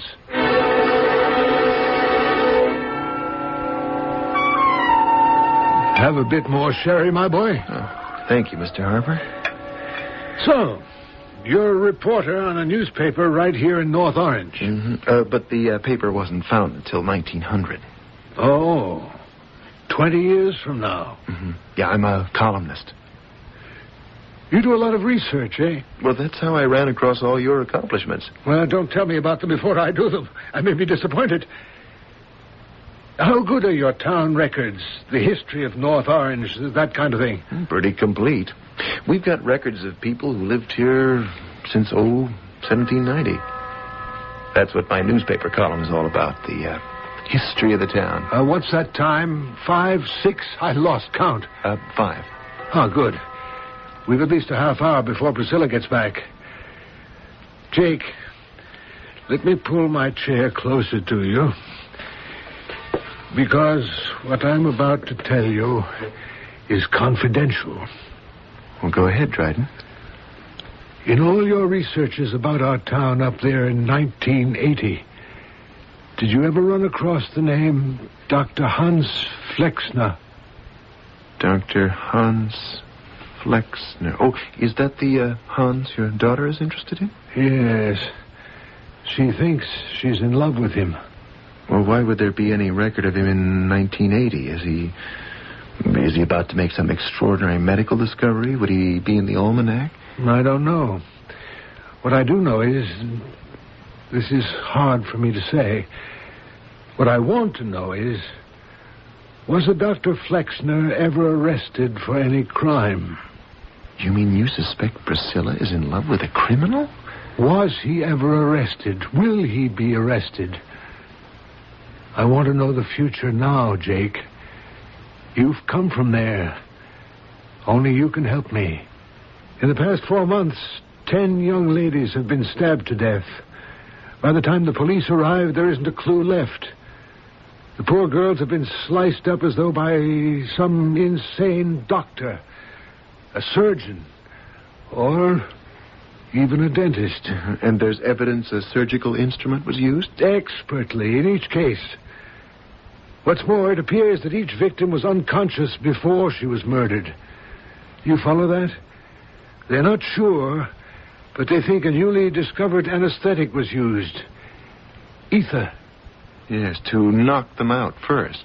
What? Oh, well... But it could also have been chloroform. That's why I say the murderer could also be a dentist. And what's that got to do with Dr. Hans Flexner? Hans Flexner is a dentist. Dad, I'm back. Sorry it took so long. Dinner will be ready in about an hour. Sir, I don't think you can pin this rap on Flexner without more to go on. Now, did they find any of the murder weapons? Yes. One. A surgeon's scalpel. Nothing identifying on the scalpel, I suppose. How could there be? Hopeless. Well, if you don't catch the murder in the act, I don't think you people have much of a chance. It's unsolvable. That's how you happen to be here tonight, Jake. How come? I was using my time box to help me be a detective. Something went wrong with the timing, and here you are. Do you have a place to live in while you're visiting this century? Well, no, I haven't. Then you'll sleep here. After all, I'm responsible for the whole thing.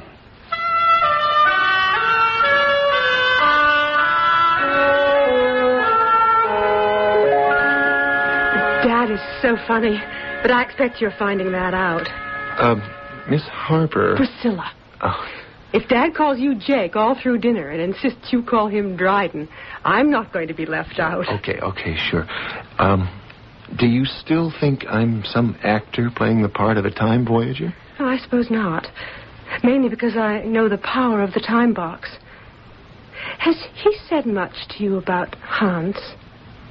Dr. Flexner? Oh, I can see he has. Dad's got this fixed idea that Hans has been killing young girls, and one day he'll do away with me. If you met Hans, you'll see right away what a silly idea it is. So to satisfy himself, Dad set his time box for 1830, 50 years ago, so he could materialize that great hypnotist, Franz Mesmer. Is that true? The time box can pick people out if you want it to? Well, certainly. I can't begin to tell you how many celebrities have shown up here on our doorstep from centuries back. But you're the first person to arrive from the future. So the date settings on the box are not always accurate. No, that hasn't been perfected. That was the scientist I was going to see this morning when you turned up at the trolley. He's blind, but Dad thought he could help perfect the directional dial. Uh-huh. And why did he want to materialize Mesmer?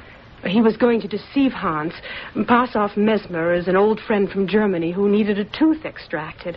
And while he was in the chair, he was supposed to mesmerize Hans. To get him to admit under hypnosis he was the mass murderer. Exactly.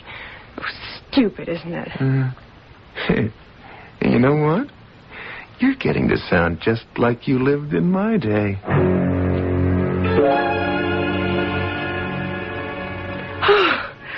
Oh, Hans, I'm so glad to be with you at last. I hear you have a visitor at your house, Liebchen. A friend of Dad's. Who is he, another inventor? Oh, no, he's a newspaper man. I see. How is your tooth? Oh, it still hurts where you looked at it the day before yesterday. All right. We shall have another look. Isn't it maddening? I used to tell Dad my teeth hurt, and I would have to have them taken care of, which was all a pretense so I could come and see you. And now it's really hurting. It's as if I was being punished for lying. Get into the chair, Liebchen. We'll see what is the matter. There. Weiter. Yeah. I think that wisdom tooth should come out. Do you mind? Will the pain stop? Oh, immediately. Oh, darling Hans, I trust you implicitly. Since the removal could be painful, suppose I give you something that will make you fall asleep. It will take me half an hour or so to prepare what I must do.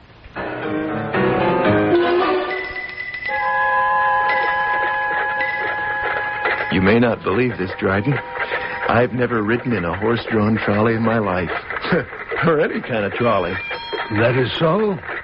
Is there no public transportation in the 1980s? Oh, yes, but it's buses or taxis, you know. I've stopped trying to understand your vocabulary. No, wait, I take that back. I have been on a trolley. When I was in San Francisco, I took the cable car. That's an electric trolley that's pulled uphill by a cable that moves underground. That's extraordinary. Did you say electric? Oh, yeah, electric power is used everywhere. Now we've even got nuclear power. Please. Oh, you'll be having electricity pretty soon. Commercially. That's what Benjamin Franklin drew from lightning down a silk kite string into a Leyden jar, yes? Yes, but this kind will be man-made. Now, George Westinghouse is making some dynamos in about 5 years. Yeah, 1885. I'll watch for them. Is it far to the police station? No, we're almost there. The Bureau of Licenses is next door to it. I must say, Jake, you go about investigating Hans Flexner in a most professional way. Years in the newspaper business. The information I want seldom comes to me. I have to go to it. Well, we're here. Where do we go first? To the police. Now, Dryden, don't be nervous. Don't borrow trouble. Just hang in there. Would you translate for me, please? Keep cool. Well, if that means I shouldn't get hot and worry unduly, I'll try not to. All 2 darling? Why does it take so long for you to prepare that sleeping powder or whatever it is? Well, it's all done.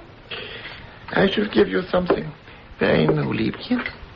Much better than the nitrous oxide those old-fashioned dentists use.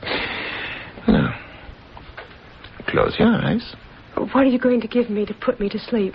It is called chloroform. Very effective. Now, I'll just hold this cloth over your nose, lie back, and breathe. What the devil is that? There's someone at the door. I thought you told me you didn't have any patients today. Open up. You hear me, Flexner? I know you're in there. Oh, my heavens, it's Jake. Go away, whoever you are. I'm busy. Priscilla, are you all right? Jake, what are you doing here? How dare you break into my office? Nobody comes in here without an appointment. Look what you did to the door. Come on, Priscilla. I shall go and inform the police at once. Yes, why don't you do that, Flexner? Tell them also where you got your degree in dental surgery. There doesn't seem to be any record of it. Jake, what are you saying? Tell them also you use chloroform on your patients. I can smell it clear out into the hall. Jake, have you gone crazy? Chloroform. The whole dental profession uses ether, not nearly as dangerous. Priscilla, get up out of that chair. You are coming with me.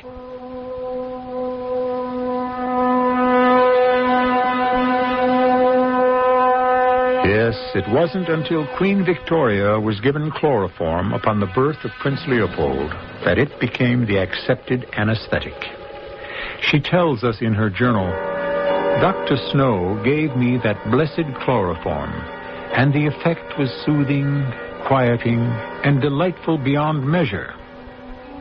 Somehow, I have the idea that Dr. Hans Flexner was not intending merely to soothe and quiet his patient. Perhaps I'm mistaken. I shall return shortly with Act 3.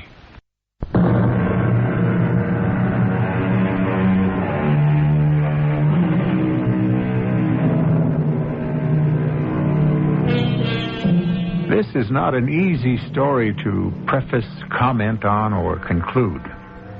Once you meddle with time, it's difficult to apply the rules we live by today. Jake's yesterday is not Priscilla's. Priscilla's tomorrow may not be Jake's. One factor, however, could overcome the 100 years that separated these two. Love. Yes, love. Unfortunately, right now, that is the furthest emotion from Priscilla's mind. How dare you break into the private office of a dear friend of mine and threaten him with such a display of ungentlemanliness? I don't know how I can ever face Hans again. Dad, you have no idea how embarrassing this 1980 man was. Now, hold on, Priscilla. Now, first of all, your dear friend isn't even a licensed dentist. At the Hall of Records, Priscilla, the name Hans Flexner doesn't appear on the Dental Association's list. I won't have you two spying on me and my friends. I won't have it. And I won't have a daughter of mine screaming like a fishwife. Go to your room. So he doesn't have a license to practice dentistry here in North Orange. How do you know he didn't get his license abroad? We don't know. Dad, if you'd like to know the truth, my tooth has been getting very painful. I saw Hans several times, but it keeps getting worse. He was just about to pull it when Jake charged in like a bull. What? Is that really true? Not like all those other times? On my honor. It's killing me. Well, then, of course, we'll have it looked at. First thing in the morning. But I'll choose the dentist, and I'll go with you. All right, I agree. You choose the dentist. It's too painful for me to refuse.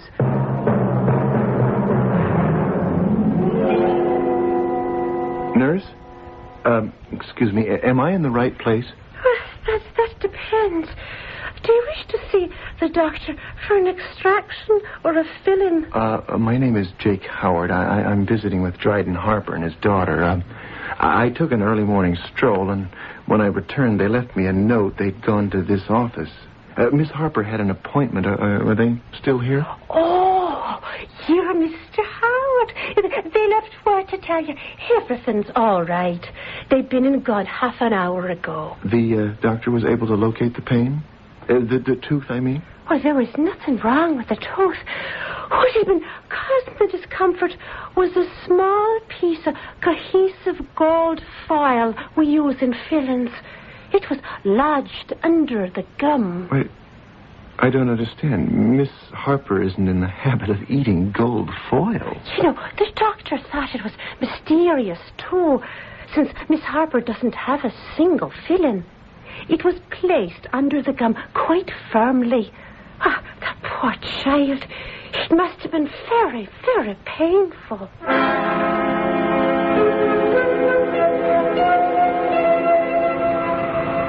Hand me those tongs next to you, will you, Jake? Thanks for inviting me to your lab, Dryden. It's a handy little furnace you have there. Well, it's my little hell and my little heaven. What are you going to put in the furnace? The secret of what powers the time box. You're going to tell me? Well, I feel I owe it to you, Jake. And if you're writing about how I experiment, this is crucial. Oh, you don't owe me anything. On the way home from the dentist, Priscilla wouldn't say a word. But when you told her to ask herself why would her great love, Hans, wish to hurt her, I think she began to see him differently. So, I have you to thank. Well, I wish... Never mind. Tell me. She's a lovely girl. I wish I didn't have to go back to my century, that's all. You see... Now, what are you going to do with the tongs? Under this bell jar, what do you see? Looks like particles of stone. Small pieces of a meteorite.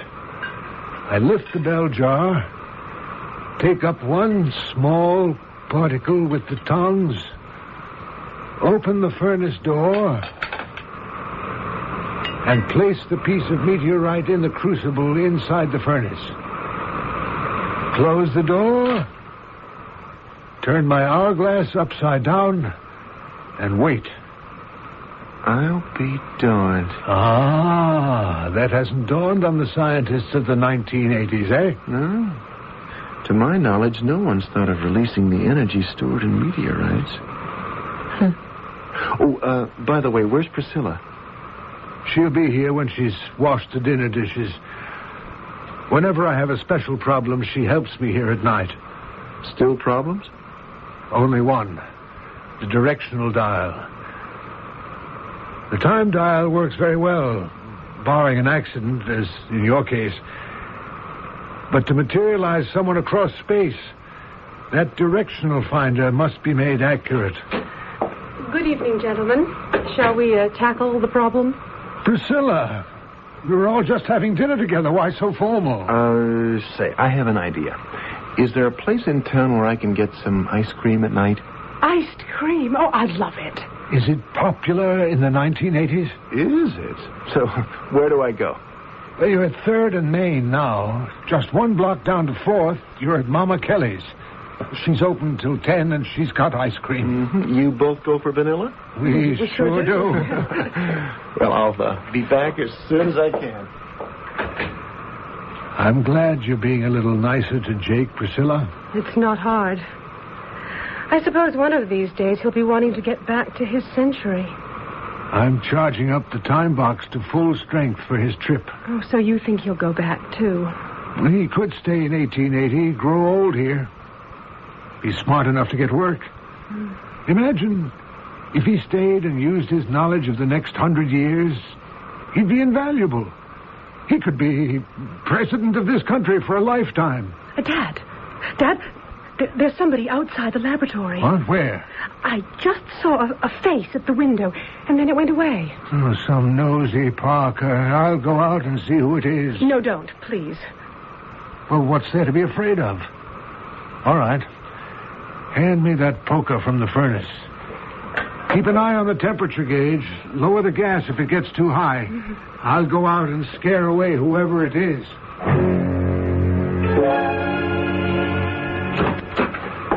Well, here we are. Mama Kelly's best. One vanilla for you, one for me, and one for your... Dryden, where is he? He just went out. We thought there was a prowler. A prowler in this day and age? Next thing you'll tell me there are muggers. Well, let's go out and find them. I'll leave this ice cream here. We ought to be able to see Dryden easily enough. It's a fine moon. Jake, why don't we just stand here and enjoy it? Dad'll walk all the way around the block and come right back. Jake, I apologize. Oh, don't. Girls in love. You can't reason with them. No, I don't think I was. That's the funny part about it.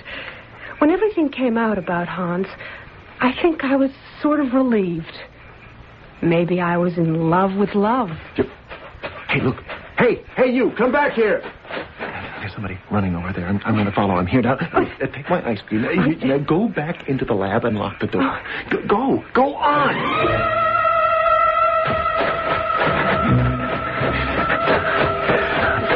I think I lost him. I thought they'd invented street lights by now. Which way did he go? Ow! Darn! Why did I fall over? There's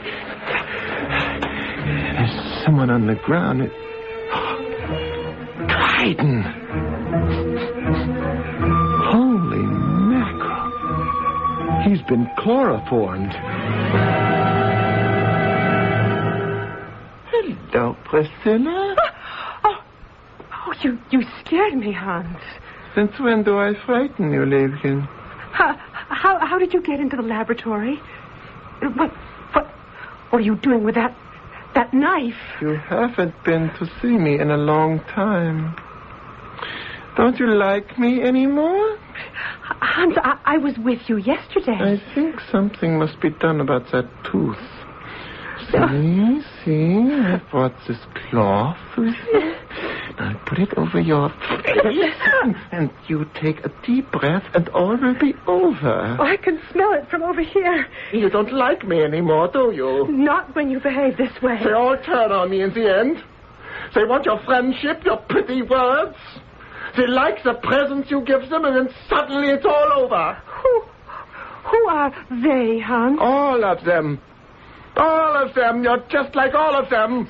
So, when you believe they are turning against you, Hans, what do you do? I don't let them do that. They never reject me. I don't let them reject me. So, it is true. It's all true. Jake was right. Who was right? I was right, Flexner. Get away from her. Priscilla, duck. No, Jake, don't. Don't throw it. Priscilla? Jake, are you still here? Yeah, I am. Wait till the smoke clears. You'll see for yourself. Oh, I see you now. Oh, Jake. When I saw you lift up the time box, I was afraid I'd never see you again. It was the only thing handy to throw at him. Hans? Where is he? I saw the box hit him on the shoulder just before there was that big bang. He's nowhere, Priscilla. Or the time box. That's gone, too? Not a trace.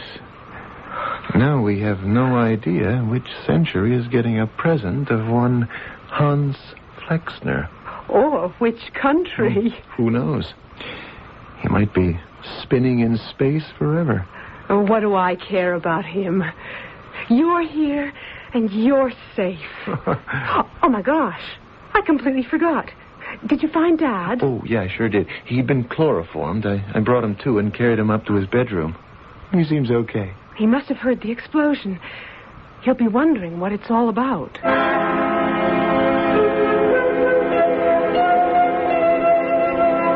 The door to the lab was open, Dryden, and there was Flexner with a scalpel in his hand. Dad, he was pointing it right at my throat.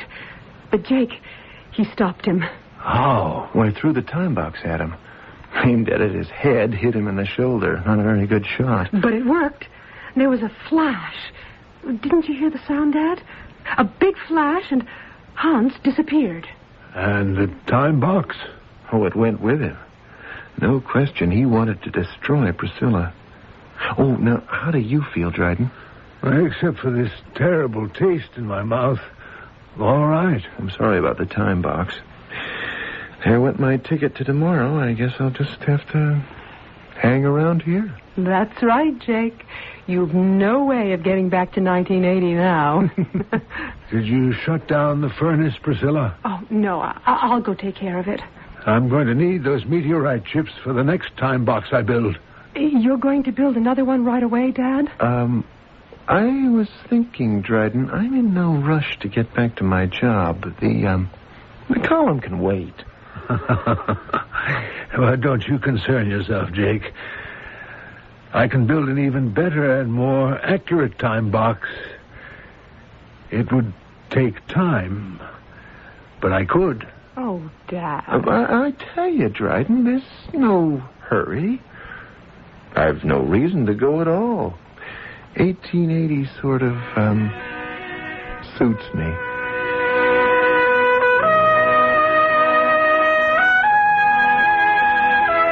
It would appear that anything can happen when you mess about with time. Here today, gone tomorrow. A pleasure, certainly, if you're able to go back, as did Jake Howard. But supposing one went too far forward in time, it might be pretty bleak and lonely up there in exploded space. I'll be back shortly.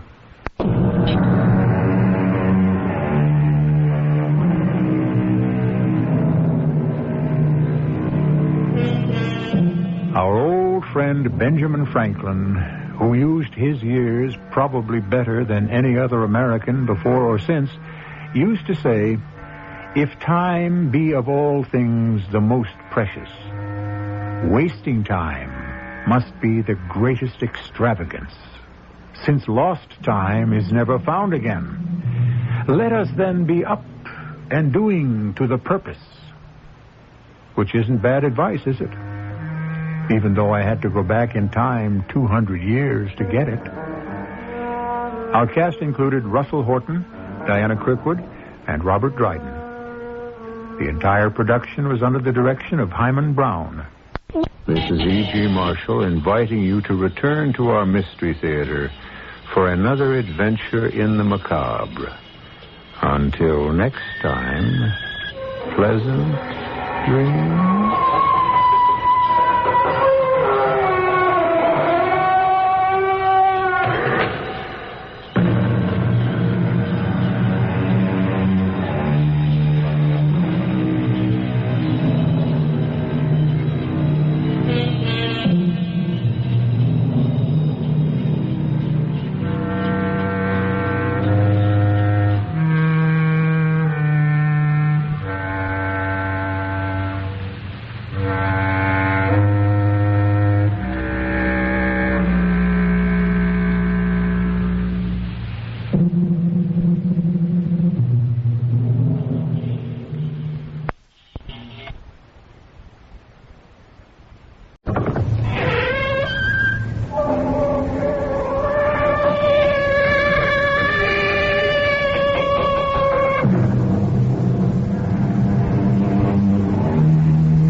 E.G. Marshall.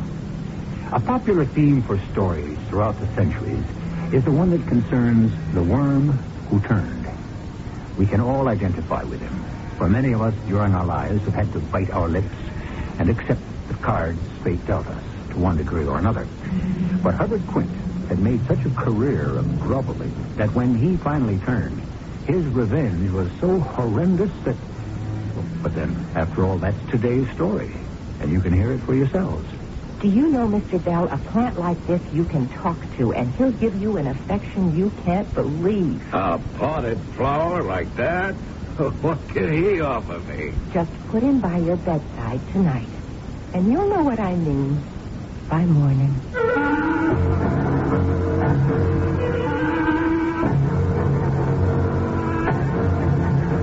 Our mystery drama, The Vampire Plant, was written especially for the Mystery Theater by Ian Martin and stars Robert Dryden.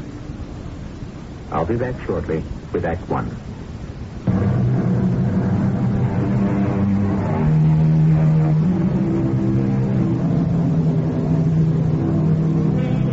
Robert Quint Flint is what in more naive times, before the popularity of psychiatry, used to be called a mother's boy.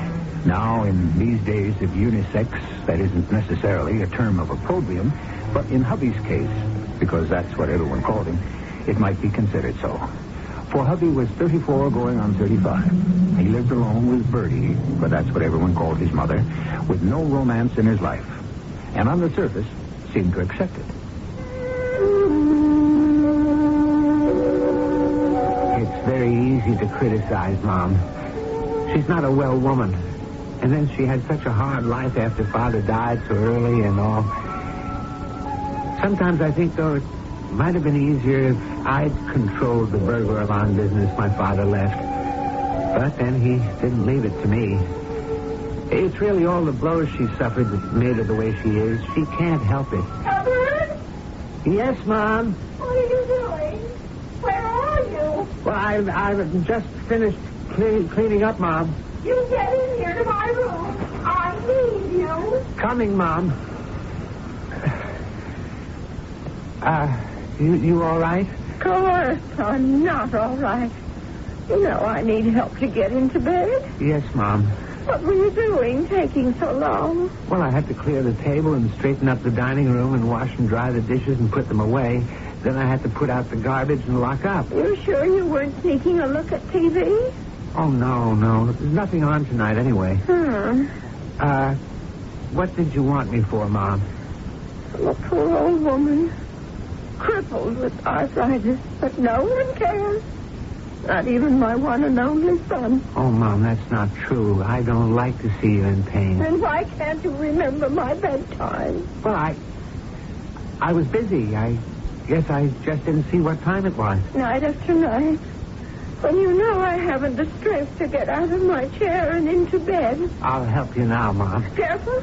Oh, there. Now, keep your arm still so I can lean on it to get to the bed. Like that? Well, near enough. It doesn't matter. I'm there now. Get my robe off. Yes. That's it. Oh, my poor old bones. Look at that. Where does the time go to? It's late. It's just 10 o'clock. It's 5 after. You know I should be asleep now for my health. So should you. Mom, I'm not due to work till 8:30. Yes, but by the time you make breakfast and bring up my tray, prepare my lunch and get everything ready for dinner, you need to be up by 6. Yes, Mom. Well, tuck me in. All right. There. How's that? I don't know what I'd do without you. You won't ever leave me, will you, hubby? Well... Promise you'll be with me till I draw my last breath. I promise.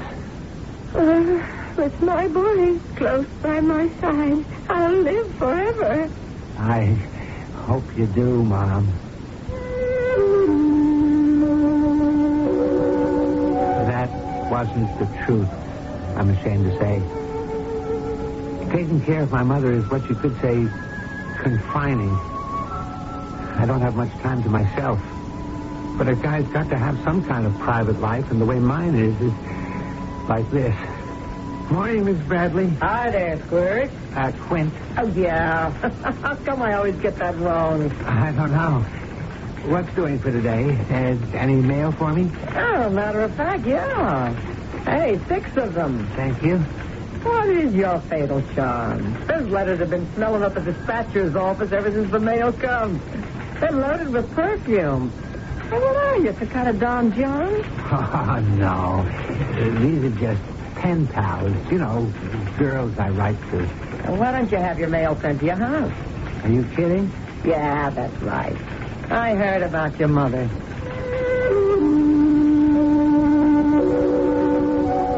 If you're kind of tied down the way I am, the only chance you get to meet some nice girls is to be a pen pal.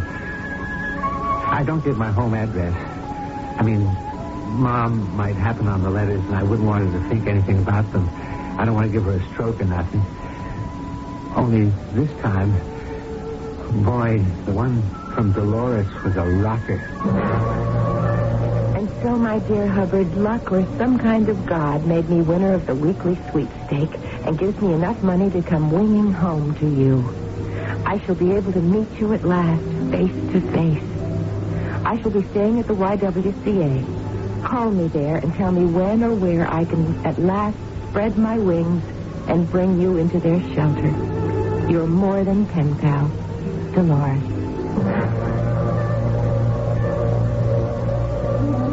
What are you so fidgety about, Hubbard? Oh, nothing. It's kind of late. Long past my bedtime. You can turn off my light. You better get off to sleep yourself. Yes, Mom. Good night. Sweet dreams. Oh, same to you. Oh, Mom, if you only knew.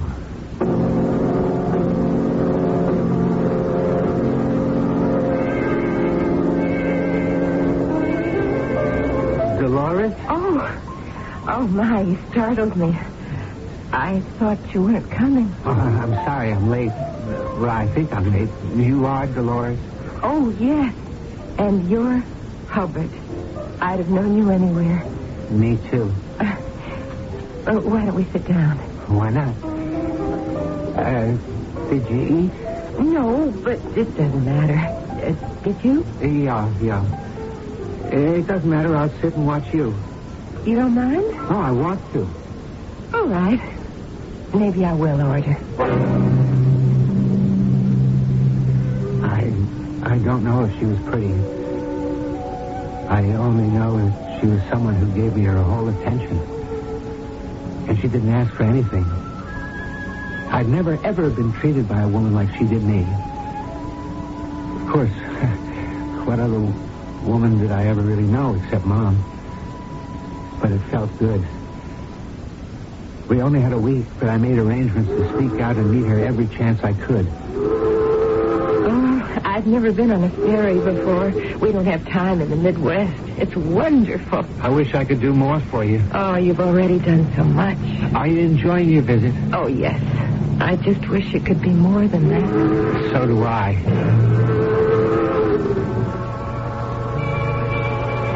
I never thought little Dolores Masterman would ever be dancing in the big city at the Princess Ballroom.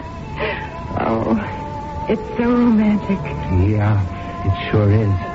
And the time goes so fast. A couple of days I'll have to go back home. I don't want you to do that.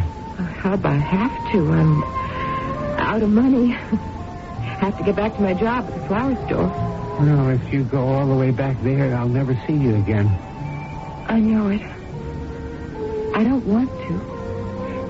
If we were to get married, it'd still be Mom. Well, I wouldn't mind taking care of her or helping. Oh, you don't know Mom. I don't think she'd go for that. But how do you know? She's never met me. Couldn't you give it a chance? No, I don't think that I didn't tell you yet. I brought her a present, a real nice plant, one of my favorites. I think hemoendurentics might help change her mind. What? I don't get you. Oh, Hub, you don't know about plants. They're what kept me alive all these lonely years. The way you can talk to them, the way they respond. I still don't follow. Don't you know plants are just like people? You can talk to them and they answer back in their own way. You can train them to feel what you want them to feel. It's a scientific fact, like research has shown. And you think a plant is going to talk my mom into believing you and me should get married? Oh, I didn't mean that exactly, but isn't it worth the chance that me meeting her and giving her a nice plant could make it possible for us to be together always?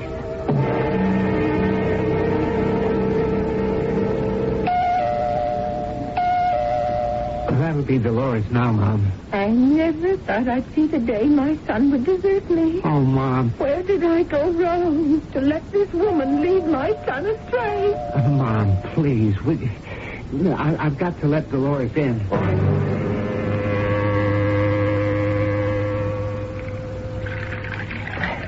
Such a nice after-dinner coffee.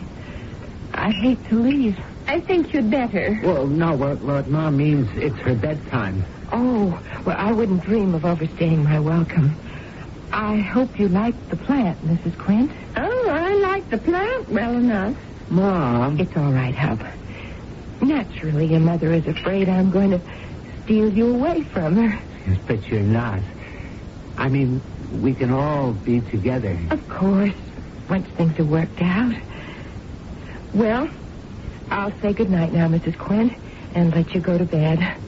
Hub, take the plant up to your mother's room. It doesn't look like so much now, maybe, but wait till you see it in bloom. Does it have to be watered? No, it finds its own moisture. Goodbye, Mrs. Quinn. That's the word, Miss Masterman. Goodbye.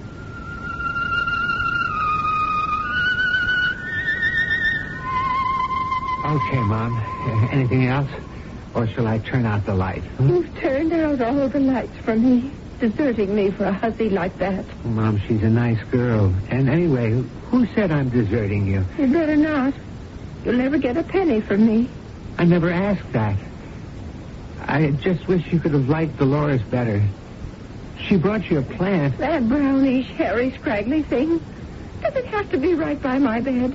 Dolores said, wait till you see it in bloom. Oh, all right. Leave it and say goodnight. I'm tired. You've upset me so much. Oh, Mom, she's really a sweet girl. I wish you'd give Dolores a chance. A chance? I never want to see her again.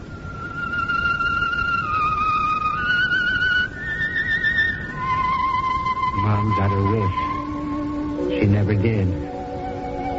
The next morning, when I brought up her breakfast tray, the first thing I noticed was the plant in full bloom, heavy with blood-red blossoms. The next thing was Mom, whiter than any ghost, with a dry, drained whiteness that made her seem to be made of powder, as if when you touched her, she would turn to that. I didn't even have to put down the tray to know she was dead.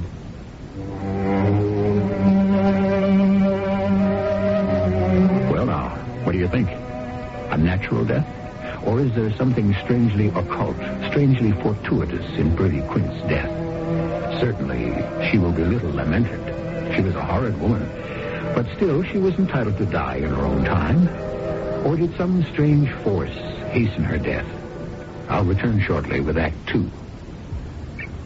They said it couldn't be written. The book that hit America like a runaway locomotive. The new Consumer Information Catalog. For the life of me, Foster, your obsession with that book escapes me. It's only a catalog. The book that's helping America find a better way to live. What do you find in that catalog? Something you could never give me, Lillian. More than 200 fact-filled federal publications listed inside. Booklets on home and car repairs, weight control, keeping household records, and more. I read them all to be the man you want me to be. That's a lot of reading. The book you have to read from the Consumer Information Center of the U.S. government. The new Consumer Information Catalog. It's free. Just write to Free Catalog, Pueblo, Colorado, 81009. That's Free Catalog, Pueblo, Colorado, 81009. Send for the book. Don't wait for the movie.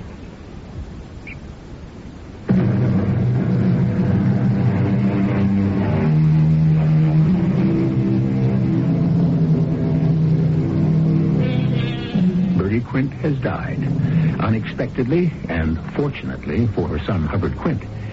Fate has suddenly extended to him a freedom that he has secretly longed for and never imagined would be his. Or so it seems. But the circumstances of Bertie's precipitous demise puzzle Dr. Ezekiel Harwich, who has known her for half a century. What do you think caused it, Dr. Harwich? I don't know, Hubbard. I'm sure her death came as much of a surprise to me as it must have to you. Oh, it did. You didn't have any sort of warning? I mean, last night, how was she? Well, she was fine by the time she got into bed. She complained of being tired, that's all. Oh, yes. Well, I'm sorry, son, but I'm afraid we're going to have an autopsy. An autopsy? What for? Hubbard, I can't sign a death certificate without entering the cause of death. And right now, I don't know what it was. Well, wasn't it just a heart attack? Oh, it most definitely wasn't that. Cardiac arrest, yes. But for no evident reason. I'll be able to tell you better after a post-mortem. Then it had better be done. All right, fine. Yeah, that's a handsome plant with the red blossoms. I don't think I've ever seen anything more lush and luxuriant. What's it called? I forget. You'd have to ask Dolores that. Dolores? She gave it to Mom as sort of a peace offering. Oh, Dolores is the young lady you're thinking of marrying, huh? Well, I did, but now, I don't know. Is she the one I saw on the way in, downstairs? Yes. Well, if she's the girl you want, there's nothing to stop you now, is there? I went downstairs with the doctor and saw him off. For the first time, I was free to do what I wanted. I could get married. Except, how could I right away with Mom still fresh in her grave? How could I dare ask Dolores, who by this miracle of fate could now be mine? No, don't move, Hub. Just lie back and let me massage your temples.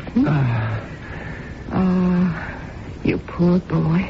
Oh, I'm not poor anymore. I have you, Dolores. Well, not for very long, I'm afraid. Why? Oh, Hub, I'm running out of money. I've got to get back to work. You're not going to run away from me. I have to make a living. No, you don't. I'll support you. I couldn't take money from you. Well, sure you could. Now that I own the firm and all, I'll be rich. Yes, but I couldn't be a kept woman. Oh, no, it wouldn't be like that. I mean, only till we could get married. Married? Oh, Hub, when? Well, with Mom just passed away, a year maybe. 6 months. You might be tired of me by then. Oh, no, I wouldn't ever be tired of you. Would you be my wife? Oh, Hub, if you asked me, yes. Could you wait a couple of weeks? I mean, just till I can bury Mom properly. I was in a daze from the moment Dolores said she'd marry me. A kind of golden haze. So much so, I found it hard to understand what Dr. Harwich was trying to tell me the following morning about the autopsy. I never saw anything like it in all my years as a physician.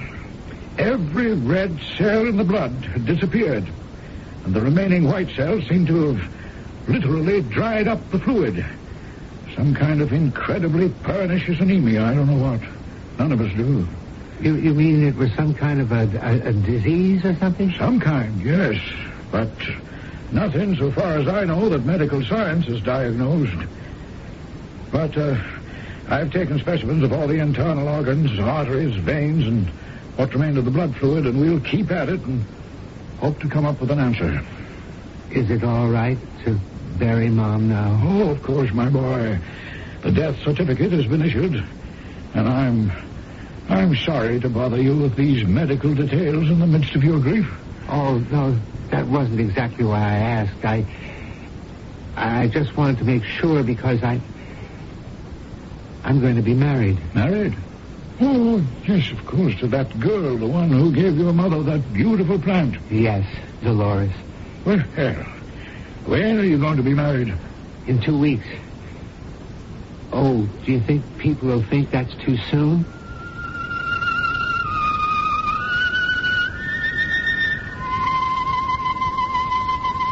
On our wedding night, we came back to the house.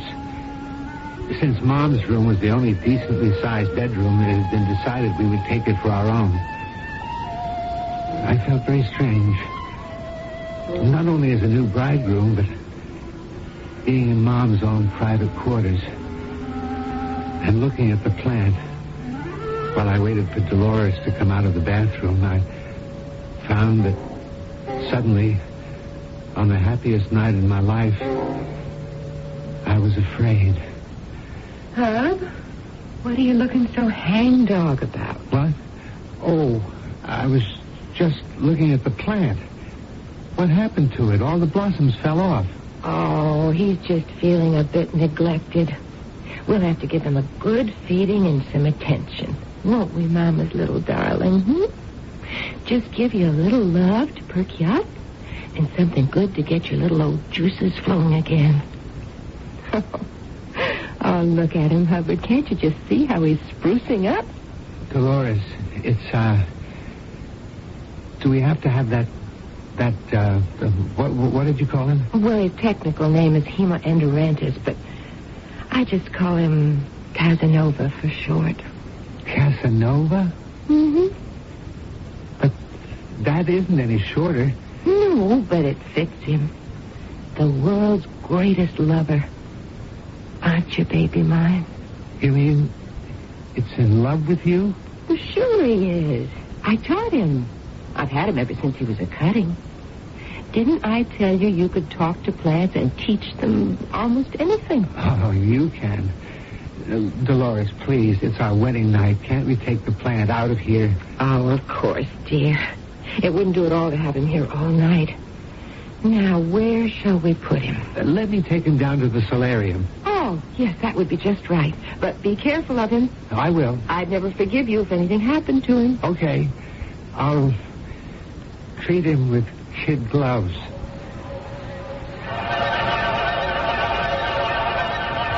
The only gloves I wanted to use on the Jimmy, or whatever his Latin name was, the 8-ounce ones, for my bare fists. Some heck of a note that I'd finally get to my wedding night and find myself jealous of a plant.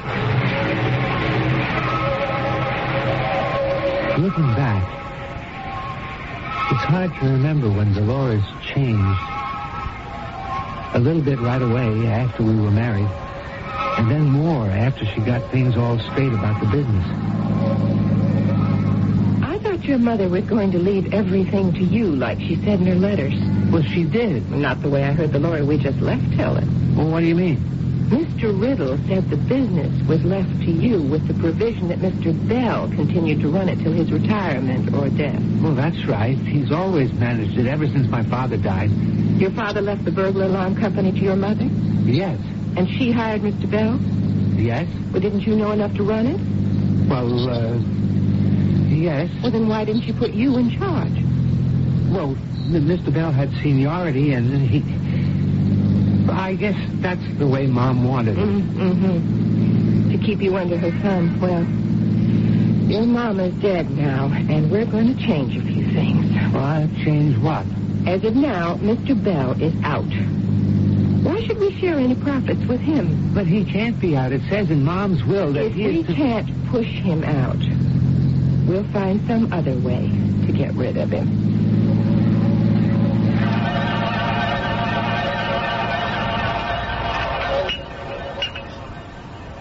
Some more coffee, Mr. Bell? That was a good dinner, but it's time for me to be getting along. You live all alone, I understand. Just an old bachelor. Oh, well, then I'll have to give you a present to keep you company. Darling, would you fetch Casanova? The plant? Yes, dear. And please don't keep Mr. Bell waiting. Well, what's going on here? Oh, just a little present for you. A very special plant called Himan Brown. That's a mouthful for you. Yes, isn't it? But, I don't need a plant. Oh, you need this one. Believe me, Mr. Bell, do you know a plant like this you can talk to, and he'll give you an affection you can't believe. Just put him by your bedside for tonight.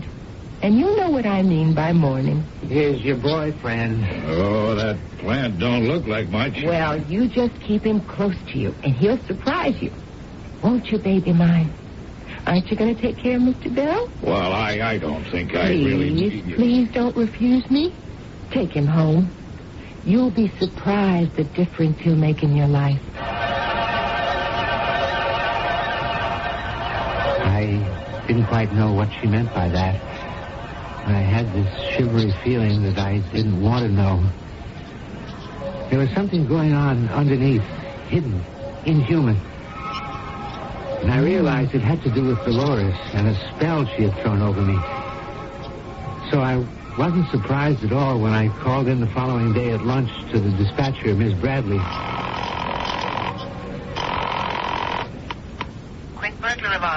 It's Hub Quint, Miss Bradley. I finished up the Claridge job. You got any assignments? Oh, am I glad you called in. We've been looking for you. What? How come? It's Mr. Bell. We need you back here right away Why? to take over the office. Mr. Bell is dead. What? He didn't come in this morning, didn't answer his phone. So I went over to his house. I found him still in his bed. Dead. Well, how? Well, that's what no one seems to know. Police, doctors, no one. Tell me something, Miss Bradley. Did he have a plant near his bed? A plant? Oh, yeah. A big, gorgeous one with bright red flowers and long trailing stuff. I was afraid of that. Listen, is his house open? No. After everyone left, I closed up and took the key. You have it with you now? Yeah. Then meet me there right away. I want to see just what happened for myself. I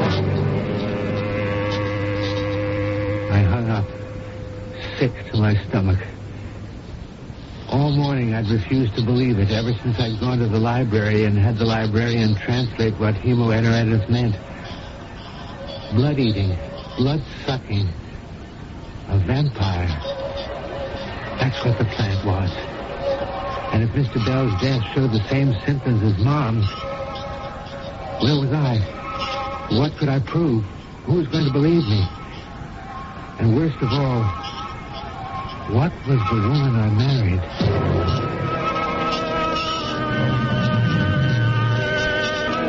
I promised you in the beginning it might get rather horrendous. Can we really suppose that a plant has actually sucked the lifeblood from two people to preserve its own existence? Or that a woman has really used this obscene way to achieve her own selfish desires? For all answers, I refer you to the third act, which will follow shortly.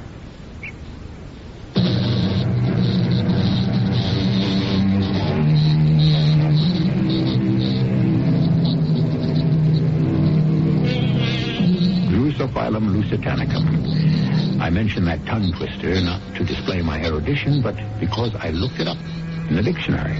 It's the Latin name for a cannibal plant that snares and eats flies. And there are sea anemones that devour small fish. What started me on this train of thought was Hubbard Quint's conviction that hemoenteritis, his wife's tame plant, had been responsible for 2 deaths. Was it possible that the English name for it, blood eater, was literally a true one? My head was splitting. I felt I must be going out of my mind. But once the thought was planted there, I shuddered at the mention of the word plant. I knew it had to be disproved or my life was over. I had to see Mr. Bell for myself before I took any further steps. Oh, there you are, Mr. Quint. I've been waiting for you. You didn't have to wait outside, Miss Bradley. Oh, I didn't feel like waiting inside with that corpse and all. Yes, I understand. Do you have the key? Yeah, right here. You want to go in first? After you. Where is he? In the bedroom. That last door to the right. Should I come with you? Whatever you want. That's him. In the bed. I didn't expect anyone else. Oh, I've seen some dead people in my time. Family, friends, you know. But I never seen a deceased so white and dry-like. I mean, it's like you could blow on him and he'd just disappear like powder. She was right. He was chalk white and somehow shrunken. Against the brilliance of the red blossoms on the plant beside the bed, he seemed even more terribly dead than he was. If there is any way of being more than dead. What was it? Then I knew. He looked already embalmed, with all the blood drawn from his veins. Who was the doctor who saw him? I didn't know anyone else to call, so I called your doctor. Ezekiel Harwich? Yeah. Did I do something wrong? No, Miss Bradley. You did exactly right. Come on, I'll drop you at the office and go visit the doctor. But first... What are you doing? I'm taking this plant with me. It belongs to my wife. I'd just like to make sure if she wants it back.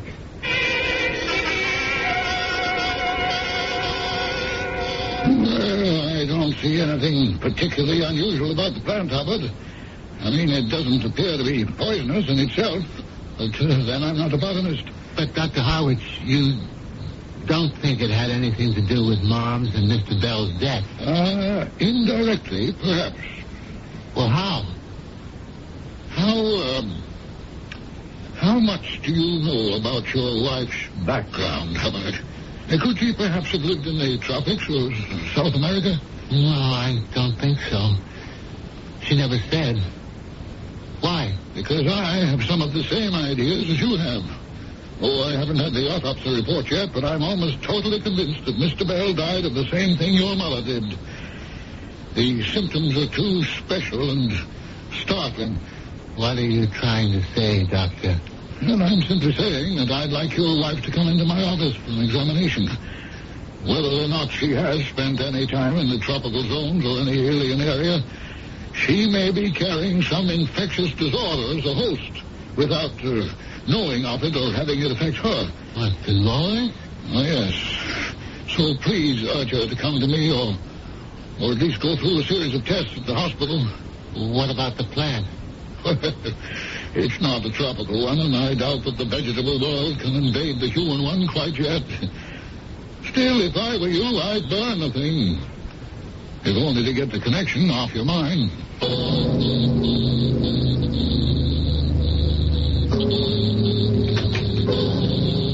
Helen? Is that you? Yes. Oh, what are you doing home so soon? Mr. Bell. He's dead. Oh, no. An accident? I wonder. Not exactly. He died in his bed. In his sleep. Heart? No. What are you looking at? What? It's my catnip, my plant. Where did you get it? Right beside Mr. Bell's bed. The one he died in. Oh, dear. I hope the poor man had a chance to enjoy it. Oh, look, he's blooming again. Yes. Just like after Mom died. What makes this plant bloom, Dolores? Oh, the same as any other. Care, proper feeding, enough sun, water. Water. Is that the only liquid? What others are there for a plant? Blood. Blood? What would happen if I broke one of the stems here? What would it bleed, white or red? Well, why don't you try for yourself and see? All right, I will. Nothing. Already it's beginning to dry up and the flowers starting to wither.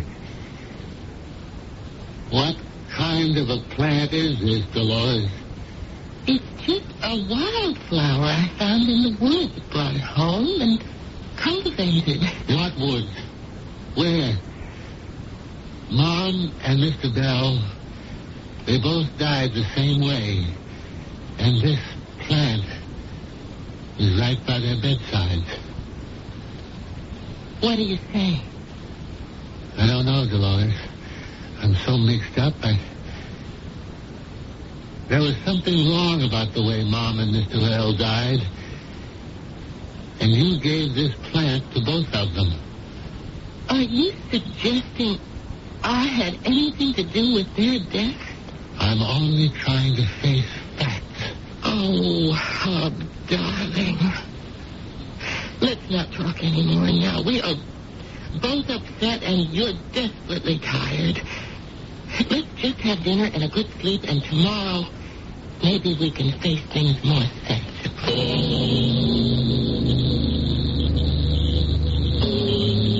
I stuck the darn plant on the mantel and found I was shivering. I lit the fire, which was already made, and went to stretch on my big armchair, and before I knew it, I was asleep. It was late when Dolores awoke me, and we had an almost silent dinner.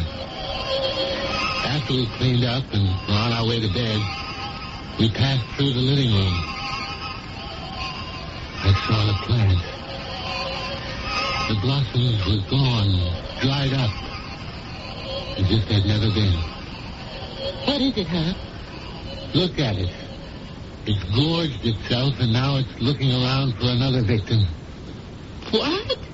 The plant. Oh, how will you forget about that silly thing and go to bed? I'm going back to the kitchen to get us a nice hot toddy to put us both to sleep. To put us both to sleep. Or just me, maybe. And the plant is looking for its next victim. Me? Why not? It would complete the cycle and leave my wife with everything. First Mom, then Mr. Bell, then me. No, I wouldn't take a chance on that. There was one way to stop it. By the time Dolores came back with the hot drinks, Himoedorentis was almost reduced to ashes. Okay, the drinks, huh? My, what makes the fire so bright?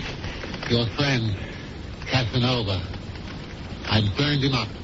No! My favorite! I can't replace him! I watched him turn into a piece of vegetable matter. And suddenly, all my suspicions were confirmed. I glanced at the drinks, and even doubted then. As Dolores bent over the fire, I quickly switched their positions on the tray and was drinking what appeared to be mine when Dolores turned on me furiously. Why did you burn my favorite plant? I don't think I have to answer that. You with your silly superstitions and the terrible things you accuse me of. I won't have you in my bed. You can sleep in your old room. And I promise you this is the last night we spend together in this house. I let her storm away to bed. Then I went upstairs to my old room. I wasn't sleepy, only emotionally drained and exhausted as I lay there in a semi-coma.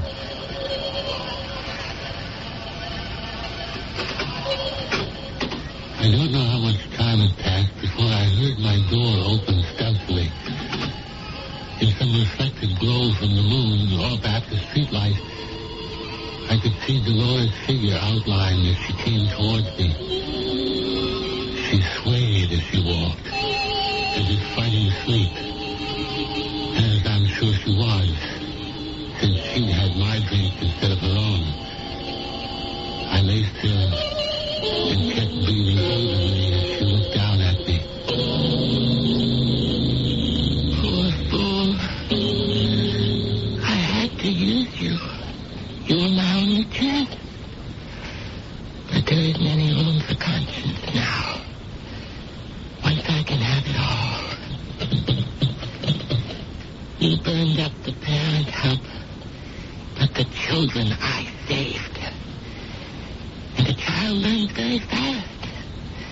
It has a huge hunger. Oh, there you are, my darling. My hungry darling. Eat and drink and suck his life away. We have no use for him anymore.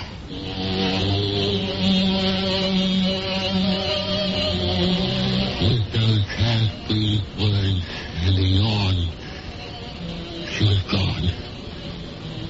But still I lay, not moving, waiting. And the horror began.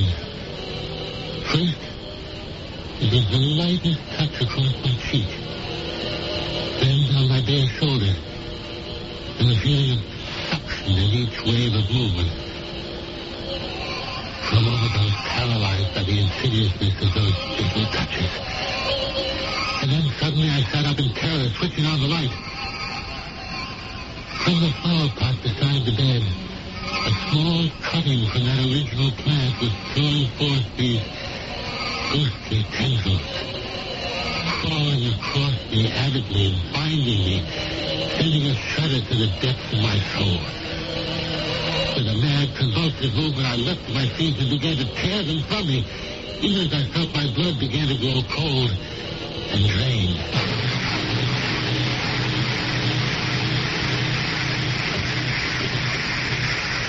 With the pot in my hand, I came into my mother's room, where Dolores lay asleep, drugged by the drink she had left for me. I had no compunction as I placed the plant beside her and watched the tendrils reach for her body. Then I left. I went to the cellar. I gathered all the old papers, soaking them with gasoline from the lawnmower can. There was no point in searching the house. She could have hidden cuttings of that dreadful plant anywhere, but at least they had to be in the house. I laid a kerosene trail toward the papers and the gas can. I lit it and went upstairs. I wished I had something to live for, but I haven't. I only had loved one woman, but she didn't love me. I would have said a prayer for both Dolores and myself, but I didn't have time.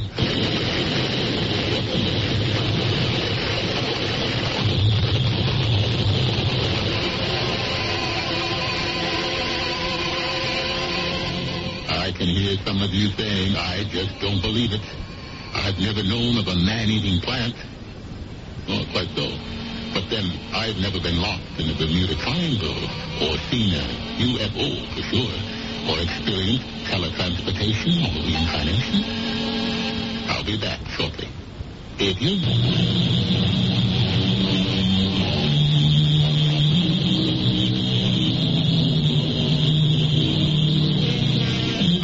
home burned to the ground.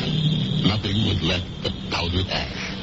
With it perished Hubbard and Dolores and whatever flora or plant she'd been growing, including the protagonist in our story. There was literally nothing left of any of them, which moved me to close this chapter with just one more Latin tag. E mortuit mi nisi bonum. Let us speak only good of the dead. Our cast included Robert Dryden, Joan Shea, Terry Keane, and Ian Martin. The entire production was under the direction of Himan Brown. And now, a preview of our next tale. Kitty, I'm here. Kitty to the rescue. I'm right here beside the door, and I'm right here on the other side. All right. Push hard, and I'll pull. Kitty? Kitty, what are you doing? Mama, I am pushing hard. Well, harder. You have got to do it harder. Kitty! You won't die. Harder! I'll kick it flat down. I'm so mad at it. Nothing. Darling, listen now. It won't open. It will not open. It has to. I can't stand it. It has to. This is E.G. Marshall inviting you to return to our Mystery Theater for another adventure in the macabre. Until next time, pleasant dreams. Radio Mystery Theater presents...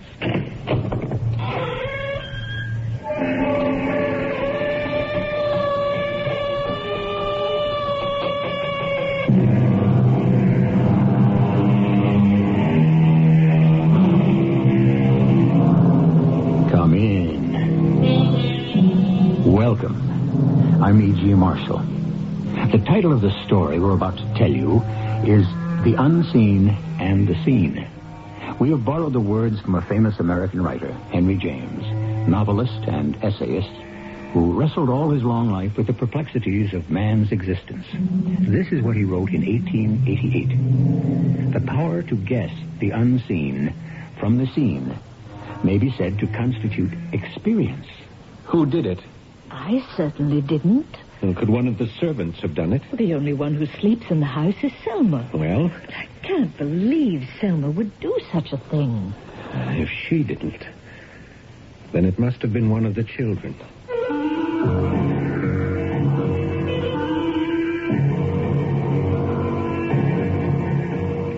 Our mystery drama, The Unseen and the Seen, was written especially for the Mystery Theater by Elspeth Eric and stars Paul Hecht and Carol Teitel.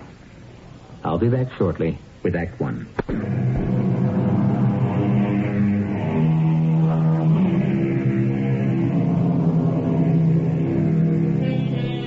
Is there anyone who has not wondered what lies beyond the evidence of the senses? Who has not looked deep into the heart of a rose, listened to the sound of a bird's song, heard the laugh of a very young child, felt the stirrings of love, without wanting to know the secrets all of them hold? Is anyone really satisfied with what he sees, hears, smells, tastes, or feels? Or does a great mystery torment us all? Listen now to the drama of one man's experience, a singular drama called The Unseen and the Seen. Selma, I'm taking Mr. Campion's breakfast into the living room. It'll make everything simpler. Donald? Donald? Yes, Mona. Are you dressed? Just about. Well, you are going to the bank, aren't you? Don't I always? I was just asking. Why all the anxiety? I'm not anxious. I just... Oh, my goodness. Oh, goodness gracious. Oh, dear. What in the world... How did that happen? Donald? Donald, are you coming down? Right away, Mona. What's the big hurry? Well, a very peculiar thing. I just discovered it. I want to show you. I'm coming right now. I'm in the living room. I brought your breakfast in here. Well, good morning, dear mother-in-law. Your breakfast is over there on the side table by the window. Selma is polishing the dining room furniture. She wanted to get at it early, so I brought your breakfast in here. Okay. Before you sit down, Donald, I want you to look at something. Oh, what's that? I haven't touched it. I want you to see it just the way I found it. Well, what is it? It's your wedding picture. You and Bernice. The day you were married. Well, what's it doing on the floor? That's what I'd like to know. Oh, must have fallen off the mantelpiece. Donald, that picture has stood in the same spot on the mantelpiece for 15 years. It's never fallen down before. Well, this time it did. Look at it. Face up, lying on the floor. The glass isn't even broken. It's just lying there. Well, it is possible that it fell off the mantelpiece without breaking the glass. That old mantelpiece is 5 feet off the floor. Well, even so, it could happen. Just one of those lucky things. Somebody knocked it down. If somebody knocked it down, why didn't that same somebody put it back? Well, forgot, I guess. Do you mind if I eat my breakfast? You never wanted that picture left on the mantelpiece, did you? No, actually, I did not. After Bernice died, it was a painful reminder of the past. I wanted to put it away somewhere. Well, when you moved in and brought Selma with you, I was grateful having somebody to run the house and look after the children. Oh, maybe I have never thanked you properly, but I really was grateful. I am grateful. I don't know how I'd have managed without you, without Selma. Well, somebody had to do it. Well, it was very kind of you. Especially when one considers that you never much wanted me for a son-in-law. Donald, that's not true. May have been true at the very beginning when you were fussing around with your painting, but not after. Not after I stopped painting and went into father-in-law's bank. And became a very good banker. He always said you were very competent. Competent. Yes, competent. Well, don't you want some breakfast? You might pour me some coffee. I suppose I might as well put the picture back where it belongs. Might as well. Well, here's your coffee. It bothers me. How it could have got on the floor like that. Forget it. Well, somebody must have put it there. Oh, for heaven's sake. Deliberately. What does it matter? It matters to me. I should think it would matter to you. Well, it doesn't. Not a bit. Now, it fell down or got knocked down or got taken down. So what? Now, stop trying to make a big thing out of it. Well, I was only trying to... I said forget it. I'm going to the bank.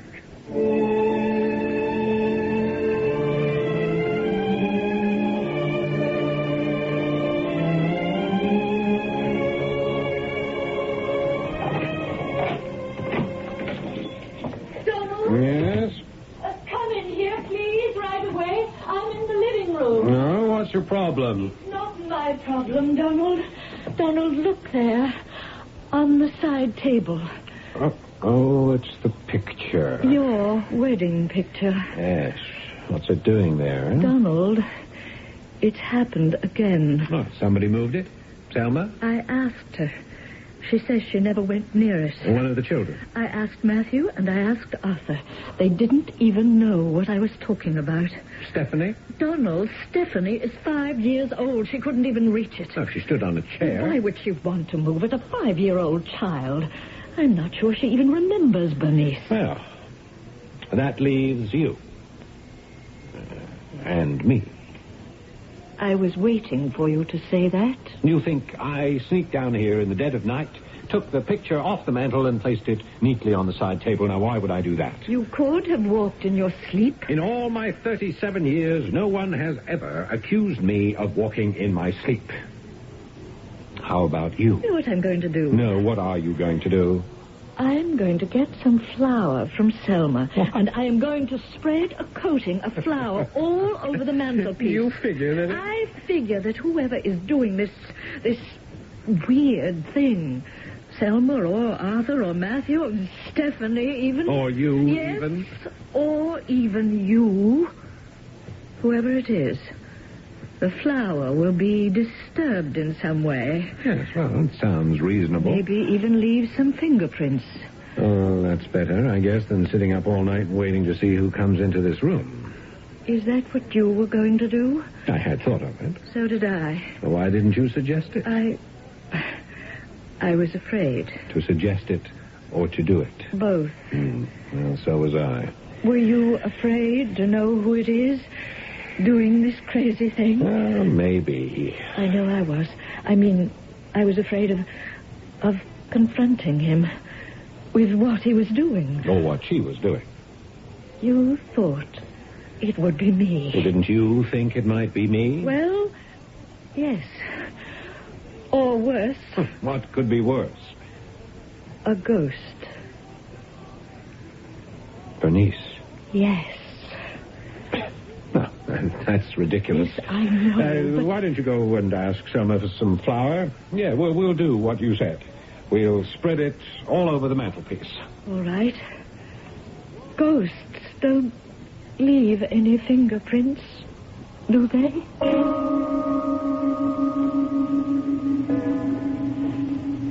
I'm afraid to go in. Yes, and you want to find out, don't you? Well, yes, I guess I do. You were the one who was so neurotic about the whole thing. Oh, you were too. Not at first. Well, you were last night. Yeah, because you were. Don't try to blame it all on me. I wasn't even especially interested till you... Till I said it might be a ghost. My daughter's ghost. Then you got very upset. Yes, because it's an absurd idea. Oh, well, come on. Let's go on in. You go first. All right. Is it there? Is it on the mantelpiece? No. No, it's not. Oh, Donald. Come on in and look for yourself. All right. Oh. It's really not there. Where is it? Never mind where it is. Look at the mantelpiece where we spread the flour. Oh, Donald. Donald, it's just the same. Yes, it hasn't been disturbed a bit. Does that mean... I've no idea what it means. What are you doing? I'm going to call Professor Dixon. Who's he? He's my professor at the academy. He taught me all I know about painting. We were very close. Still are, as a matter of fact. Why are you calling him? Because it's the only thing I can think of to do. Yes? Hello? Hello, Henry? Yes. This is Donald. This is Donald, Henry. Donald? How are you, Donald? Well, at the moment, I'm... Well, it's good to hear from you. Have you been doing any painting? No, not lately, Henry. Oh, too bad. Yes, well, they keep me pretty busy at the bank. Yes, I suppose they do. Well, what can I do for you, Donald? Or is this just a friendly social call? No, it's not, as a matter of fact. It's something else. Trouble? You in trouble? Not exactly. Well, I'm really not sure. Well, what is it, Donald? Henry, could you come here for dinner tonight? Oh, well, then this is a social call. Partly. No, well, not altogether. Well, look, can you make it? Yes, I can. Good. Well, that's fine. Donald, is it my imagination, or do you sound a bit desperate? No, it's not your imagination. Well, then, I'll certainly come for dinner. 7 o'clock? Henry, could you possibly stay overnight? Oh, well, I don't know. Please, Henry. All right, Donald. I'll arrange to stay overnight. Thank you, Henry. More than I can say. Thank you. Oh, it's all right, really. See you at 7. Thank you. Well, what was that all about? Why do you want this professor in the house, this Henry person? I'll tell you why. Because he knows all about ghosts.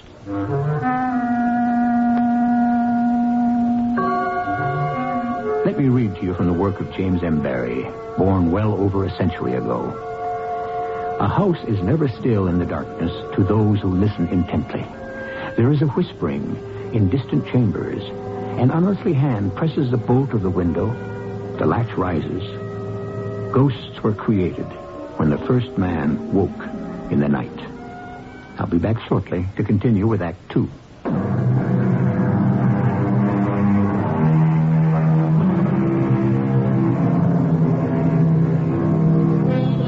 Listen to this, written by the 19th century dramatist Henrik Ibsen. It is not only what we have inherited that exists in us, but all sorts of old dead ideas and old dead beliefs. They are not actually alive in us, but they are dormant, and we can never be rid of them. Whenever I read a newspaper, I fancy I see ghosts creeping between the lines. There must be ghosts all over the world. Those lines are from Ibsen's play written in 1881 and titled Ghosts. Of course, Professor Dixon. I don't know anything about painting, but I know what I like. Oh, well, that's something. Isn't it, Donald? Yes, I guess so.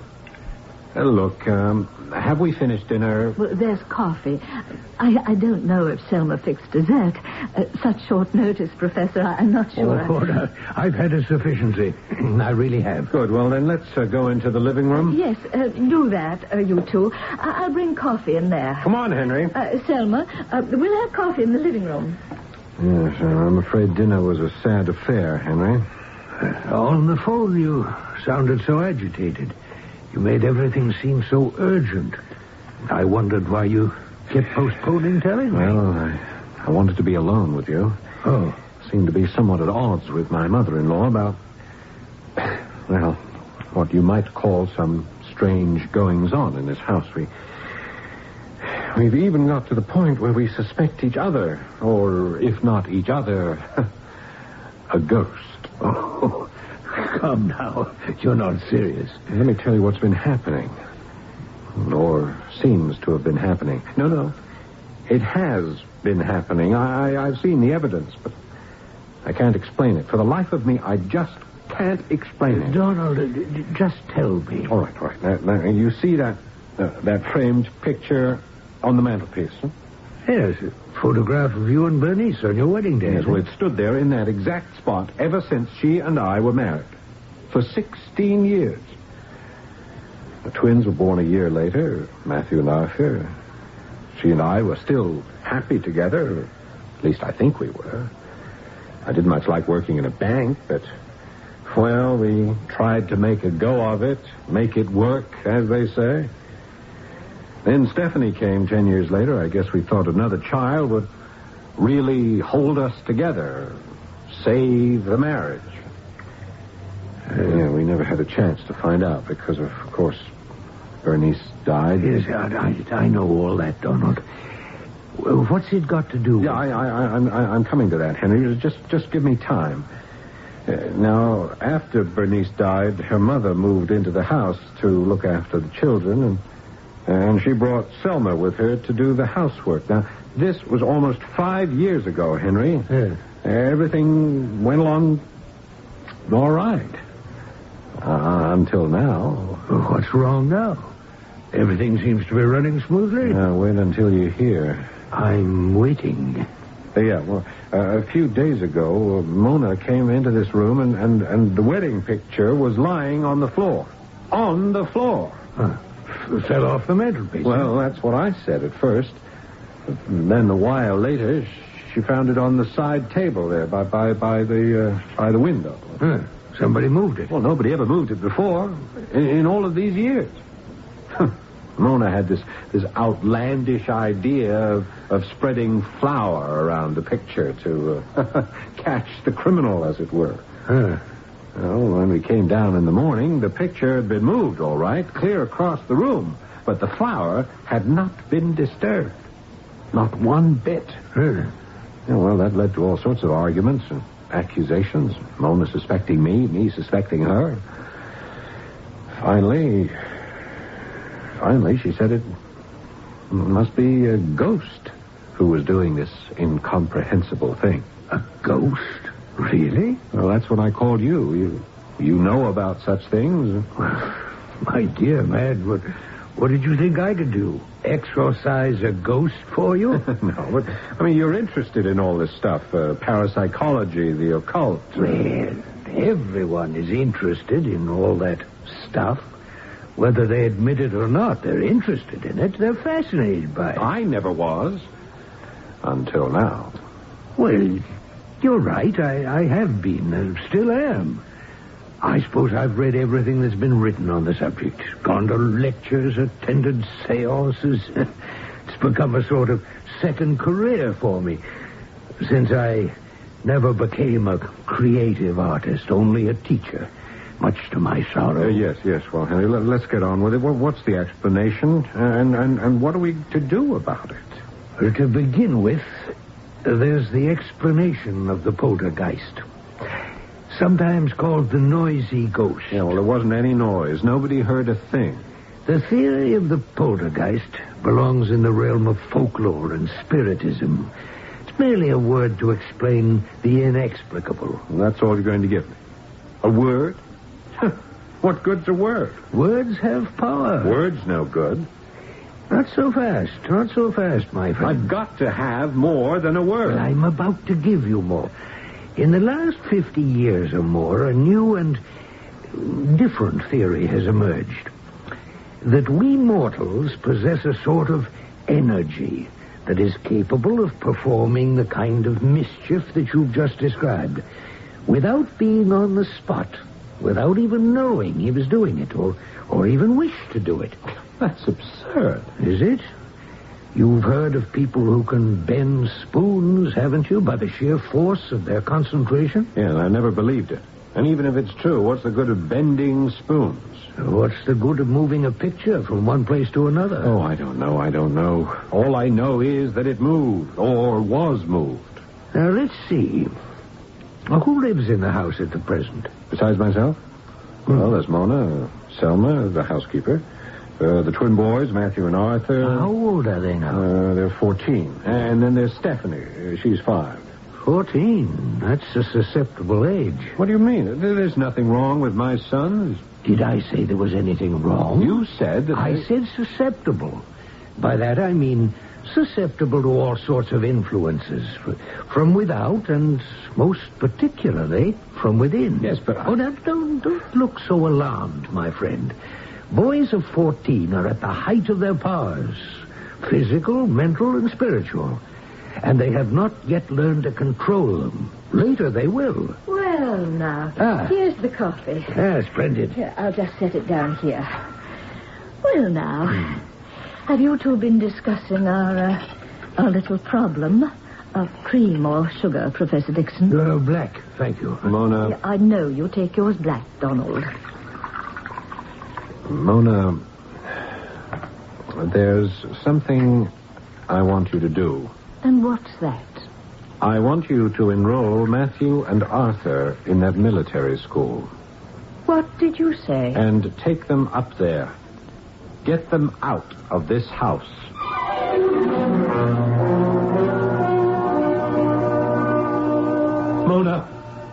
Mona, come in here. What is it, Donald? Get in here right away. Well, what do you think? I'm in the living room now. Hurry up. I'm coming. Donald, you look awful. Look there on the windowsill. Oh, no. The photograph. Yes, it's happened again.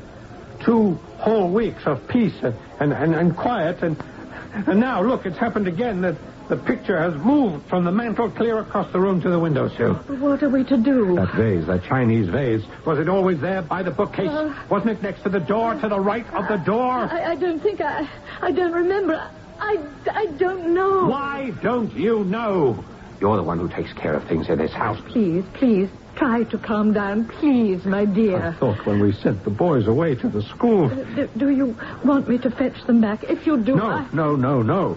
Let them stay where they are. Well, then what do you want? What do I want? I want... I'll do anything. Just tell me. I'll tell you what I want. Anything at all. Yes, I want you to take Stephanie. Take Stephanie and go someplace. Someplace?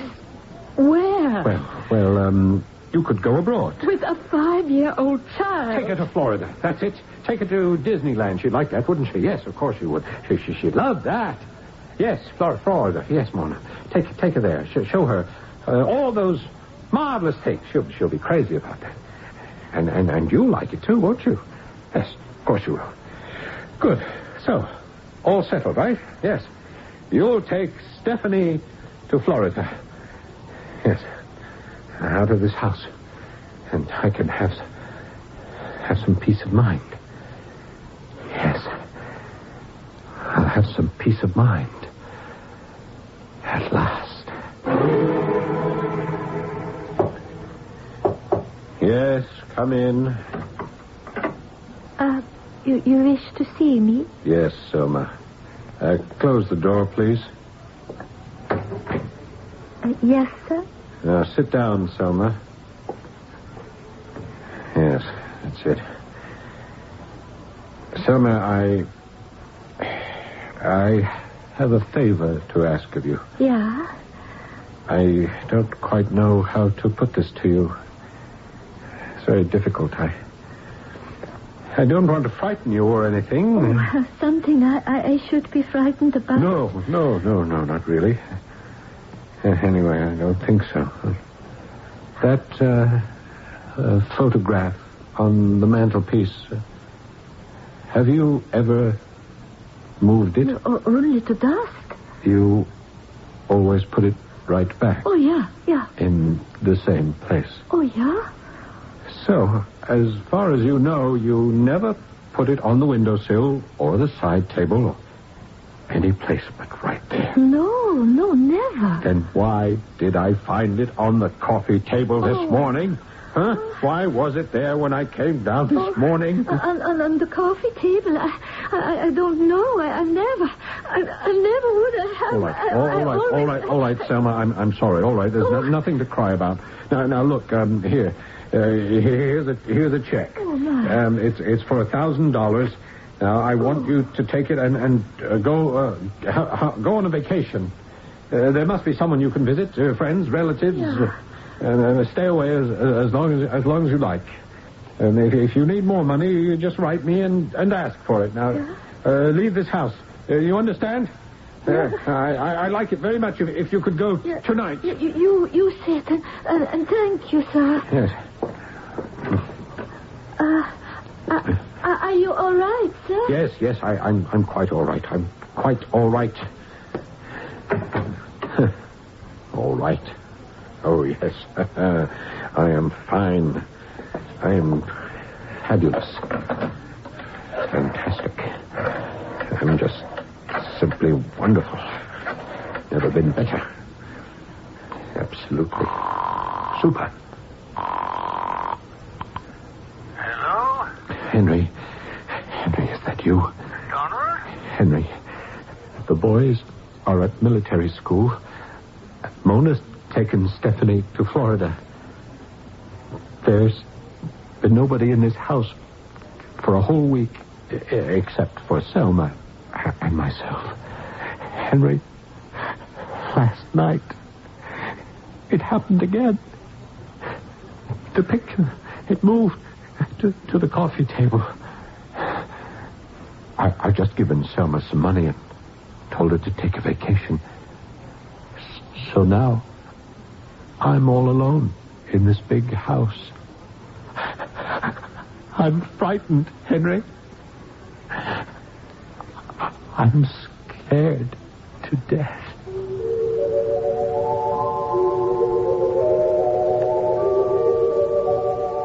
Ghosts are very powerful, and never more so than when one is alone. It matters very little if one believes in their existence. It doesn't even matter whether or not they exist. To a haunted mind, they are as real as his own face, his own hands, his own voice, and twice as powerful. I'll be back with our concluding act shortly.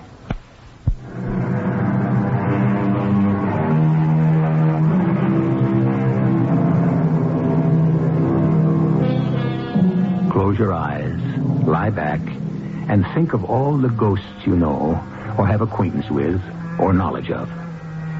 Does Shakespeare hover in the shadows? Is that Einstein just outside the window? Or is it your own great-grandfather peering in at you? Oh, don't turn away. Listen to them. They have things to tell you. If you could stay on here for a while, Henry. Just a little while, till I get my nerves together, you know? I know. I'm pretty shaken up by this whole thing. Yeah, I can see you are. And I'm so alone here. I'll stay. Oh, thank you. Thank you, Henry. Take any room you like. There are plenty of them. You know, I'm very grateful to you, Henry. Oh, there's no need to be. Oh, the house seems so big. So empty. I can imagine. Of course it is empty, isn't it, Henry? Well, it's always been a big house. Too big, really. I've often thought that... I mean, before all this happened... this peculiar business has just made things worse. Made the house bigger somehow. Sometimes I wish I hadn't sent them all away. But I had to, didn't I? Well, if you... Even Selma. Wasn't quite so bad when Selma was here.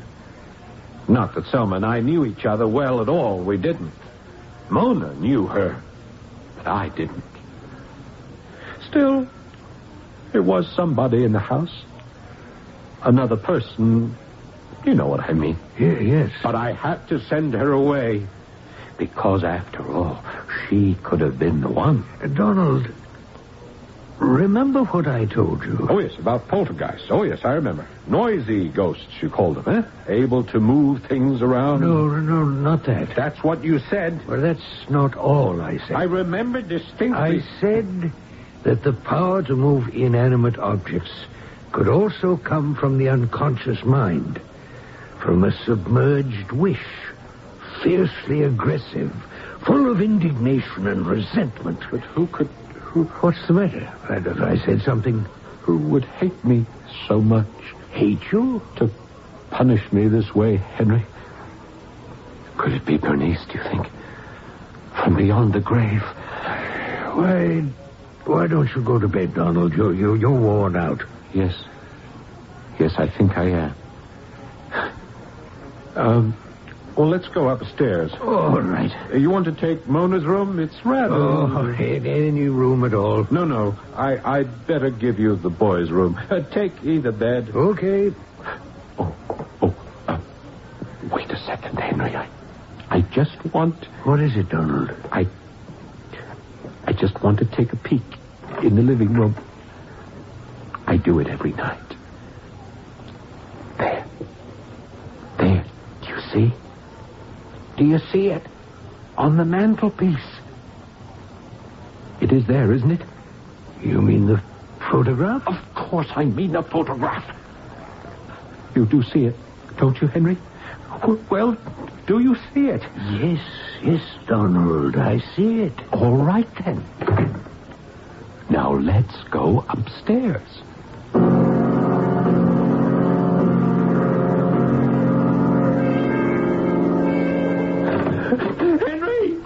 Henry!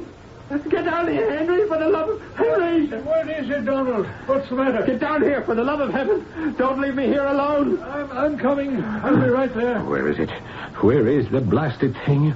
Oh, where is it this time? What's the matter, Donald? It's got to be somewhere. Ah, there you are. Ha! Stuffed down between the back of the chair and the cushion. Thought I wouldn't see you. I knew you had to be someplace, and here you are. It's the photograph, isn't it? Yes, of course it's the photograph. No matter what I do, it's no use. It's no use. Donald. But you saw it, didn't you, last night? It was on the mantelpiece, wasn't it? You saw it there, didn't you? I showed it to you. Yes. All right. This morning, it's in the chair. Between the cushion and the back. Now, how did it get there, huh? Nobody was in the house but you and me. Did you do it? What? Did you move that picture from the mantel to the chair? Was it you, huh? Are you the one who's trying to drive me crazy? Donald, stop and think. Try to calm down. Yes, it must have been you. Mona's in Florida. The boys are at school. Stephanie's with Mona. And Selma is off somewhere spending my money. I got rid of all of them. There was just the two of us in this house. You think that I would come down here in the middle of the night? You told me it wasn't necessary for anybody to physically move something. You said the force of the unconscious... something like that. Yes, that's how you did it.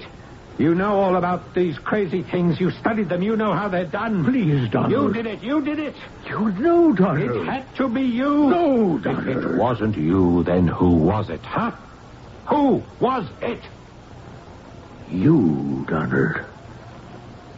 It was you. Me? I did it? Yes. You. I wouldn't do a thing like that. Why would I? What reason would I have to do a thing like that? You think I want to drive myself crazy? Something like that, perhaps? Henry. Listen, Henry. Will you stay?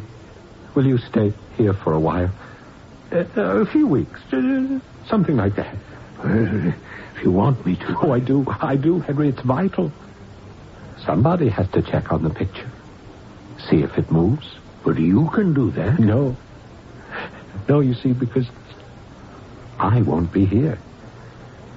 You'll be here alone. Where will you go? Oh, I don't know. Somewhere. You see, I have to get myself out of this house to see if I'm the one. When will you be back? Don't know. Sometime, I guess. Thanksgiving, yes. I'll be back for Thanksgiving, for dinner. Then you can tell me, if the picture stayed on the mantelpiece or if it moved.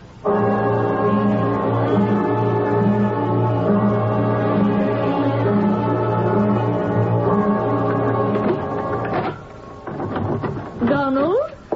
Are you home? Donald?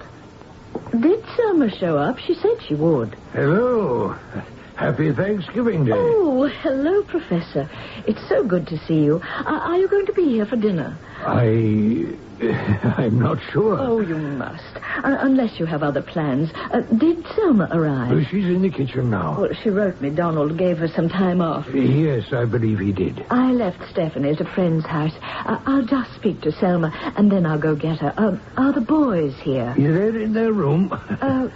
Could I impose on you, Professor? Ask you to take my bag up to my room. It's right at the top of the stairs. Oh, yes. I know where it is. I've been using it for a month now. Oh? You've been keeping Donald company? That was the idea. Oh, I'm glad. In the beginning. But then... Yes, Donald was in a real state. I was worried about him. How is he? And I'm afraid he's still in a real state. Is it that photograph? His wedding picture? I'm afraid it is. It's moved again. After you left with Stephanie and Selma had gone, he asked me to come over. I did, of course. We had dinner. He was very lonely, very depressed. He made us all go away. We didn't want to. He had his mind set on finding out why and how the picture moved off the mantelpiece. After dinner, he asked me to check the living room with him. We both saw the picture in its usual place, and we both went upstairs. The next morning, I heard a terrible scream. I came running downstairs. The picture had moved in the night. Donald accused me of having moved it by some sort of psychic energy. I had a hard time convincing him. And finally, I told him outright. I told him he was the one. I think he believed me. But is it true? Are you right? Is Donald the one? I'm afraid it's been Donald all along.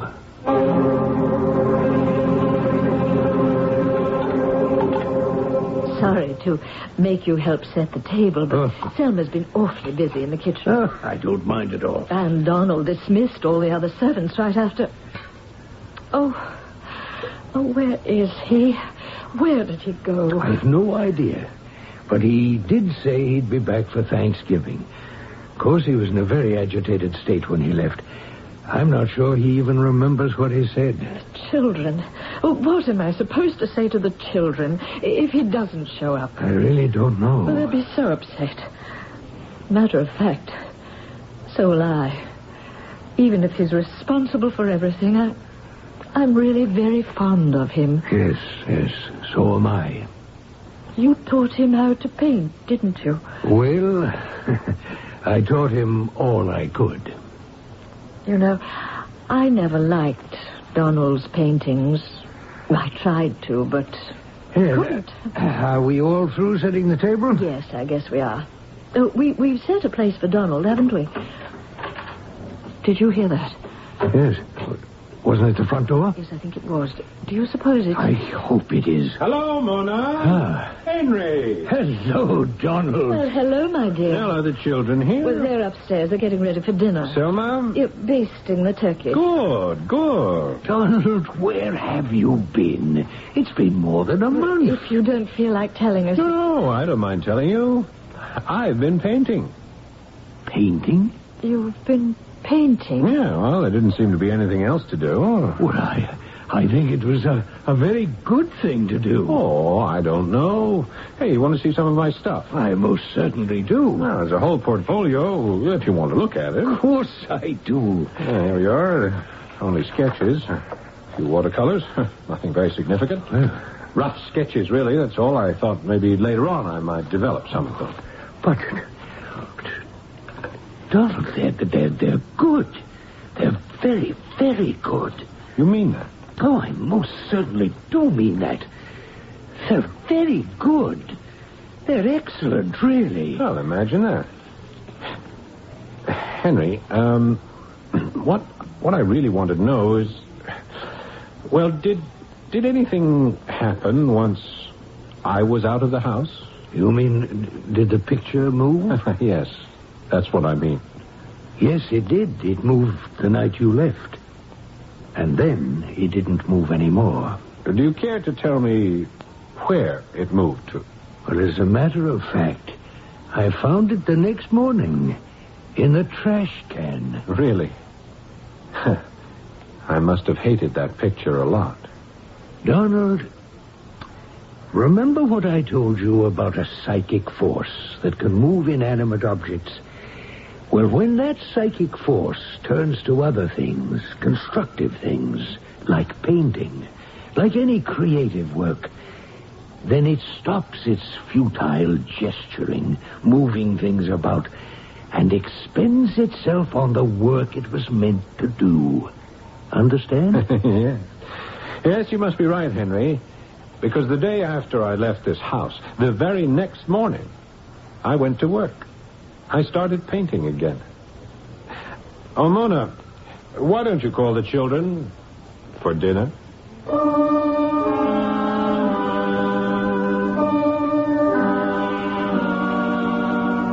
I told you ghosts are powerful. And it's true, they are.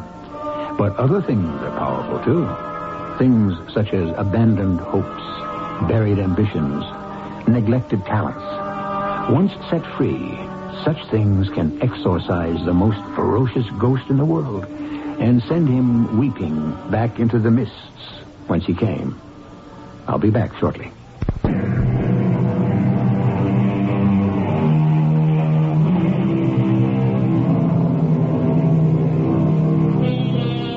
Do you want to paint a picture? Do you feel like composing a song? Have you the urge to write a poem, a story, a novel? Do you long to play the piano or the violin or the guitar? Then for heaven's sakes, do it. Do it. For your own sake.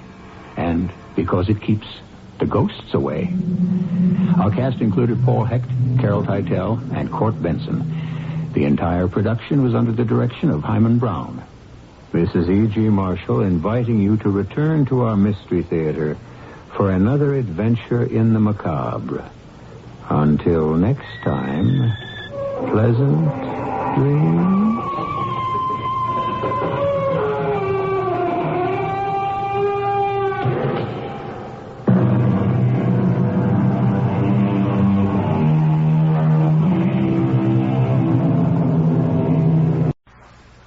The CBS Radio Mystery Theater presents...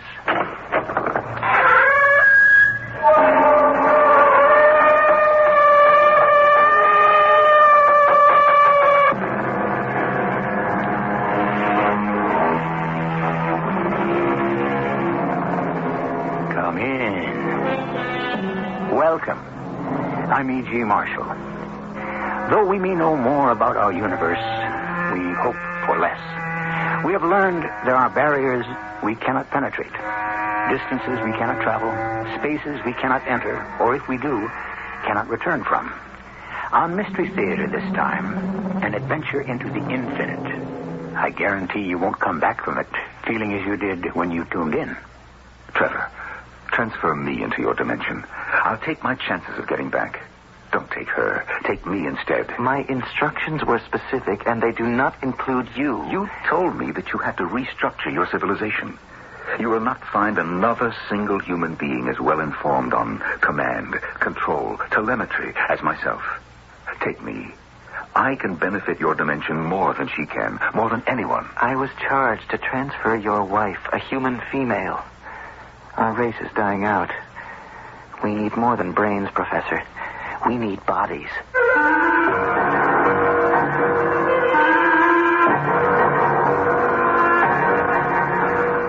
Our drama, The Intruder, inspired by a Jules Verne story, was written especially for the Mystery Theater by James Agate Jr.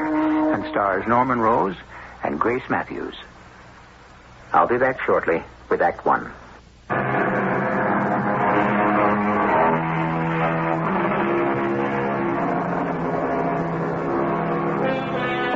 Lest any of you think we're about to penetrate a brainstorm of scientists, add a dollop of science fiction and science fact, explore the land of equations run by cosmologists, you're right.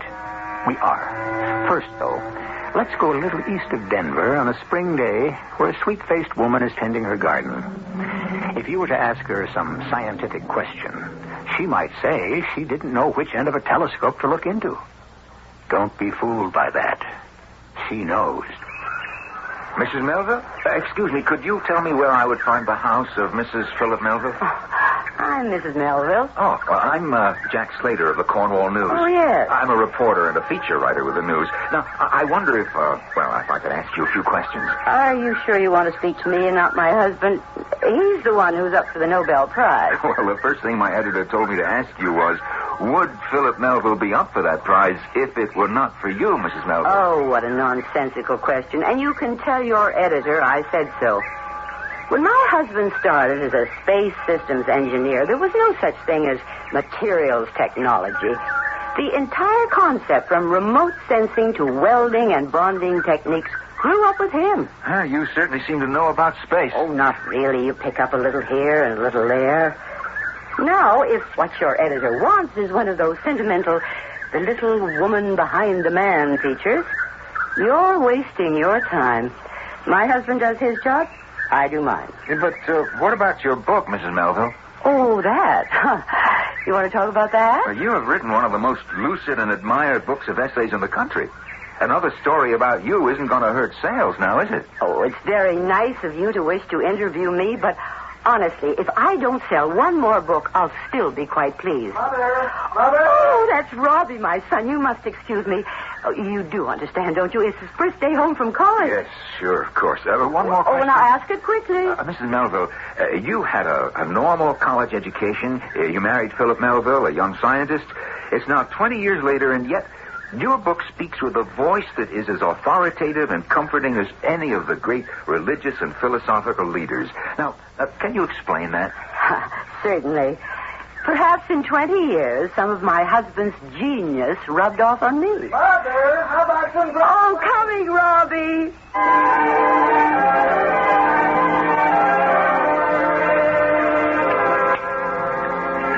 Well, Robbie, you haven't said a word since you began wolfing down those pancakes. Now, don't tell me my hand has lost its touch. No. Mm-mm. Beautiful. Light, airy, yummy. Yummy? Where'd you pick up that word? Oh, everybody uses it at college. Yummy? Huh. Well, how does it feel to be home? Oh, fine, great. Humongous. Humongous? Mm-hmm. Yeah, it means super marvelous, what it sounds like. Robbie, it sounds like kindergarten, not second year at State U. Well, have you called Jane? No. Not yet? That's right. I haven't gotten around to it yet. Where's Dad? Robbie, when you go out into the world, you'll find there are no vacations between semesters. Have you ever seen your father home in the daytime, even Sundays? Good thing, too. I'd never get my work done. No, you wouldn't. Robbie, you don't fool me. You don't know what I'm talking about, do you? Well, of course I do. Everybody does. Well, that's better. For a moment there, I thought, State U never read book reviews. Well, you haven't said anything about it since you got home. Well, I didn't really know what to say. Aren't you even going to congratulate me? It's a bestseller, believe it or not. Sure, Mother. Sure. Well, I don't expect you to have read it. It took your father a whole month to get around to it, and that was only because they kidded him up at the Space Center, so he had to. And even he liked it. He's, coming home for supper, isn't he? Supper? Robbie, we haven't had supper in this household ever. What's the matter with your memory? A giant-sized dinner is more like it. I just wanted to know how much time I've got to have you all to myself. Oh, Robbie, isn't that sweet? Mm-hmm. Oh, yeah, I believe you mean it. Another cup of Java? Java? Oh, yeah, sure. I must say, this second year at State U has done strange things to your reflexes. At Christmas, I didn't even have to offer you a second cup of coffee, or a third. Now you hesitate. Did I? Coffee, sure, yeah. Sure. Pour away, Mother. Pour away my hat. It's on the sideboard. Go help yourself. How's the food this semester? Is it better or just the same? Oh, pretty much the same, I guess. What are you standing there for like a lost soul? Look,